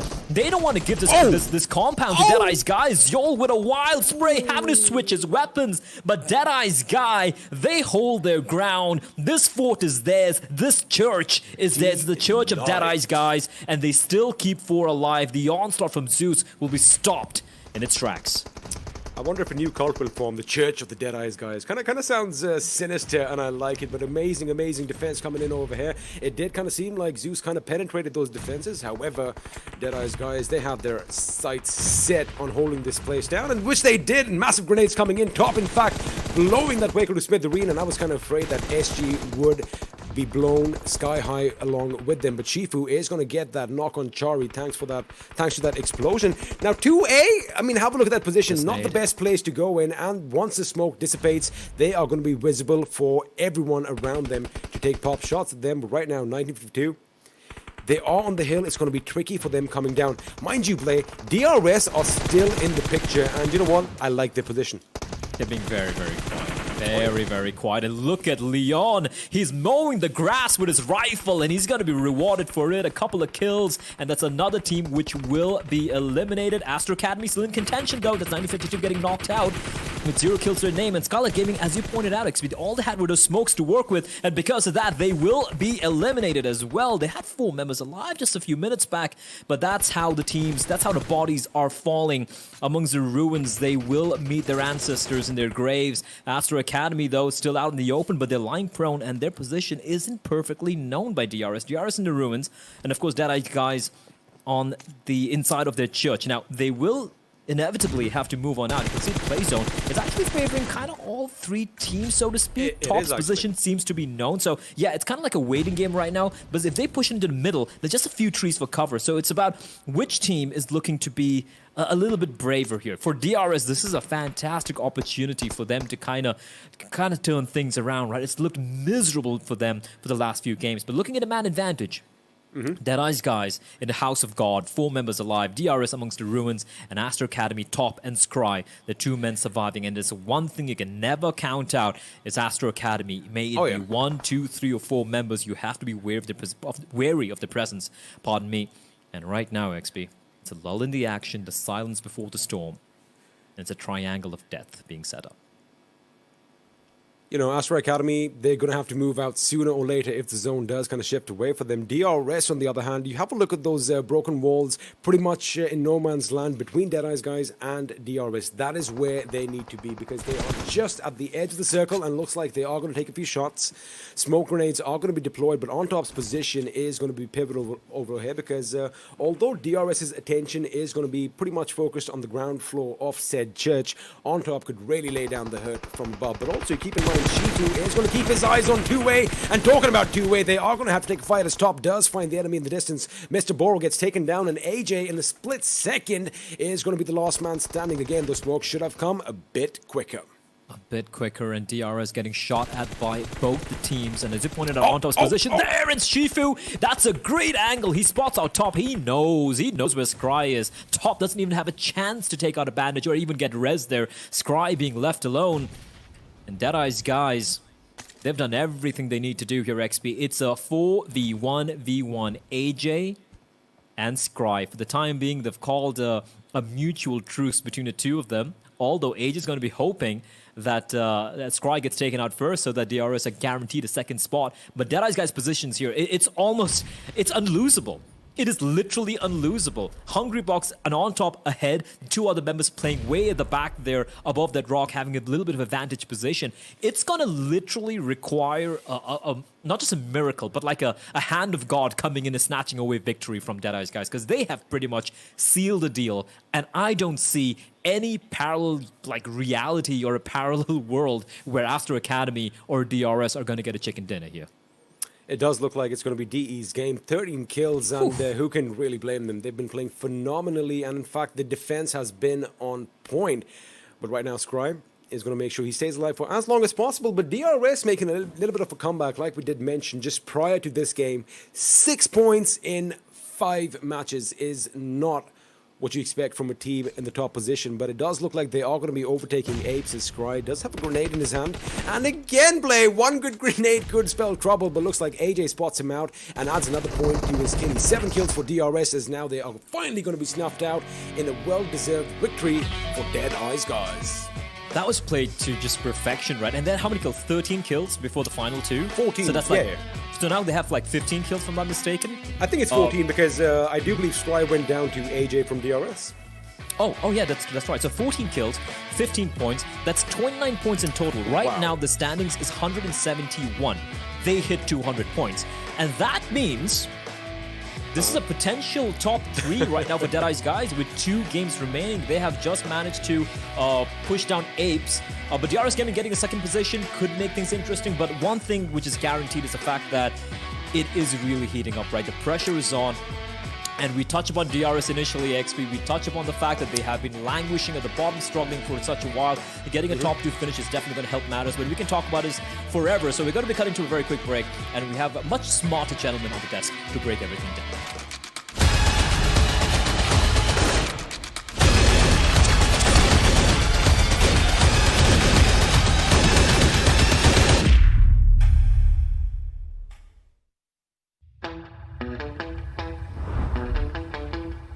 Are you keeping it real?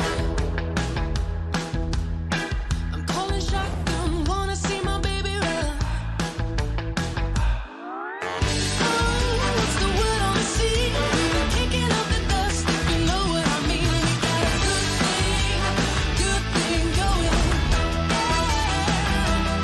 We got a good thing going on. Talk about a good interview. Talk about good energies. It's all thanks to you guys, because apparently that is what is working now. DE taking a chicken dinner, beautiful turn of wins. And again, we are part of PMPL South Asia Championship. This is fourth game coming to an end, 2 games remaining. And a big thanks to OPPO F19 Pro for making it all happen. Let's move on to Super Johnny and Ocean Sharma. Ask them, dudes. Yeah, fabulous turn of wins. I'll talk to you about one thing. Remember, first PMCO, final day, DE had to qualify. They needed 40 points. That time it was a 20-point system. They needed 40 points. It was the Ruin Circle. 20 kills, chicken dinner, 40 points they qualified. Ruin Circle again. Talk about DE. Talk about a comeback. Talk about a comeback. Ruins are lucky, interviews are lucky. There's a lot of luck in the air.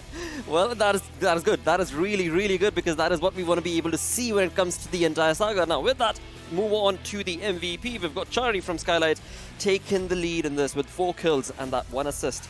Yeah, 1 assist, 153 killing done. Yeah, exactly. And I also feel bad for Skylightz Gaming right now because they were in a really good position. True. They were in such a good position had AJ not been in the backside, because AJ was in the ruins and Skylightz Gaming was focused on Stalwart Esports on the other side. That was an insane fight. Exactly. Talk about Stalwart Esports. Talk about Stalwart Esports. And this game was a really good game for Nepal region, to be honest. An incredible game.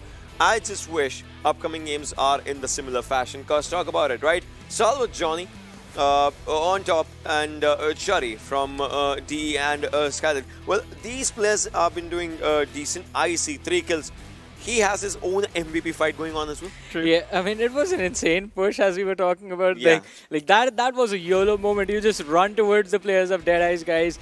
And like, come on, revive! Try and see. I mean, that's the thing. Zeus Esports, they're not reliant on their front row assaulters as much as they rely on the backline support, because that is the most important thing for them. That allows them to put the pressure on the teams. And if that support is gone, that's when the team sort of gets taken out.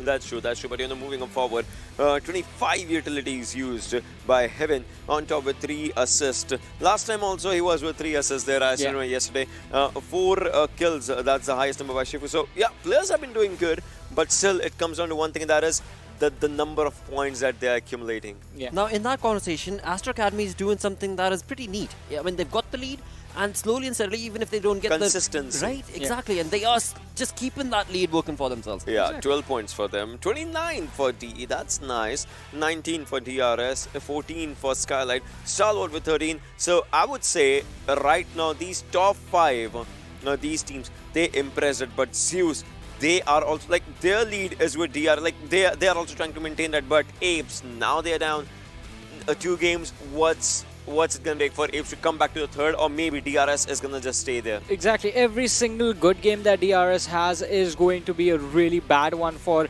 APES at this point, because now with this match in particular, DRS have that little bit of a safety cushion for themselves that makes them feel really comfortable right now. And 18 points, I guess. Yeah, 18-point safety cushion, exactly. And that is something really important, because now at this point, I would say for APES to move up to 3rd and make sure that they remain on that spot, they need that chicken dinner in the next game. They can't leave it for the last match. It can't happen at these moments. But still, we'll have to see what happens in the next game for sure. But this game was quite unique with the circles, pretty much. Absolutely. And I mean, overall, right? Overall, throughout the 4 days, when it comes down to that circle itself, the zone has been creating havoc altogether. With that, as Ocean did just mention, let's move on into the zone analysis itself. So look at where Zeus is, and we'll see where the circle goes, right? Zeus has a pretty good area to move on to the hillside and stay there. And the circle right now, it goes... at this moment, anyone would be thinking that, SD and HV are at a really good spot, because kind of the central area and 7C as well. But look at the next transition of the circle as it happens, and once that happens, Zeus becomes a really strong team in the zone as soon as the circle just moves right.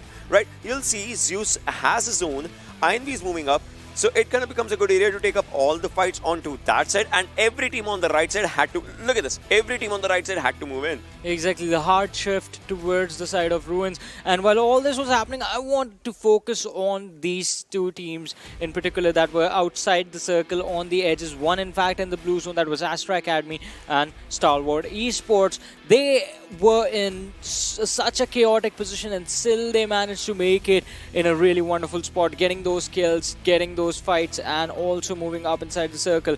It was not an easy job for them. Definitely. But after this one, DE had a really safe spot, just because Hungrybox and one more teammate was inside the circle, whilst the other had to make the way. So they helped each other in making up their ways, their paths inside the circle, and that was good. And once the zone was just on them, well, they had to defend it, and they did it with sheer brilliance in this fight. Plus, I mean, they had the main building of Ruins in their control as well. Apart from there's just like just the broken walls for cover, and you can easily see the players moving around in those positions. So that is Yeah. something that I believe put a lot of pressure on DRS as to how they get themselves into a fighting Yeah. position.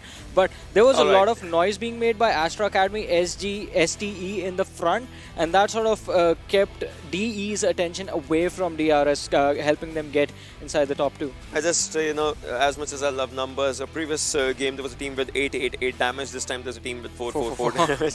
I just love those numbers, right? But talking about the damage stats, Apes, good fights, bad fights. How can you just, go down there with 1013 damage and no kill coming up? That means they were ready for the fights, but might be they got crumbled down under the pressure of the teams that were around them and the rotations. Yeah, you do get overwhelmed if you are picking up too many fights. You can't just take on everyone at the same time and expect to come out on top. Stalwart, this is what I'm happy for. 9 kills again. We talked about it. Yes. This team is looking really good, really brilliant. I mean, this is now you would say you can never, call them that they're out of the competition. Always, every game, every moment. Last time it was, yesterday it was Usum who was getting good picks for the team. Today it was Blade as well. Then we have seen Crypto as well just shining up. So Stalwart is coming up really good in their own. Johnny has been. Not you. Johnny has been doing really good, for the team. I mean, you are doing good. And reviews as well, yeah. With that, let's have a look at the OPPO moments coming in from this game. That, of course, going to be showcasing all of these aggressive stances. Yeah, and talk about aggression. We are definitely going to look at the plays from Stalwart Esports towards the end of the match. Not exactly the end, but close to the end is where they sort of picked up most of the kills. But in the early stages, we know if it's Zeus on towards the containers, it is going to be a troublesome situation. I remember this one. Look at this. I mean, the players, they were caught strictly off guard. No one was ready for it. And then at the last moment, Assassin getting 2 kills, Extreme getting the other 2. It was kind of a good fight for them. Like, just think about it, right? They were thinking, all right, the vehicle's coming up. All right, they're gone. Like, in this way, it just comes down, good kills for them. Yeah, exactly. And we have seen those slam-ins backfire quite a lot when you never account for a team that is going to come in your direction. And this is where DEADEYES guys sort of establish themselves in a winning position. Because look at that. That was at the 14-minute mark when they took control of that building. And from there to the end of the game. You were looking at that amazing DE clutch. I was looking at that McLaren. Gosh, I love that vehicle. But now, after this is where... So this is what happened with Lit last time as well and this time as well. They have a good area, but once their 2 players just falter down, they can't defend it. I mean, I know it's kind of pretty late for this one, but we'll have to see what happens in the upcoming games if they are just cracking out. But this one, Joel, last one surviving, he did manage to take down 1, but again switching the guns, thinking about it, that thing just plays against the synergy of the players. But this is where Astra Academy was still showing the signs of life, but it was a bit too late. Yeah, I mean, a little too late. And they were also in a really bad position, just like DRS, wherein you have all these teams surrounding you. Everyone has the numbers, but you do not have enough players to even fight back. At that moment, you just have to keep your head down and hope you don't get shot in the head. Oh, absolutely, because again, you keep your head down is what we saw from Astra Academy, but they walked away with good points, and that is where the standings are going to come into place, because after all, the points every single game, and now with only 2 games remaining, this is looking like really close affair. Well, I don't know, is it okay to say that obviously, Astra Academy, the lead that they have, they were obviously, getting those points here. Yes. But talk about this, DRS is coming up. 2 good games can actually take DRS to the 2nd position. Yeah, 2 back-to-back good games, and they have to be bad games for the team above them, that is Zeus Esports. Let's see if that can happen. Not even 2. If they can get 1 chicken dinner with a lot of kills and Zeus Esports gets caught off guard like in 2 games ago, then it might just work out for them. On the other side, though, I have to say, DRS, the pressure is going to be on them as well, because look at DEADEYES, guys, it's 4 points shy. It's kind of the previous finals, storyline once again. DRS, Zeus, which team's going to stay on top amongst these teams, while Astra Academy is getting their own points. I mean, obviously. Well, DE, you said that, right? But Apes, look at this. 1 bad game actually took them down to the 5th position. Stalwart is looking good, though. Yeah, 2nd highest kills in the leaderboard for Stalwart Esports. 112 kills to this team. There is no other team with points in the 70s and then they have so many kills. Stalwart Esports is incredible, and they have the opportunity to break into the top 5. They just need that, what do you call it, you know, that mantra for themselves. The calm and composure fights in the start, then just rush in, chime in and get those points. But this is the 9-16 right now. We'll have to see these two games. What sort of a YOLO strat? Again, now it comes down to the YOLO strats. You know, you have nothing to lose. You have everything to just, you know, give to your best games. So we'll have to see what happens. Oh yes, we certainly will have to see what happens. And in that conversation, when it comes to the people who are viewing, do not forget to showcase your love for the team that you are rooting for the team that you are supporting alongside the overall stand. And we also are going to have to bring ourselves to the MVP ranking where Icy has taken over action. And you know what? I told you. The damage. It's the damage. It's Raznova, dude, I'm telling you. It's Raznova, and I told you he needs 35 kill points. I told you at the start of the day. He It's needs not just the kills. Look at the damage difference that's there.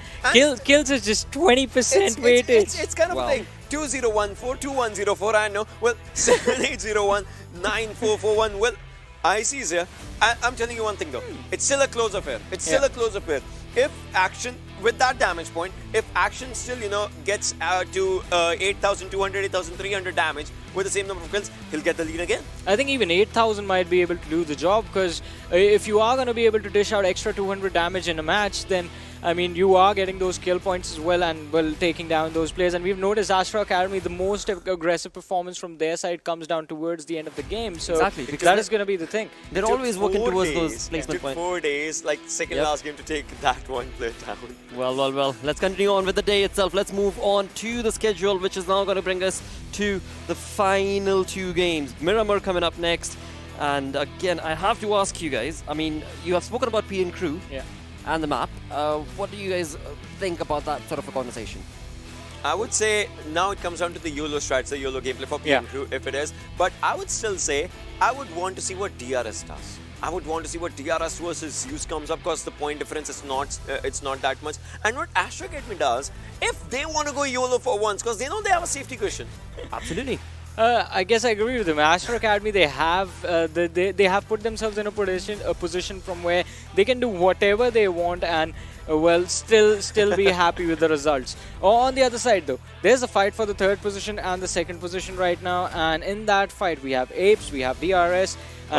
These two teams are going to go at it with everything that they have in this game. APES, maybe a comeback, maybe. And if we're talking about it, Stalwart. Similar placement points, similar points. So both these teams, I mean, they would want to break that tiebreaker with maybe kills, maybe placement points, something coming up in this game. Also, this is a map that they like. Honestly, I mean, this couldn't have gotten any better, because after all, when you talk about the storyline is exactly what we were predicting. Till the final game, we just don't know what is going to be taking place on that overall standings. With that, let's jump into the game with Panda Bros, who are, of course, Necro and Pain Fixers. Thank you so much, Blotter. And the last game of Miramar, the penultimate match of this tournament, is right on your way. And well, we've been having quite a storyline with DEADEYES really getting in and contesting for that top 3 position, which might also exceed all the way up to the second one. But considering the fact that Stalwart have been playing an amazing gameplay, and we've still been missing out on that chicken coming from them, do you think this is it? This is the moment?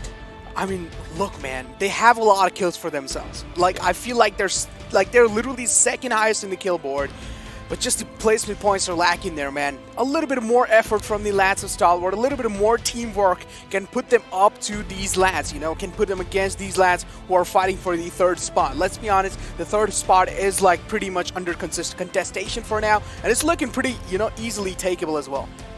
Easy? I do not know. It's 4 easy points said away, and done. DEADEYES.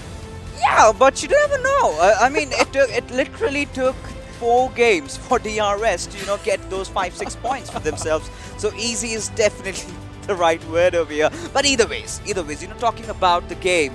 Now we do know we are reaching towards the very end. Now this is where, you know, teams like to pull off all the shenanigans that we were talking about. Now the Panda Secret Service has already assigned us to spot out all those teams that are going to be targeting. Let's see, who are they going to be? Now DRS dropping off Atlanta Bravia. That's interesting. We're seeing a little bit of susness out here, Fixes.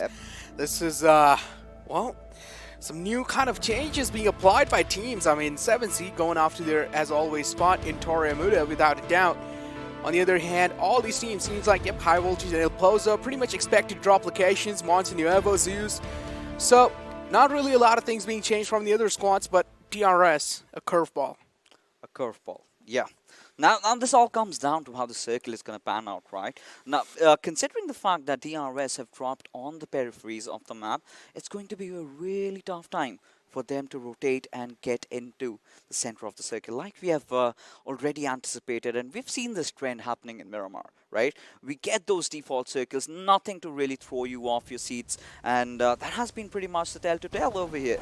But now this is what I love about DEADEYES. They're right on the epicenter, and seems like it, we've got a fight amongst us, and Ayush, oh no, that's so unfortunate. PN Crew, the analyst desk was literally talking about them, and now things have went down. It seems like analyst desk just cursed them with their words, and PN Crew is certainly having a bad day now. Legend is there in the back lines. Nothing can be done about that. He will be safe. I mean, he does realize one team is pretty close to him, so staying in that vicinity is a bad idea. you know what? SD have done this for the second time. I've been looking out for them, you know, I've been very vigilant. And the last map, they dropped onto it 7C and contested them in Pachinki.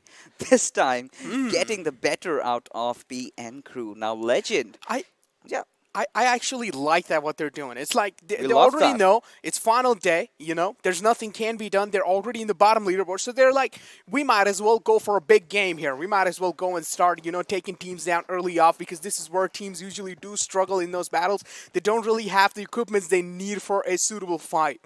Hey, I've got to say this, you know, it's not illegal, right? Yeah, of course I mean, not. you're my enemy. I really need to take you down. I might as well target you. Yeah, sure. As long as you're not resorting to any unfair means, and it's completely fair and fine. So yeah, we love that. We love that you know, the late minute drama that sort of makes the thing so much more spicier.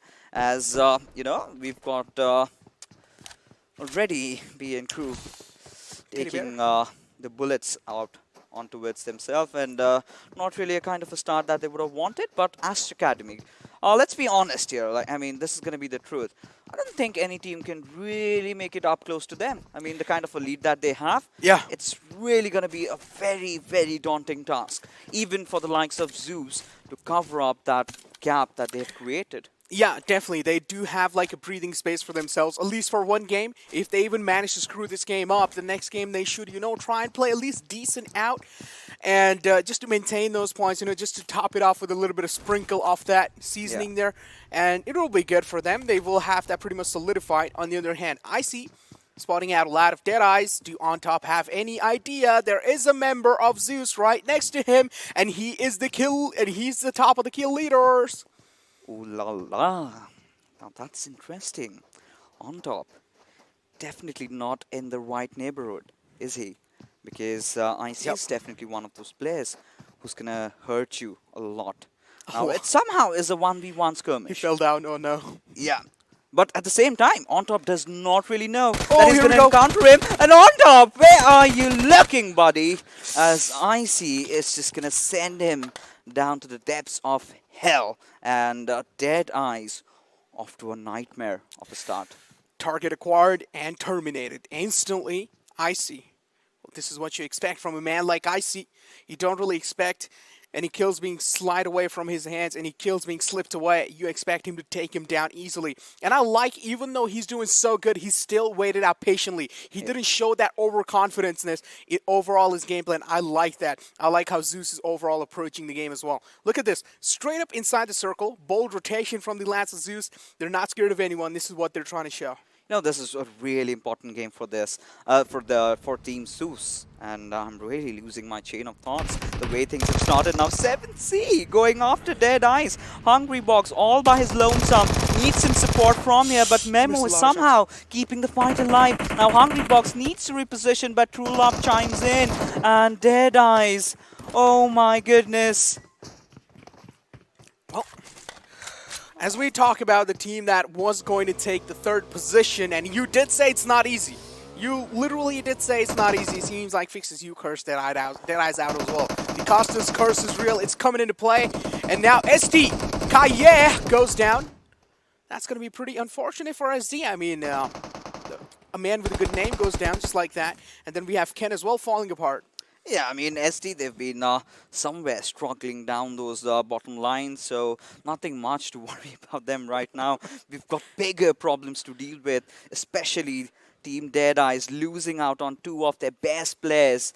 And how are they going to be making this? But True Love also being spotted out by Abeliama over there, gets knocked out. But it's not going to be a really big concern because they're going to get that res up. But Deadeyes, my oh my.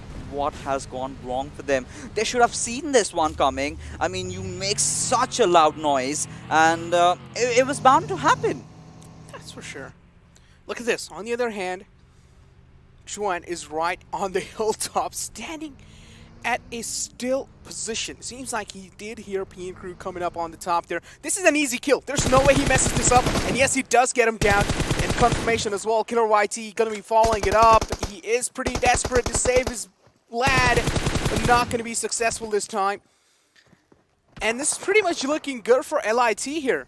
Now, what on earth is Season doing on the backlines? He's barely just looking, my God. watching as his teammate has been taken down. Now, the players of our LIT are going to be just closing up, and Killer, is he going to get down to safe cover? Oh, it's done. Lucky man. 100%. That nade didn't take his life. He's so lucky in that situation. But I like how this game is going on. Full greenery, even though the map is deserty. You know, fights happening here and there, blood being shed on the ground. So I feel like the lands are not going to be dry anymore. I mean, either ways, the deserts are going to be turning red with blood. And here we have, you're talking about blood, you can never rule out Team Zeus. That is already making those ballsy moves. And you've got all four players coming in. Look at Godless, the flank position that he has. Now, if 7C make even a small mistake, Zeus are going to punish them heavily for that. The nade going in, but really missing by miles. I thought it's going to be landing straight on Memo there. Look at Deadeyes in the far fray. In the clotheslines, I mean, already lost out on two players. I don't really know if you want to challenge a fight against a team like Zeus, especially if you went down early off to some teams that you would expect a team like Deadeyes to win those fights. Yeah, of course. Right now, they're in no position to contest this. You know, at the very least, they can get a few kills stolen in their favor. But look at Godless. He's slowly but surely closing in the gap. Let's see if we can find some angle as the players of LIT are, you know, susceptible to a lot of fire coming in from PN Crew. But they are also getting those trades off. And Zivi, having been knocked out, will get that revive. But Hoshwan doing the job for his team. Doing the job for his team. Godless retreating back in position. Another fight panning out. Assassin, a solo man in that compound there. And there is Chad. INV, it doesn't seem like they have any clue of Assassin. They don't really know if Assassin is present in this compound. For now, Assassin is just chilling, laying down, having a good time. Listening to some music, maybe. Music of his heartbeat? Probably. I mean, thumping. Look, just because he's like staying in an area, right? Just because he is not moving, it's probably because maybe he's looking an easier way out of the situation. If he just stays in his spot, that means his opponent don't really expect him to be there, and he walks straight up in his crosshair. That's an easy fight. You know, considering the caliber that Assassin has, you know, we've seen in the past, he does have the potential to pull off clutches, and given the right chance, he will strike. And there he goes. Hammering down those bullets onto his chat, but should have done that a second earlier and could have gotten that knock secured. But this nade is not going to do anything either, as the chat otherwise getting spotted off from some other angle, as it's XPZ rather who's going to be taking those beating.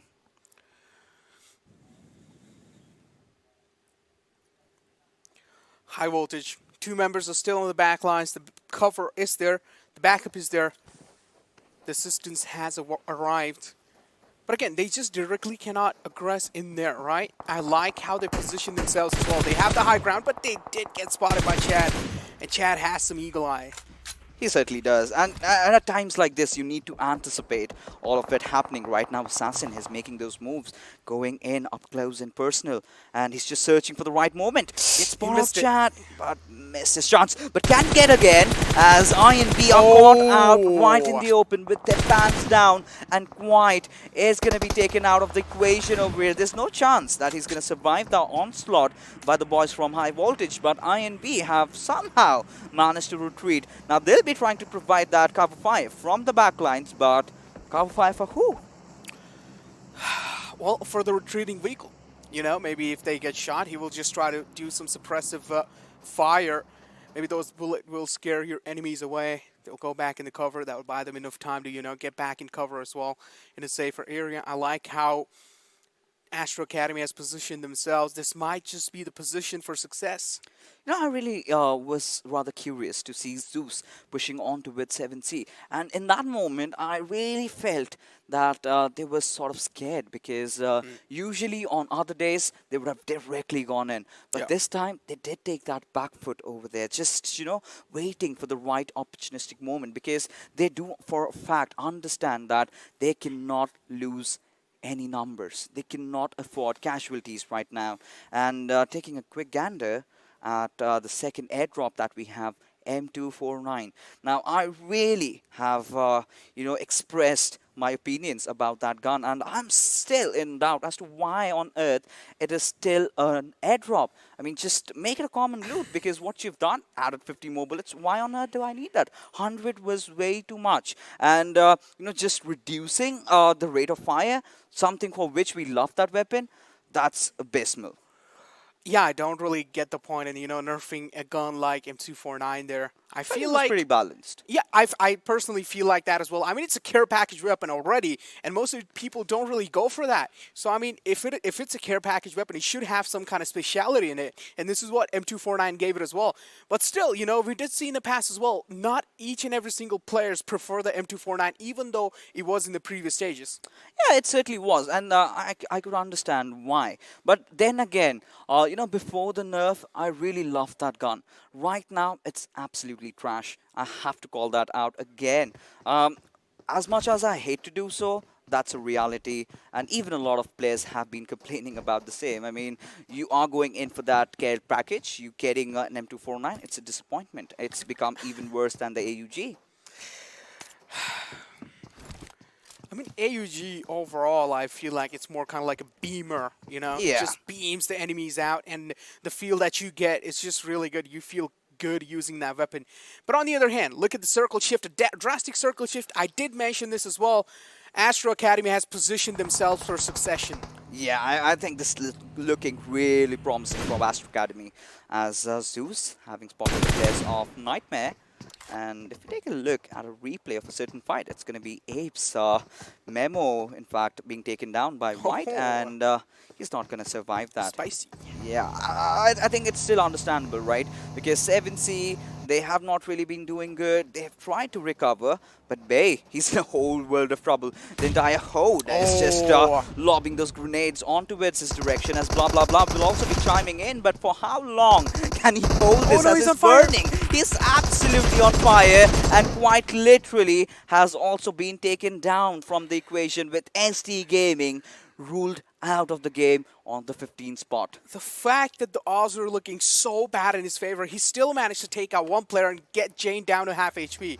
I mean, I feel like that shouldn't be a thing, you know? They should have gone him down easily. I mean, it's fine, you know, as long as they didn't deal still, with any kind of casualties, it's completely understandable. It's fair enough. But right now, Roshi, let's see, he's got the players of Zeus right beside him, but still resorting to go for those grenades. This was a moment where he could have actually done something, some sort of damage onto its Yol. But look at Zeus, they're playing it so carefully. You know, for the first time, I see the gods, they're scared. They understand the gravity of the situation, as Yol this time will be rattling down all those bullets onto its players of NM, as the minivan was flying in the air for a second. And now they need to just stop there. They need to fight. As Zeus, they want to take it. That literally looked like that bus was about to go to heaven. I'm not even lying. The way it lifted off that cliff. Imagine them just blown away in there. That looked quite funny. I'm not gonna lie. That looked quite funny. It's like the mouth wasn't even down there. It was still in the sky, and it was like it was about to lift more, but then it just goes down, unfortunately, because it was getting shot at. But take a look at this. Now we have APES kind of split out into the split. I like how they're doing this. They're watching each other's backs. This means they are taking care of each other. A good team synergy being shown from the lads of APES. This game is pretty important for them as well. If they screw this one up, I mean, I don't really know what to say anymore. They are still alive with all 4 players live. That means maybe there's a chance for this game. I mean, there is, of course, a chance. But look at Mr. Boro. You've been talking about DRS. They finally stepped up and getting those kills. You know, even a single one really matters to them a lot. Because considering the fact that they are in very close contention with DEADEYES, every single point, even for the 3rd position, does matter. But right now, like we've been talking about APES, this is a game that they need to win it. And Suyog has fallen to Astra Academy, and with that, the dreams of DEADEYES seem to be faltering out. Just needed a little bit more points, DEADEYES there. If you stayed alive for a little bit more, maybe you could have done a better job. But Astra Academy, as I did mention, they are doing pretty good, have a high ground for themselves. Of course, the domination from that team will be pretty much possible, or is pretty much expectable. But on the other hand, 7C, it's pretty interesting positioning coming out from these lads. Do have those little bit of shacks for themselves. At least they have a good amount of cover. Yeah, that they do. But right now, you know, Stalwart, we just took a quick gander at them, and they were quite too much out in the open. They need some cover. They need something to fight around with, because it has been such a dream run for these lads. Because first time coming in, their first PMPL, they were amazing. Getting into the PMPL SA Championships, they are in fact still amazing. And I really think they've got a really bright future up ahead. But 7C, spotted by Astra Academy. How are they going to survive this? As Action will be lobbing that grenade. And it's very rare to see him actually miss out on those knocks. But it's fine. But IC has definitely picked up the pace on those kill leaderboards. But look at this Volt action. We're talking about technology, right? Like I said yesterday, we are never going to be missing out one of those sick shots ever again. Production crew, man. Some innovative people out there, you know, in our production crew, and we're pretty thankful for that. Again, shout out to them. The knights in the shining armor, to be honest. Exactly. The Dark Knight themselves, the production crew. You know, to be honest, they're doing a better job than us. Let's be honest. Well, now, here we have High Voltage in front of us. 2 lads trying to bombard down the squad of DRS. Nades being lobbed in from both sides. Exchange is there. And here we have Boro as well, lobbing in a nade. Well, and a little bit close. High Voltage is really lucky to stay alive. High Voltage. Now DRS, they've lost out on AJ. Now that sort of can be detrimental for them. But Nima, has he spotted out Cooney? He's way too much exposed. We're just waiting for Cooney to strike. But he's not going to give his position away. But barely surviving with a sliver. Nima, he's going to make a run for his life and survives that onslaught. Will now heal up as DRS now exactly know where High Voltage is. Look at Ozzy, he's out in the open. He's prone to out in the open when Nima spots him out, but he also has kind of an off angle on the lads of DRS. They don't really expect him to be there. And this is where maybe he will find himself the opening kill, and things will start going in their favor. Dane's being lobbed in from DRS. I feel like they're wasting a little bit too much utilities in this fight. Well, I mean, they have to get those kill points right now. It's a breather, but look at Astra Academy, all just charging in like a pack of hyenas on towards the players of DRS. Can they survive? Oh my goodness, this is going to be so important for them. They need to pull this one off as Marvin Ninja, he's going to be taking some beating, but eventually ends up with a knock of his own. Now Marvin Ninja, he needs to heal up, but he's still lobbing those Molotovs out, and he survives. But no, right now, Top is getting on top of them as DRS. Oh my goodness, right now, High Voltage, they're also chiming in inside this fight as Odzi will also be joining the fray as Cooney will be resorting for that healing battle. It all comes down to it. Mr. Burrow, can he do something for DRS? He definitely can. Look at that. High Voltage's one man is still out in the circle. Out in the blue zone there. Cooney is taking a lot of damage from that zone. He cannot really afford to stay out of it. And I feel like this is where a sandwich is coming through. High Voltage pushing against the lads of DRS as well. Mr. Burrow kind of being a little bit too aggressive in that fight and manages to take them both out in one single spray. What an incredible transfer. But right now, they've also got to deal with high voltage. Have they done that? Eventually, Top really taking a moment over there as he escaped. High voltage getting taken down from the equation. DRS, they are doing this somehow. But Mr. Burrow, he's taking some damage out there. It might just be seconds before he gets knocked out, surviving. But somehow he's lobbed that first. Ooh, Zeus coming in really close against the players of Nightmare. Ably at a sliver of HP. He needs to heal himself up. One last man alive, Ably barely surviving, making it on his knees. Coco is looking for blood. He's looking for revenge. Zeus has made their path pretty much bad and miserable for them. Nightmare Gaming wants their revenge, and seems like Ably finally is going to be thrown away from that position. He's going to be backing off, and Nightmare Gaming has done a successful job keeping Zeus on their knees. But 11th position where DRS are going to be taking that exit. This is not what they had anticipated for themselves as Nightmare. They're going in for the push. Godless needs to do something, and can they do it both on very low HP? What? How? Coco, I feel like he should not have pushed that position there. There was no need for him to push that. He could have just waited that situation out and let Zeus breathe a little bit, especially if you're giving a team that much time to recover back. There's no point in time in pushing back because you already know they're in a good state. But here we have Leon lobbing in nades, and okay, that nade busted right over his head. It did, but right now, Jane, having that high ground advantage for himself, will be lobbing a few more grenades as he wanted to do some damage. But right now, again, this fight getting reset back up as we see that circle shifting this time into the favor of the players of Stalwart. Now, we've been really talking a lot about them as to how good they've been, but are they good enough to get a chicken? Definitely are. Teams are looking for vengeance, revenge, redemption. And definitely one of those that we want to count on is going to be Stalwart Esports. They want some redemption up in here. They want their name back up on those leaderboards top. They are doing really good with kill points. Position points are so important for Stalwart Esports. One bad mistake can just screw it up. It certainly can. But right now, Johnny, look at him. Just proning. He knows he's got someone coming in really up close and personal.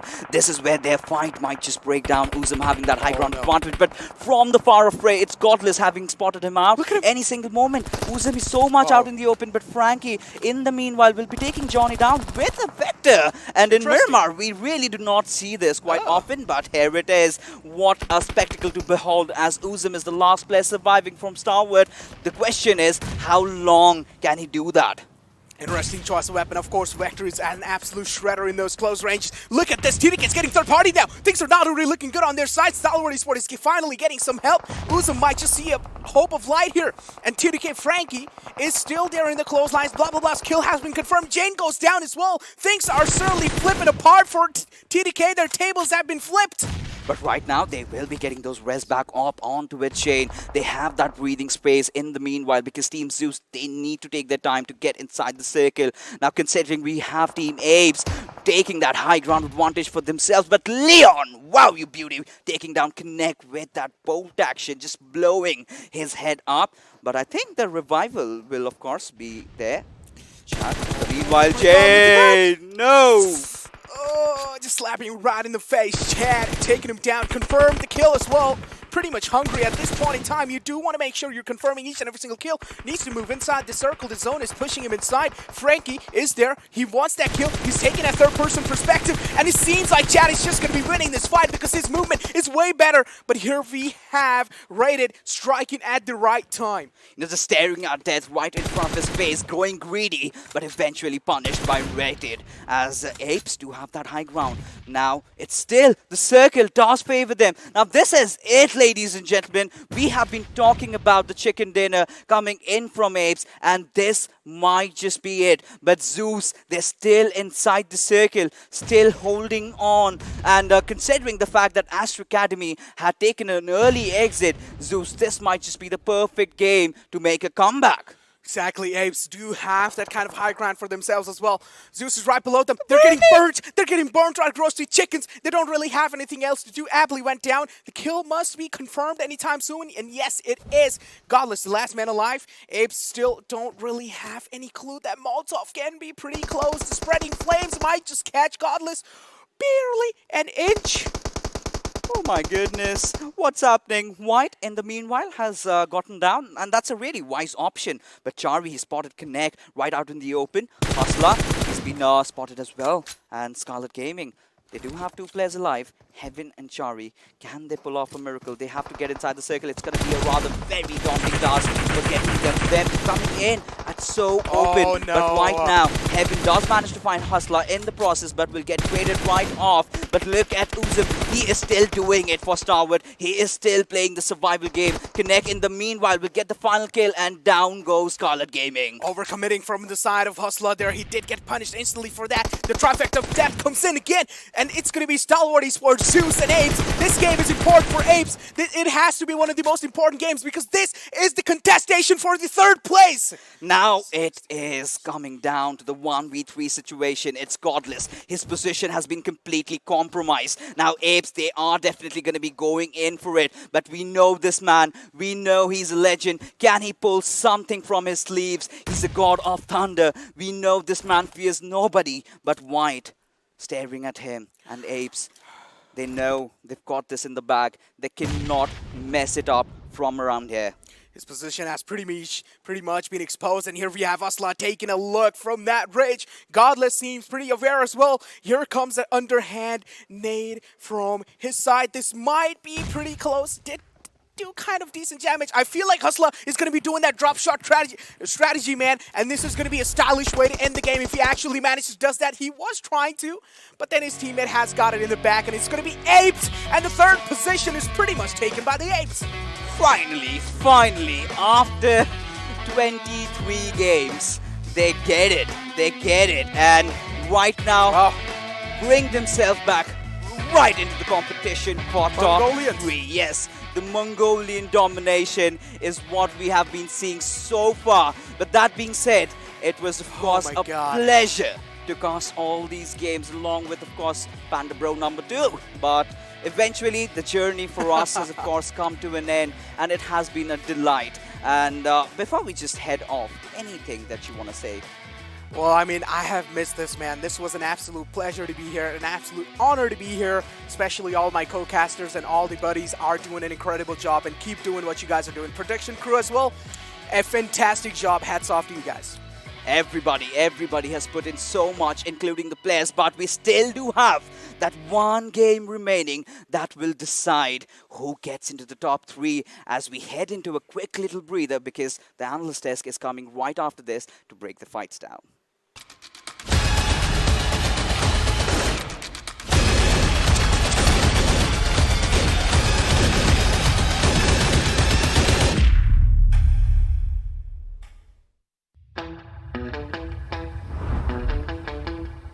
Are you keeping it real?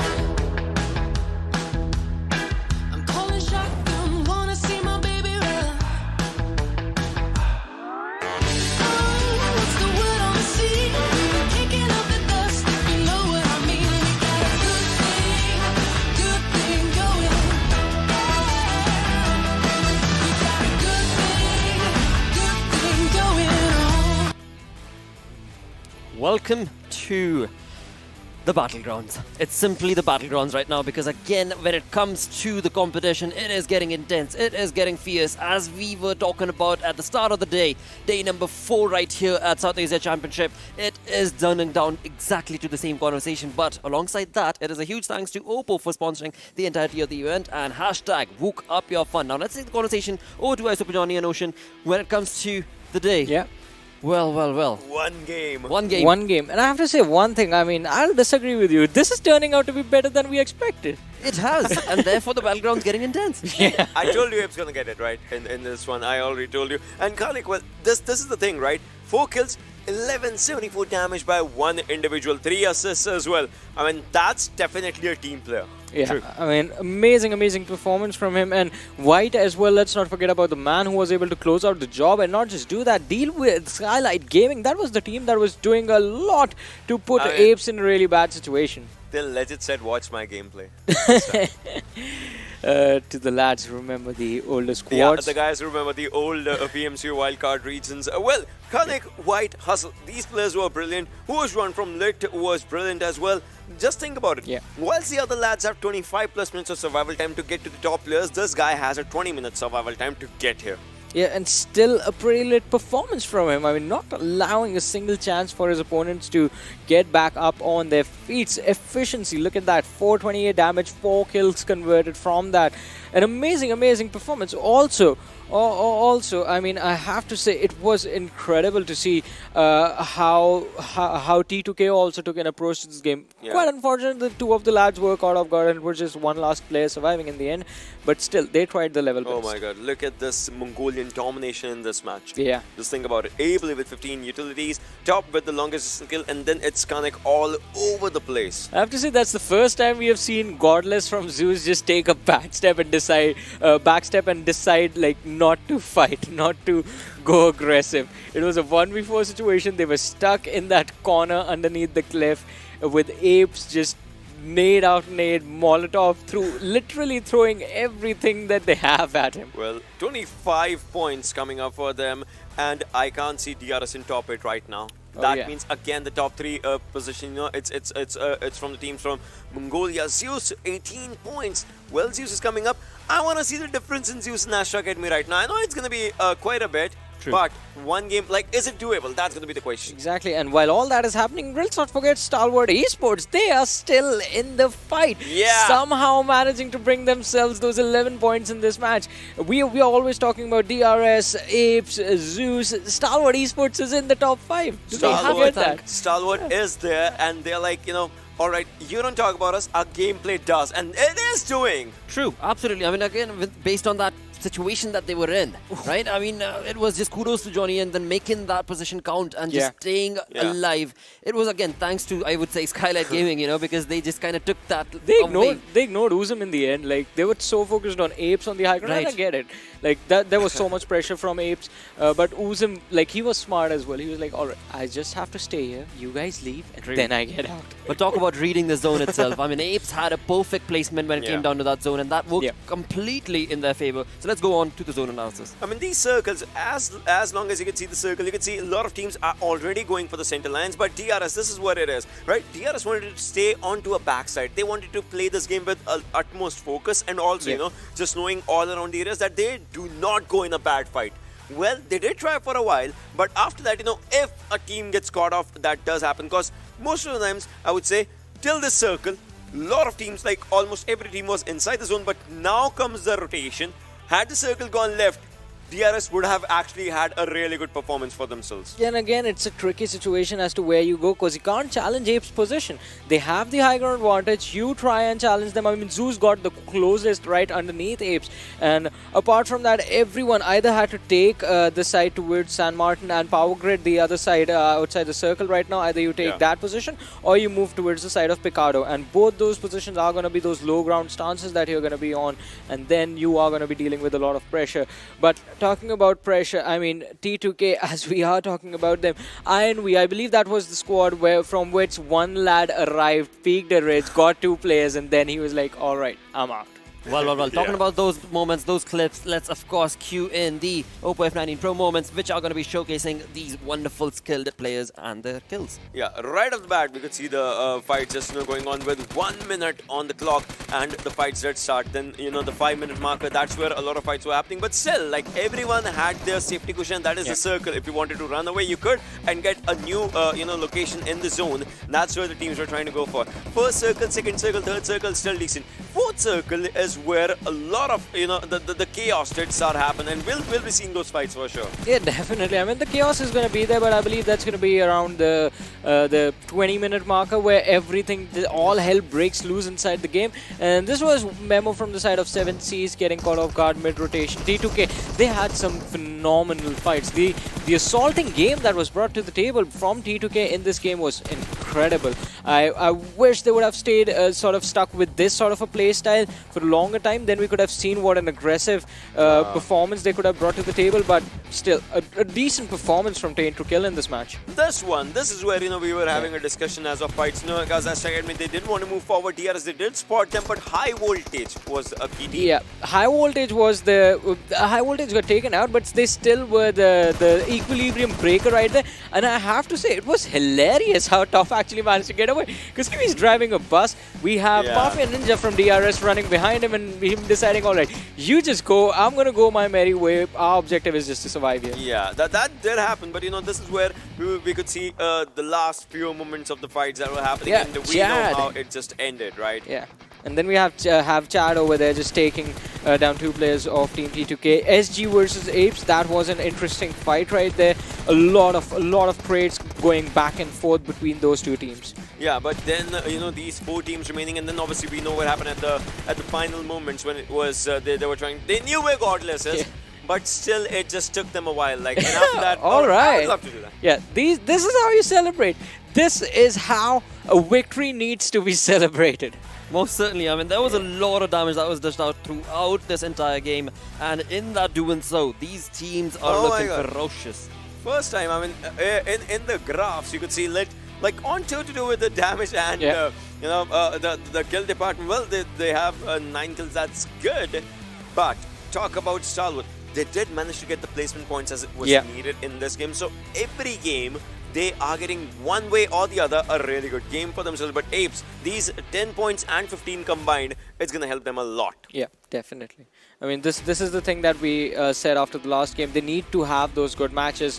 And this is the sort of the performance that we need from this team in order for them to secure the third position. But going into the last match, it is still not safe.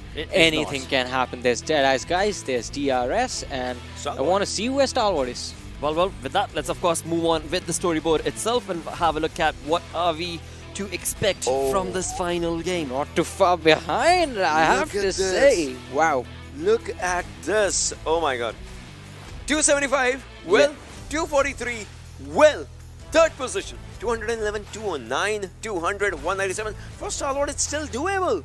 Yeah, exactly. It is doable, but they need that chicken dinner. I want to see that one chicken dinner on this team. Apes was joining them before this, like two teams that are doing really well without any chicken dinners, but now Stalwart Esports is all alone. If they can get this chicken dinner with at least 10 to 11 kills to their name, which looking at Stalwart Esports is quite easy, third position is theirs. I'll say this, just I would want this from the audience. Spam #3, and which team do you think actually is going to go there? Is it going to be Apes that stays? It's going to be DRS? It's going to be DE? Because you can see, right? That's how close it is. Still Stalwart. Also, I would like to bring to your attention, ladies and gentlemen, that on 8th position, we have DEADEYES, a team that one time we were looking at, and they were on the 16th in the overall standings. Now they are in the top 8. And that has to be a comeback story for this team. So many teams getting those triple digit on their placement points, but a few teams going with the kill points. Stalwart is there, 1-1-1 for them. But talk about 1952 P and crew. 1952, we would love to see where this team ends by the end of the day. Nightmare, SDGaming, INVEsports, Skylightz, High Voltage P and crew. It's time to go YOLO for one last time. Just go with any strat that you want. Actually, just works out. Maybe it does. It very well could, because they are going to be jumping into a map that they all know. They're going to be pretty comfortable. They ought to be pretty comfortable based on the map itself. But it is a risky situation as well. Yeah, it is going to be a risky situation. And, I mean, if we're going to talk about things, I mean... I have a very weird map in my mind. Last match. You remember when Zeus versus DRS was happening? I want that map to happen again. I don't know. I just want that map to happen again. A circle on the edge of the military island. That's going to be fun. That I would be love exciting. that. I would But love that. throughout the day, that's what we've been part of. It has been just one game after the other, bringing up the aggressiveness from all of the teams in the lobby. So eventually, it's going to be an YOLO approach, so to say, from so many of these teams that we might just see. YOLO but approach calls eventually- for a YOLO from circle. Astra Yeah. Academy. I would love to see a YOLO game from Astra Academy, maybe. I believe they have been doing that since day one. They haven't. There's Well- nothing that's been able to stop them thus far. Yeah. Every single time walking away with that many points is just absolutely decimating the lobby. But eventually, of course, as we get prepped into the final game, let's have a look at the schedule. Wherein we do know we are going to Erangel. Erangel once again, and as we were talking about it, I mean, YOLO gameplay requires a YOLO circle as well. Water circles you have been asking for since the morning, Ocean, and I'll join you now. I'll join the bandwagon. Water circle on Erangel. Either towards the bridge or the military island with like 50% water. Whatever we get, we're gonna take it. And I mean, and I'll just add one thing, that obviously a game roughly goes 30 minutes or so, right? But for a few teams, the team at 3rd, 4th, 5th, 6th, 7th position, it's gonna be the longest 30 minutes that they're gonna be in, because every wrong decision can just let you stay there. Every right decision can actually 2 points, 2 points, 1 point. Like it's gonna be a good At this point, one kill might just cost you thousands of dollars. Absolutely. Yeah. I mean, one bad click, simply put. I mean, we've seen, from teams like, for example, DRS as well, when it came down to having a bad drop location itself, resulted in them being dished out or back into the lobby. That was something that, of course, we do not want to be able to see. But that is the entertainment that will be brought on with this final game. Enough banter. It is time. It is time to jump right into the final game. Let's go on for one more time over to XP and Play to take us through this final game of South Asia Championship.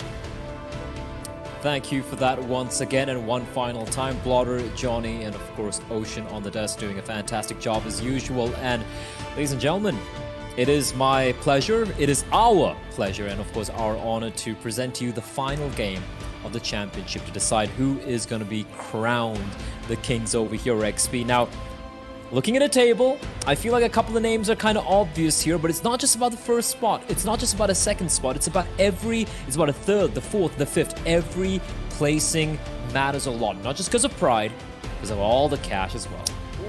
All that moolah, baby. That is what, of course, the teams are going to be fighting for, and it is going to be the final game of the South Asian Championship. I'm like a mixed bag of emotions. If you unzip me right now, I'm pretty sure different kind of emoticons are going to be flying out.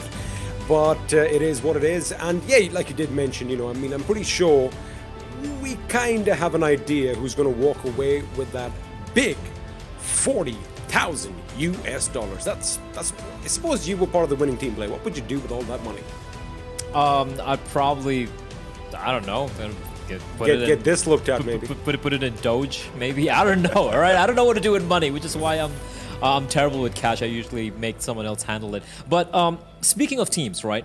17% of the tournament, or of the players playing this tournament, are from Mongolia. That's a small number, Wow. 17%, right?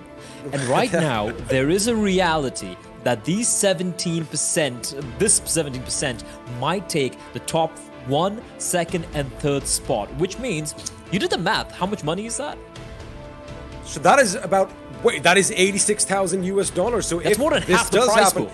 17% are going to walk away with more than 50% of the prize pool, like I did mention. And I kind of let me tell you one thing. 17% sounds small, but you know that now in today's day and age, it is estimated that 1 in 6 people share genes with the great Genghis Khan. So, the Mongolians, when these guys ride out, man, they do it in style and they go for the win, which is exactly what's happening over here. It kind of looks like the esport world of PUBG Mobile is being invaded by a horde from Mongolia, and these boys are doing it as the heavens above are going to split one last time. That beautiful golden sunlight is going to be shining down through, and of course, that steely big bird is going to take to the skies one last time in the PUBG Mobile Pro League South Asian Championship. And once again, one final time, I heard a lot This of is people it. hoping and praying for a water circle, XP, and if there is one man I am down. who loves a water circle, it is yours truly, and I would love to see that starting from Kameshki's towards going to be towards the military base. I don't want to really talk about the drops right now. It's a final game. Everyone who's been watching knows where these teams like dropping towards. Now, unless something really crazy takes place here, I guess, you know, we can kind of assume it's going to be Stalwart towards military base, 1952 probably dropping towards Primoros, because the usual stuff, right? But let's try and, you know, paint the picture here a little bit better, right? Astra Academy, APES Incorporated, they came in from the PMCO South Asia wildcard, where only 2 teams XP qualified. Out of all the 16 or 20 teams who played, only 2 teams qualified, and these were these 2 teams. And the way they've come and just dominated everyone, that's a storyline on its own. Zeus just making a name for themselves during the PMPL South Asia, the group stage and the finals. They have looked spectacular as well, just the Grim Reapers of the battlefield. DRS continue to be a force to be reckoned with. Stalwart Esports as well. And look at the points they have. Stalwart, 197 points XP. That's not bad. They can still get top 3. They can still make it a top 3 if they get the one chicken dinner. And baby, ladies and gentlemen, it looks like everyone's prayers are answered. The final circle of the PMPL South Asia Championship. It's going to be military 1. And look at SD taking the fight to APES. Right at the very beginning. This is spicy. I love it. The moment I saw the circle, I was like, drama, this is going to be amazing. And looks like action and drama is going to break out right at the beginning. APES Hustler, he's going to hustle his way around. As team members from SD are going to be pushing out of position. He does have an M16 burst fire doing the job. He gets one, almost gets the second, but it's Kaye who comes in and puts him down in the ground. And this is kind of surprising this time around. It's not Hustler just got punched. Oh yeah, he got finished up. I'm sorry. You gotta add insult to injury, innit? I mean, listen. You have nothing to lose, all right? You have nothing to lose. Go all out. And also, I feel like, okay, for APES, it's a problem, right? You want to get a top 3 placing and you want to perform better than DRS. For Astra Academy, the first place is pretty much guaranteed. But unless they get knocked out in the 16th position and Zeus gets like have a 32-point game. Yeah. I mean, look, wait. anything can happen. If it, oh, Dude, wait a second.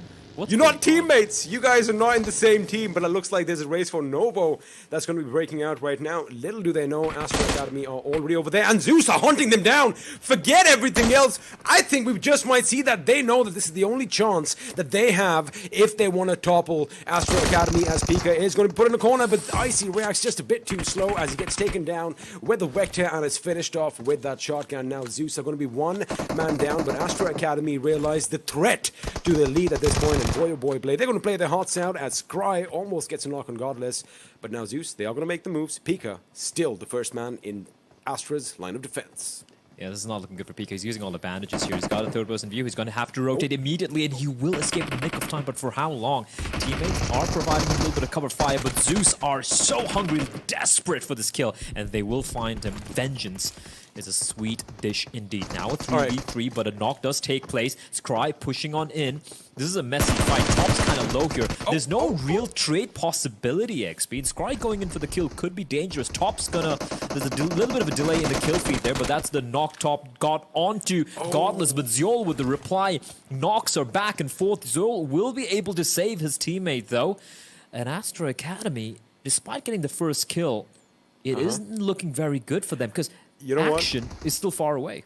I'm just keeping an eye out on the overall score right now. 33 points do separate the teams, and I'm trying to just make sure that I get every single point right. Right now in this game, Astra Academy, there you have it, 276, Zeus on 244. They do have that 1 point from this game, and if Zeus are able to snuff out the lives of the remaining 2 members, I mean, that is quite a possibility. I know it sounds outlandish when I say that they need a big 33-34 game.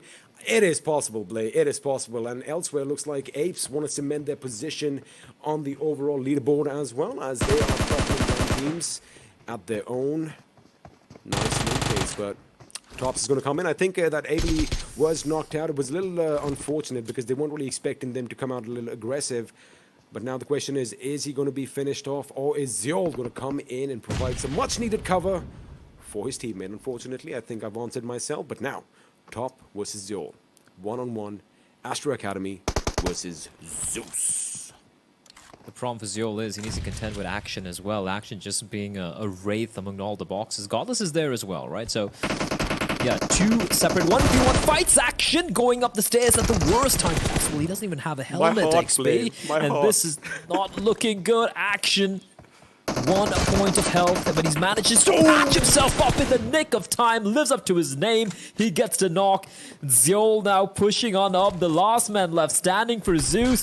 Going up against Action. It's Mongolia, Moses Mongolia, and Zeol's gonna come out on top. Now it's a 1v1. And Zeol getting tagged down. He's peeking left and right, almost finds top.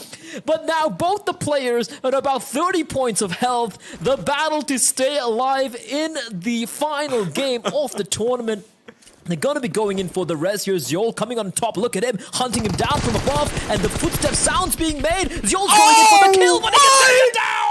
And Astra Academy, they will survive. Wow. And Zeus Esports, kudos for taking the fight, but Astra Academy are just too much to handle for Zeus Esports. Oh my goodness. Well, there goes the possibility of Zeus making a comeback over here and getting that first position. It goes right out the window, but what a valiant effort on their part. But Astra Academy, oh my goodness, in a world of their own. And of course, since it is a military circle, we are going to see a lot of fish out there in the sea as Chari knows a lot of enemies are coming by, but wait a second, Charlie was not expecting that, and Crypto from distance puts him in the ground, and with that, Skylightz Gaming, another quick exit for them in the 15th position, but oh my goodness, it's uncharacteristic of what we just saw right now, the fact that... Go ahead. I just want to say, like, Go ahead. Wow. This map, this game right now, it makes no sense. This makes no I love sense. it. And I'm loving every freaking second of it. Hold on. European cruise rotation, exactly. by the way. I mean, they're like, you know what? We're just going to chill out. It's a nice little breeze on the water right now. Because we'll see you guys in the circle. And you know what? It's actually going to work out because they are going to probably come somewhere south of Nova Ripnoi, which means Astra Academy could be in a little bit of a pickle. But again, it doesn't really matter right now. I do believe they have cemented the fact that they are going to be crowned the kings of the South Asian Championship. However, positions 3, 4, 5 are still up for grabs, and you know it can go either way. We still have DEADEYES guys in contention. We still have DRS, and of course the APES, who are going to be banging their chests with all their might, making sure they intimidate the enemy because, well, they have lost one member, but they do have that one kill to their name so far. Where's DRS, man? I want to see where DRS are, right? Because they're going to be... Check this out. And boop, that's it. Two love taps to the face. The kiss of death from afar, XP.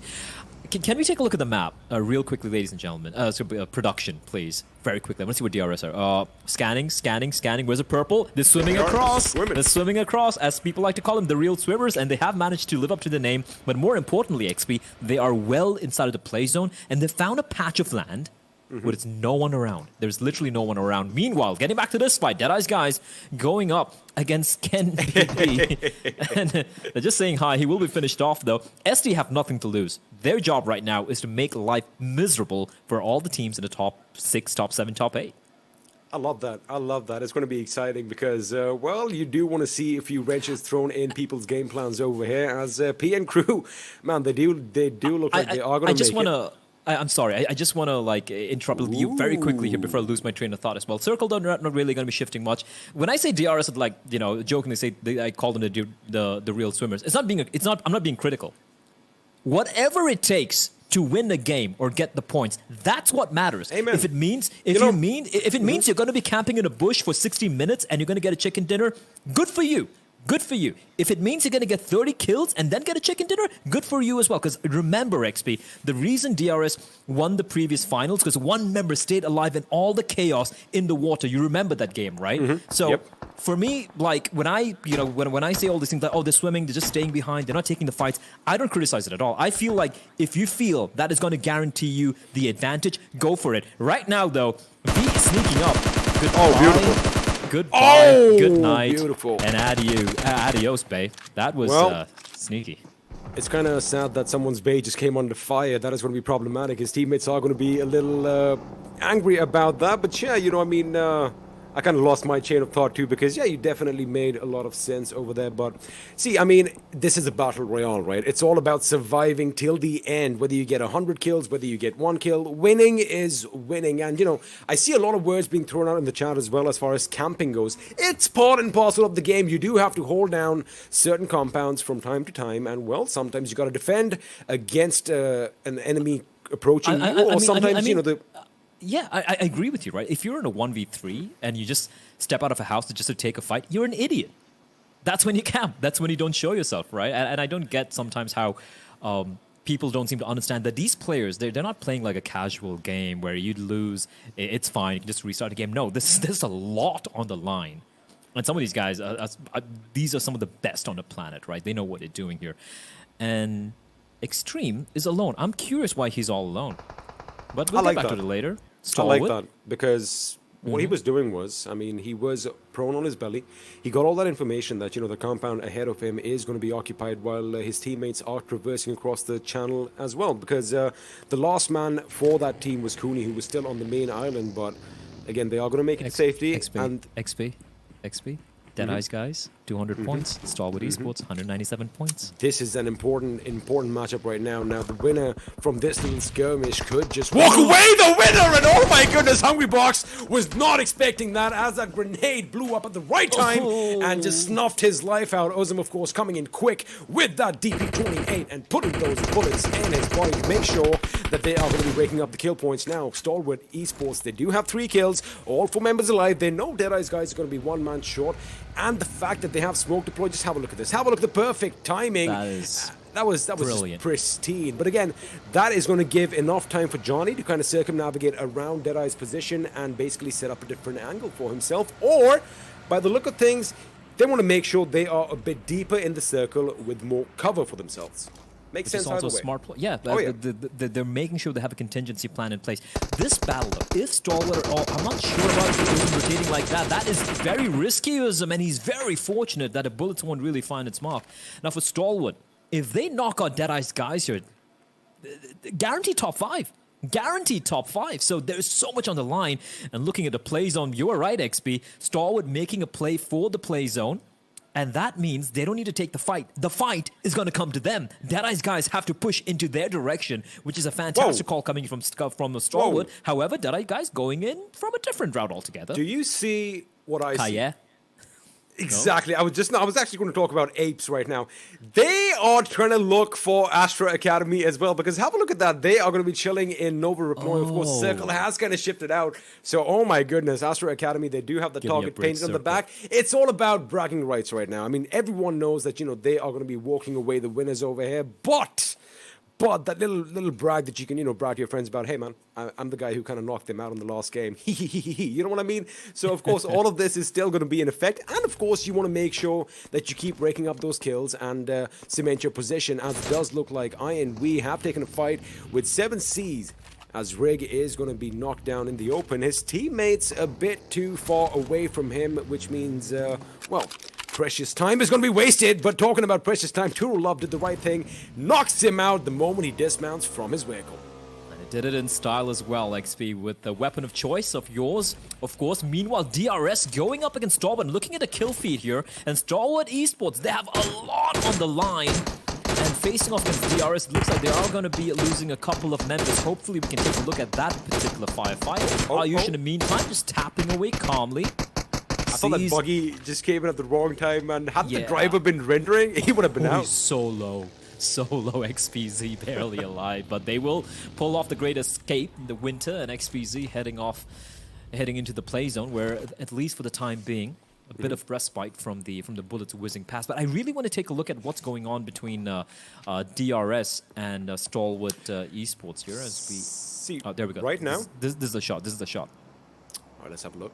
I think he does get in the vehicle, and the moment he dismounts, he is going to get his head. There you go. The moment he dismounts, in fact, it's Turulov who knocks him out in the driver's seat. Everything just lined up perfect. But, talking about DRS, they are going to be in the center of the circle right now, trying to get to some high ground. They do have a couple of buildings for cover. Looks like Stalwart Esports are now going to have to face another enemy. Once again, it's going to be INV as Winter. And XPC are going to be moving forward. XPC a little low on his health is going to be problematic, but what is problematic is the fact that one member from 7C just fell down, as Ozim is going to get taken out. In fact, was he knocked down, or is he still in this? I think he's still in this. I think he's still in this. Barely a sliver of HP, and that is a fantastic job from Crypto as well. Ozim was kind of like protecting his teammate. They took them out. Crypto finishes them off. INV are out. They're out 13th place in the game. And we're down to the final 12 teams, 38 alive. And Stalwart Esports, actually, they lost Johnny. They lost Johnny to DRS, but 3 members still alive and kicking. And more importantly, 5 kills to their name. And a guaranteed top 12 at the very least. I don't know, man. It kind of looks like they could, in fact, challenge APES as well. Now, APES are doing something a little uncharacteristic. Have a look at them. They are going to be traversing from the eastern aspect of the ring. Wait a second. As True Love is going to come under heavy fire. He is still on his feet, but of course, when 3 guns are trained at you, it's kind of difficult getting out of harm's way. But right now, DEADEYES, guys, again, it is an important game for them as well, but they are surrounded by the enemy on onside. In fact, High Voltage, have a look at how they've actually got them surrounded. Aussie is going to be behind them from this point of view, while Cooney is holding the left flank down, and Assassin is trying to get someone to peek him so that Aussie can do some damage. A few minutes ago, this town was a ghost town, and right now it's heavily populated. XP. You got DEADEYES, guys. We got High Voltage. We have Nightmare in the distance as well. Not to forget Astra Academy. Stalwart going for a bit of an interesting rotation. If you can take a look at the map here, ladies and gentlemen, very quickly, you can see them skirting. There we go. They're skirting around all the way to head towards the coast. Look, the only way this could go wrong is if 1952 unleashes on them. But apart from that, I think that's a genius call coming in from Stalwart. I don't think that's really going to happen, because if you have a look between 1952 and Blade at this moment, we have a little bit of a hill, so that is going to provide cover. But what Stalwart did good was the fact that they chose that piece of land over there, because you do have those ridges. Also, Blade, you have those couple of shacks over there, which can provide you much needed cover. Now, the only thing is, if the circle, even if it shifts away from them, but as long as it stays at the beachhead, they still have a lot of options. They can easily maneuver about 150 meters right from the current position and still be in the circle. But again, we're going to find out later, as Jane is going to be running over the opposition. How is Vanwo not out? He was literally just an inch from that front right wheel off that vehicle, but unfortunately it's G.I. Jane who bit the dust. That's unfortunate. And now with that, the M249 unleashing onto Frankie. And T2K maybe getting a little too ahead of themselves. I'm not too sure what they're thinking here. I know they need to go for a rotation and pass on through the gatekeepers here, but maybe that wasn't the right play. Now they have 1 member surviving for T2K from 3. And he's basically announcing his presence. And with the bullets flying past, 1952 aware the LIT are nearby in the vicinity. And they need to be careful. Now they have this little bit of a building, of a house, of a hut to work with, but they are a man down. And LIT, though, getting shot at from afar as well. They do have an elevated position to work with, as one shot just rattling off a couple of bullets in his direction. But right now, it looks like everyone's kind of found their temporary accommodation, right? Killer's still making a move, though. He's coming in behind DRS, but it looks like everyone should be kind of quiet for the time being, waiting for the zone to shift in further. PN Crew making a lot of noise and getting shot at by multiple opponents.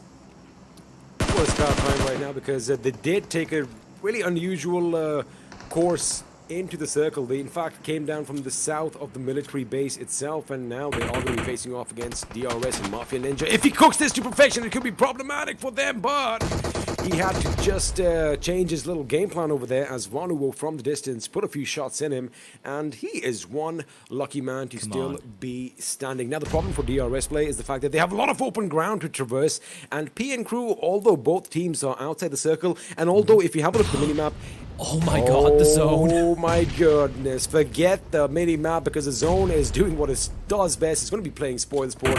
I love the fact that it's so haphazard. And have a look at Stalwart Esports play. It kind of worked out for them.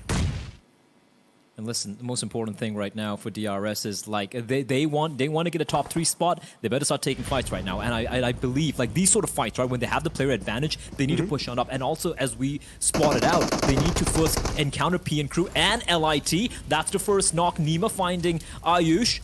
Season, position compromise. They know where he is from trajectory off. That Nate is going to find one switching and going prone, but he will be finished off. And I do believe they should have enough ample time to get the res onto AJ. So that's a good wipe, as PN Crew will be eliminated in the 11th position.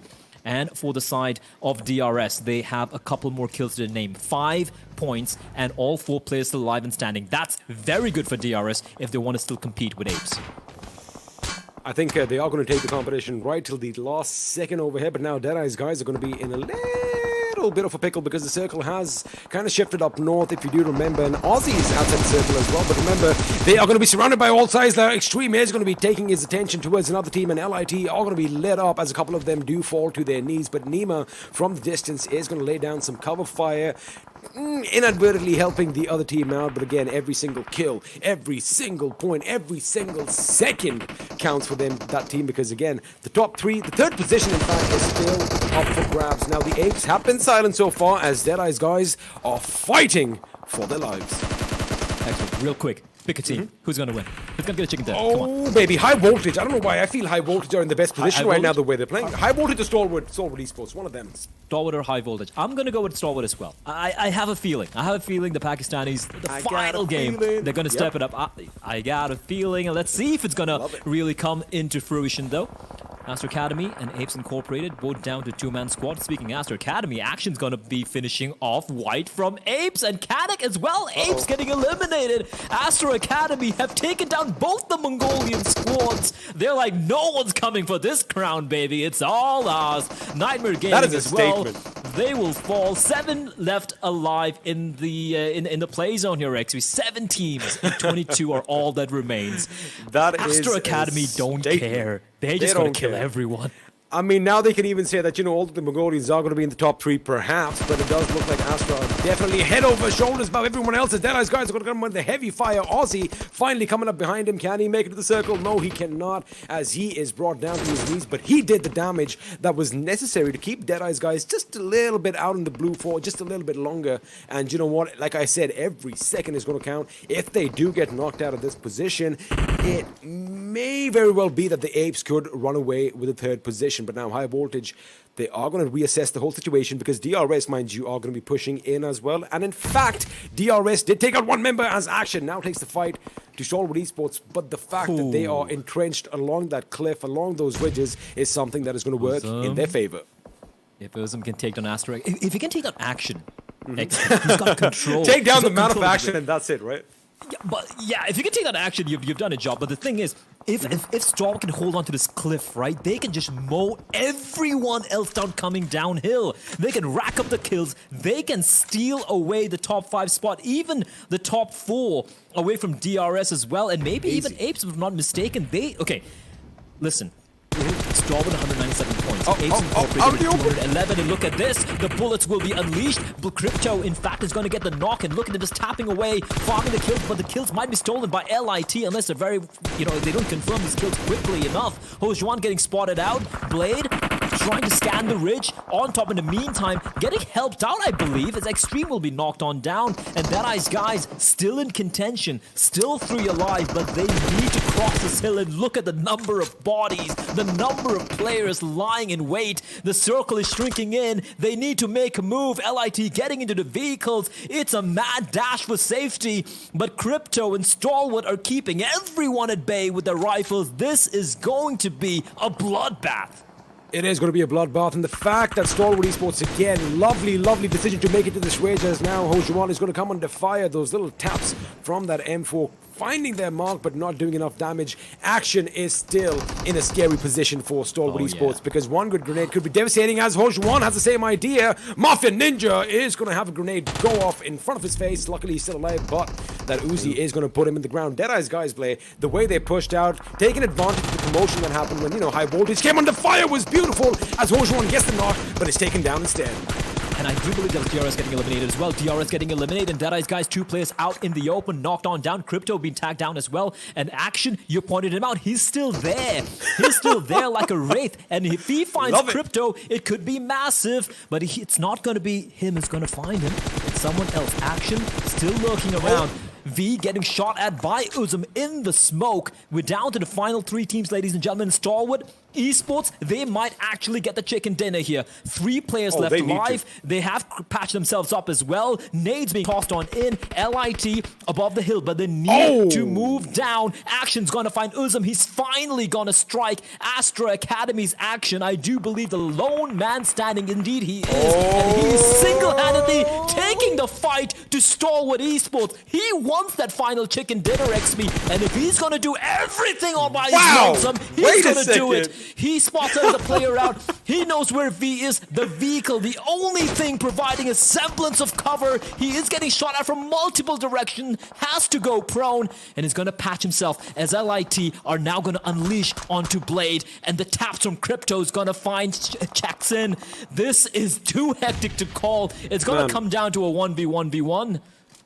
It is going to come down to that, but the fact that the amount of action, oh my goodness, he's got his pies, he's got his fingers in a lot of pies overhead. The fact that he was giving Stalwart Esports a run for their money, and you know, LIT did the right thing. The moment they heard that gunfight, they started traversing down the mountain, which is what I wanted to bring up at one point, because they did have smokes deployed up there on that ridge, but you know, once the smoke dissipates, people can see you. But again, actually, oh my goodness, keeping them at bay, coming under fire, time in and time out, as Blade is going to be taken out by Zip. But action is not done. He is not done as he takes out another member from LIT. And there you have it, ladies and gentlemen. It is going to be a 2-on-1 situation, but against all odds. Stalwart Esports, you said it, that you know, you would be surprised if they do not win this game, but when you have action next to you, oh boy, anything can happen right now as that car blows up, which means Action's life is going to be snuffed out. And ladies and gentlemen, the final game in the South Asian Championship is going to be won by the very happy boys from LIT Gaming. And they had a fantastic position, a fantastic performance as well. 171 points they had in the 8th place during at the beginning of this game. And now with the chicken dinner and the number of kills they accrue, they're definitely going to be aiming, I'm sure, for a much more higher placing here. But Astra Academy, Jesus Christ, but it looks like there's one man left. It's a 1v4v4, and the lunatic almost makes it happen, XP, almost makes me believe. But ladies and gentlemen, that is the end. What a tournament, what a finish, what a fantastic game of PUBG Mobile we witnessed there. And it was a pleasure, XP. It was a pleasure, obviously, casting with you. It was a pleasure myself having the opportunity to cover all these games, all these fantastic teams, each and every one of them from all the respective regions. I think they played their hearts out. I'm going to be sitting back and watching how the top 3 to top 5 plays out, because I'm not fast enough to do the math in my head right now. Any final words from your side, X? Because from my side, I think I had a fantastic time with yourself and, of course, with these wonderful games. I think you've said it all, and of course, it's always a pleasure working with you. The production team is amazing, and all you viewers out there, I love the fact that you come in and support your teams. You do get a little feisty every now and then, but that is part and parcel of the game. Thank you for having us, and I hope you all had a good time. But don't go anywhere, because we still have a little segment coming with the analyst desk. That dynamic duo is going to break things down, and we're going to find out who walks away with how much money. Stay tuned. We'll be back after this.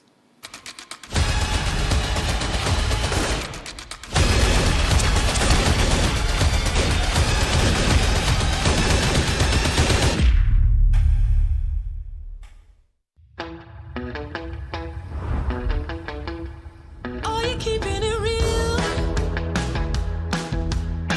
I'm calling shotgun, wanna see my baby run. Oh, what's the word on the sea? Kicking up the dust, if you know what I mean. We got a good thing going. We got a good thing going on. Well, what an incredibly wonderful day this has been. The final day of PMPL South Asia Championships. Couldn't have gotten any better. The storyline was on point from day one all the way up until now, and the way it started off, it was a gala to get into. Of course, this is all thanks to OPPO F19 Pro for making it all happen. Let's move on to the duo itself. Of course, Isaac Pajani, Ocean Sharma. Let's jump right into this, mate, because that first few moments of the game itself. Yeah. Well, they jumped on Nova Repnoy, and they were like, who exactly? Let's go for the fight. There were two teams there. Who are you talking about? Who Exactly.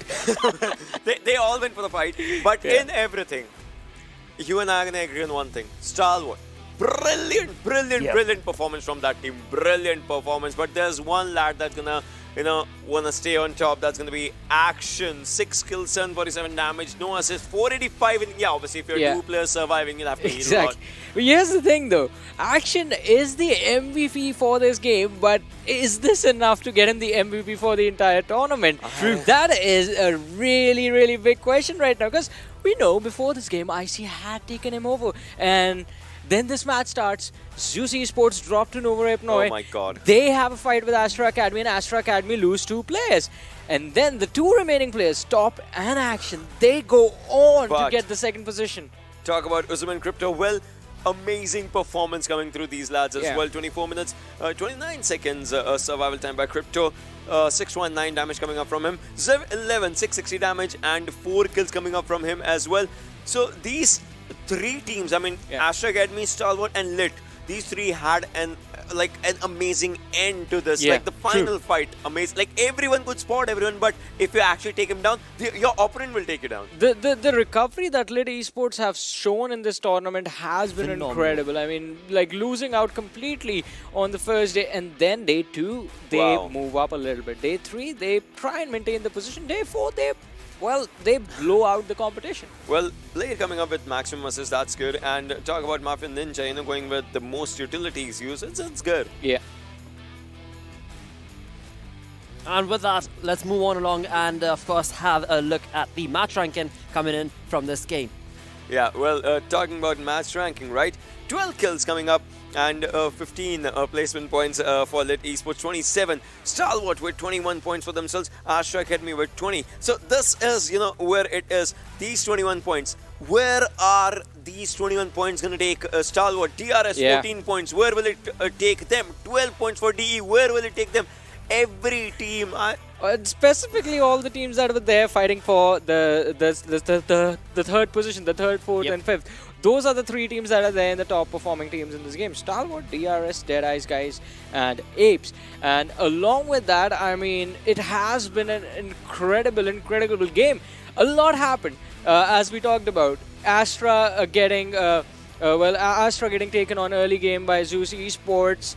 Us getting what we wanted, exactly, the water circle. True circle. And precisely the one Ocean asked for, like the same one that we had during the picture perfect repeat of the circle. I mean, the team sort of changed their rotation as well. This time no one decided like, alright, we're gonna go for late rotation. I love Went my for predictions. Trust me, XP gave me a crystal ball and that's working fine till now. I thought he sold it to Fixes. Yeah, he broke it. Oh, he broke it. Yeah, you remember, right? He broke it. Well, now this is where you see we talked about it. Kaya moving from. I mean, let me just move speak in the format as lovely co-casters like to go. Kaya, like moving up from that one direction. That was just the way. But the circle, this was the main shift that actually gave a curveball to so many teams on the southern side cluster. And I was really worried with how Stalwart Esports are going to take this game, because they like to play the military island, and we know how many teams, like towards the bridge, there is a cluster of teams that you have to fight your way through. They did it. They fought through everyone, made it to the shorelines and played along the shorelines. And then, I mean, like, the game wasn't really meant to be theirs in the end, as the circle moved to the high ground all of a sudden in the end, and Lit Esports had an advantage because of that. But Stalwart Esports, that team deserves a huge round of applause. I mean, they have had a phenomenal run in the tournament, the only team from their region, and then they went toe-to-toe in terms of everything, like bringing in their own little flavor into this thing, just being all aggressive, getting all those kills, and just fighting on the leaderboard. Absolutely, mate, because again, now when it comes down to the positioning of that team, we did see them stick to that 8th spot for quite some time. But now after this sort of an incredible performance, we're going to have to just wait a little bit longer to find out where exactly is that going to lead them to. But alongside this, let's actually jump right in with the OPPO moments and these incredible fights. Just right after, everyone just dropped down, we saw these fights happening, finishes and revives coming up. But this one, Icy dropping down. Icy was the first one to be taken down. So all in all, Zeus, I don't know, they changed up their drop league. That's a surprise that we know Zeus always likes to give us. Sometimes they drop down to Shelter, sometimes 2 players drop on Shelter, 2 on George. Well, we've seen these things happen, but first time Nova Repnoi. Well, we've seen them dropping down on military base as well, but Nova Repnoi, wow. I mean, they definitely did some damage to Astra Academy in this early game fight, but it wasn't enough to sort of ruin the plans of the place. And again, this makes it even more intense. This one. This man is nuts. Crypto with those tap shots from the M4. We saw this. We're going to see the same happen to the players of Lit in the late game stages. There were 3 players, and 2 of the players from the side of Stalwart went down. Crypto pops out with his M4, 2 tap shots right in the head to one of the players from the side of Lit Esports, and like, he has no fear. Crypto is one of the most brilliant players that I would say this tournament actually gave us. Obviously, he's playing from previous times for sure, but this time we saw a different version of Crypto just coming up. He never shies away from a fight. Not just him, I mean, a lad from DEADEYES as well that has caught my attention. It's going to be Zev11. He has had wonderful performances from his team. I mean, there are veterans in the lineup that are supporting him, but Zev11 has had a phenomenal run as far as individual performances are considered. And this was the moment that I'm talking about. Now, the circle has moved to the high ground, as you can see, and this is giving a really big advantage to Esports. Like, this was supposed to be theirs. Yeah, Crypto again. Those tabs just coming up perfect, but well, this is where the the action stops. I mean, action literally stopped down there because obviously Lit did get this chicken, but had this performance from Lit came up in the first 2 days, it could have changed a lot of things. But talking about this one, 2200 damage coming up from Lit, 1304 from Astra Academy, Stalwart 1713 coming up. Well, I don't know, we can't complain about this damage graph now because, our teams, a few of the teams did not perform, a few of them did perform incredible. It happens in every game, right? But the journey never stops. You always learn something from every tournament. And also, I have to say, I mean, we were saying since the start of the day, DRS, the downfall of DRS's momentum. Last 2 games, DRS has definitely put up a show for us. Not just last 2, but last 3, like the previous. DE as well. DE as well. DE also has had an interesting run in the last few matches. These 2 teams have picked themselves up really nicely, and this is what we always talk about. As you keep gaining experience tournament after tournament, you learn how to reset, and that is what these teams teach us. How to reset, how to come back even after having a bad start to a day. Absolutely, and just to add on along to that, I do want to add on 1952's name as well. When you're talking about learning from your experience, that is one team that has showcased that, throughout the different times that we've seen them slowly and steadily moving on along, but eventually when it came down to this wonderful turn of events at South Asia Championship, it was Astra Academy from day number 1 itself who had cemented themselves the lead. Team tried to get to that pole position, but it was not easy, and eventually the lead that they created on day number 1 at the end has now resulted in the champions being decided as well, and that is going to be none other than, of course, Astra Academy. Beautiful turn of events. This has been a team to keep your eyes gauged onto for the future as well. Yeah, exactly. And it has been an incredible run from them. History repeats itself. A team that has that lead on the day 1. Yeah. They always have We it. call it. History You guys spoke about has it. it. Yeah, it has it always. But hey, kudos to DRS for giving them a tough fight on day 1 and day 2. I mean, they almost took that first position away, but it was only for a few matches. And Astra Academy, they came back and, well, they hit DRS pretty hard. I do want to take the conversation, so sorry to cut you off, I do want to take the conversation back to the nostalgia part from day 1 itself, when we saw Action jumping on along, showcasing those wonderful plays, and I mean, you cannot forget, there were some incredible moments that this team has given us. Also, to talk about the team storyline, I mean, when they qualified for this tournament, they were not on the first day. They were taken over by APES, a team that has a lot more experience. And Astra Academy came into this tournament as a group of young guns and then went on to destroy absolutely everyone. They took on everyone and destroyed them. Beautiful, absolutely annihilating play coming in from that team, and that is the reason why Astra Academy is the champions of South Asia Championship PMPL. Beautiful, like I said, but that is just the pole position taken care of. As we move on along, we are going to look at the other teams. 50-point lead. Wow. Zeus is there. DRS is on 3rd. Stalwart's on 4th. Good effort by Stalwart Esports. I mean, that's not that much of a difference between them and DRS and In APES top as well. 7, they are the only team without a chicken dinner and 96 placement points. They relied on the kill points this time. This is the Stalwart that we wanted to see, but I wish they had a chicken dinner. Yes, they were looking so close as well when it came down to the final moments of the fight. Had the circle not shifted towards Lit, it was looking like Stalwart's game. 10 placement points is what they had at the 3rd position. Imagine 5 more. The chicken in a 5 placement could have actually... Wow! A team, once again, another team to look forward to. There are all of these teams, throughout the past 4 days, that is what we've seen. We've seen comeback stories. We've seen DEADEYES being on the 16th position. We've seen Train to Kill. had there been one more game, think about it. 223, 218, 216, 212. It was still close. We don't know Still what is. would have happened had there been one more Exactly. game. Because one more game means these players themselves would be looking at the matches, this match in particular, in a different way. True, absolutely. And again, I mean, we have to thank the circle itself as well. Oh, yeah. Moving on down to the final game. And that's the curveball the circle throws to the entire lobby. This was the perfect last game to have. Exactly. The perfect last day, I would say. Yeah, perfect last day. From start till the end, the storyline's been so fluctuated based on the overall ranking. And eventually, when we bring that conversation down towards, as I was mentioning, LIT, Lit Esports, Train to Kill. Now, this team, both of these teams, in fact, let's bring them up. Yeah. They were on the second half of that leaderboard, and that too, the latter half of that second page. Yeah, till the second day. Till the second day. Exactly. And from the last position, they came into top 8, like at the 7th position right now. 111 placement points. These placement points, they accumulated in last 2 days. Imagine the first 2 days had been a different story otherwise, had they just, played like this. Because it's been a thing when they were, by the name of U Level Up as well. They used to, plan their games accordingly, but it was a bit too late at that time as well. It was a bit too late. I would love to see, had there been more games, trust me, it could have just changed the perspective. I mean, plus this is the first time I believe they are going up against all these teams like PN Crew, High Voltage, Skylightz Gaming, DRS. So they did take their time to sort of adjust themselves to how the lobby is and adapt certainly, but. Had they done that a little bit quicker, and they could have definitely put up a wonderful performance. This is still a wonderful performance. I mean, 16 to 7th, that is a godly jump to have, especially in just 2 days.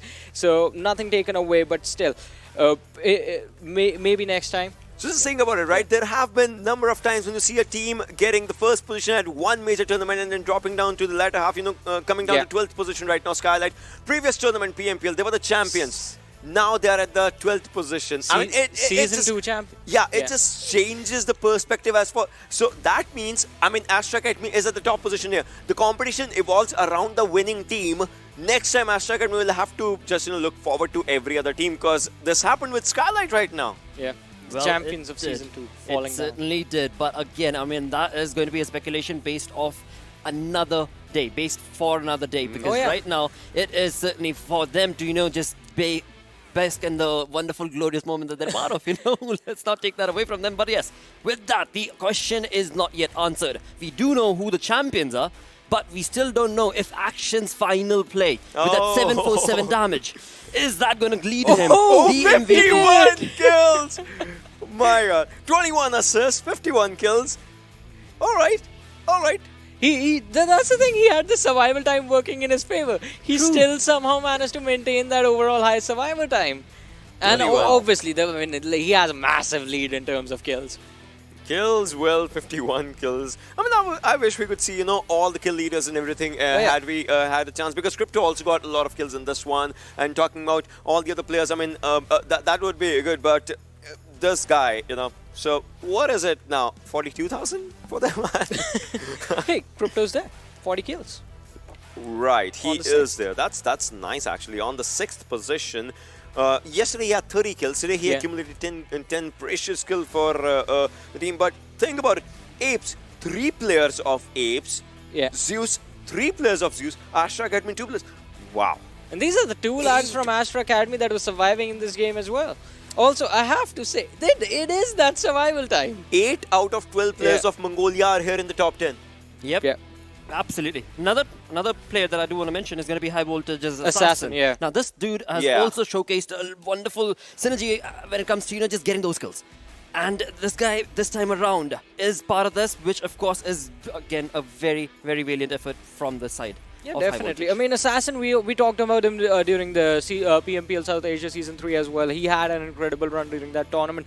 Finals was where we saw a bit of a fall-off from the lad, but it looks like he's getting back to the old zone again right here. 29 kills, 6,291 damage, and decent enough survival time as well. Absolutely. With that, let's move on and have a look at the kill leaders. As we are talking about kills, let's see where are these players placing themselves. 51 kills, of course. Action is taking that first position. I'm happy But- with Crypto's performance, to be Yes. very honest. Like, I'm happy with the entire team's performance.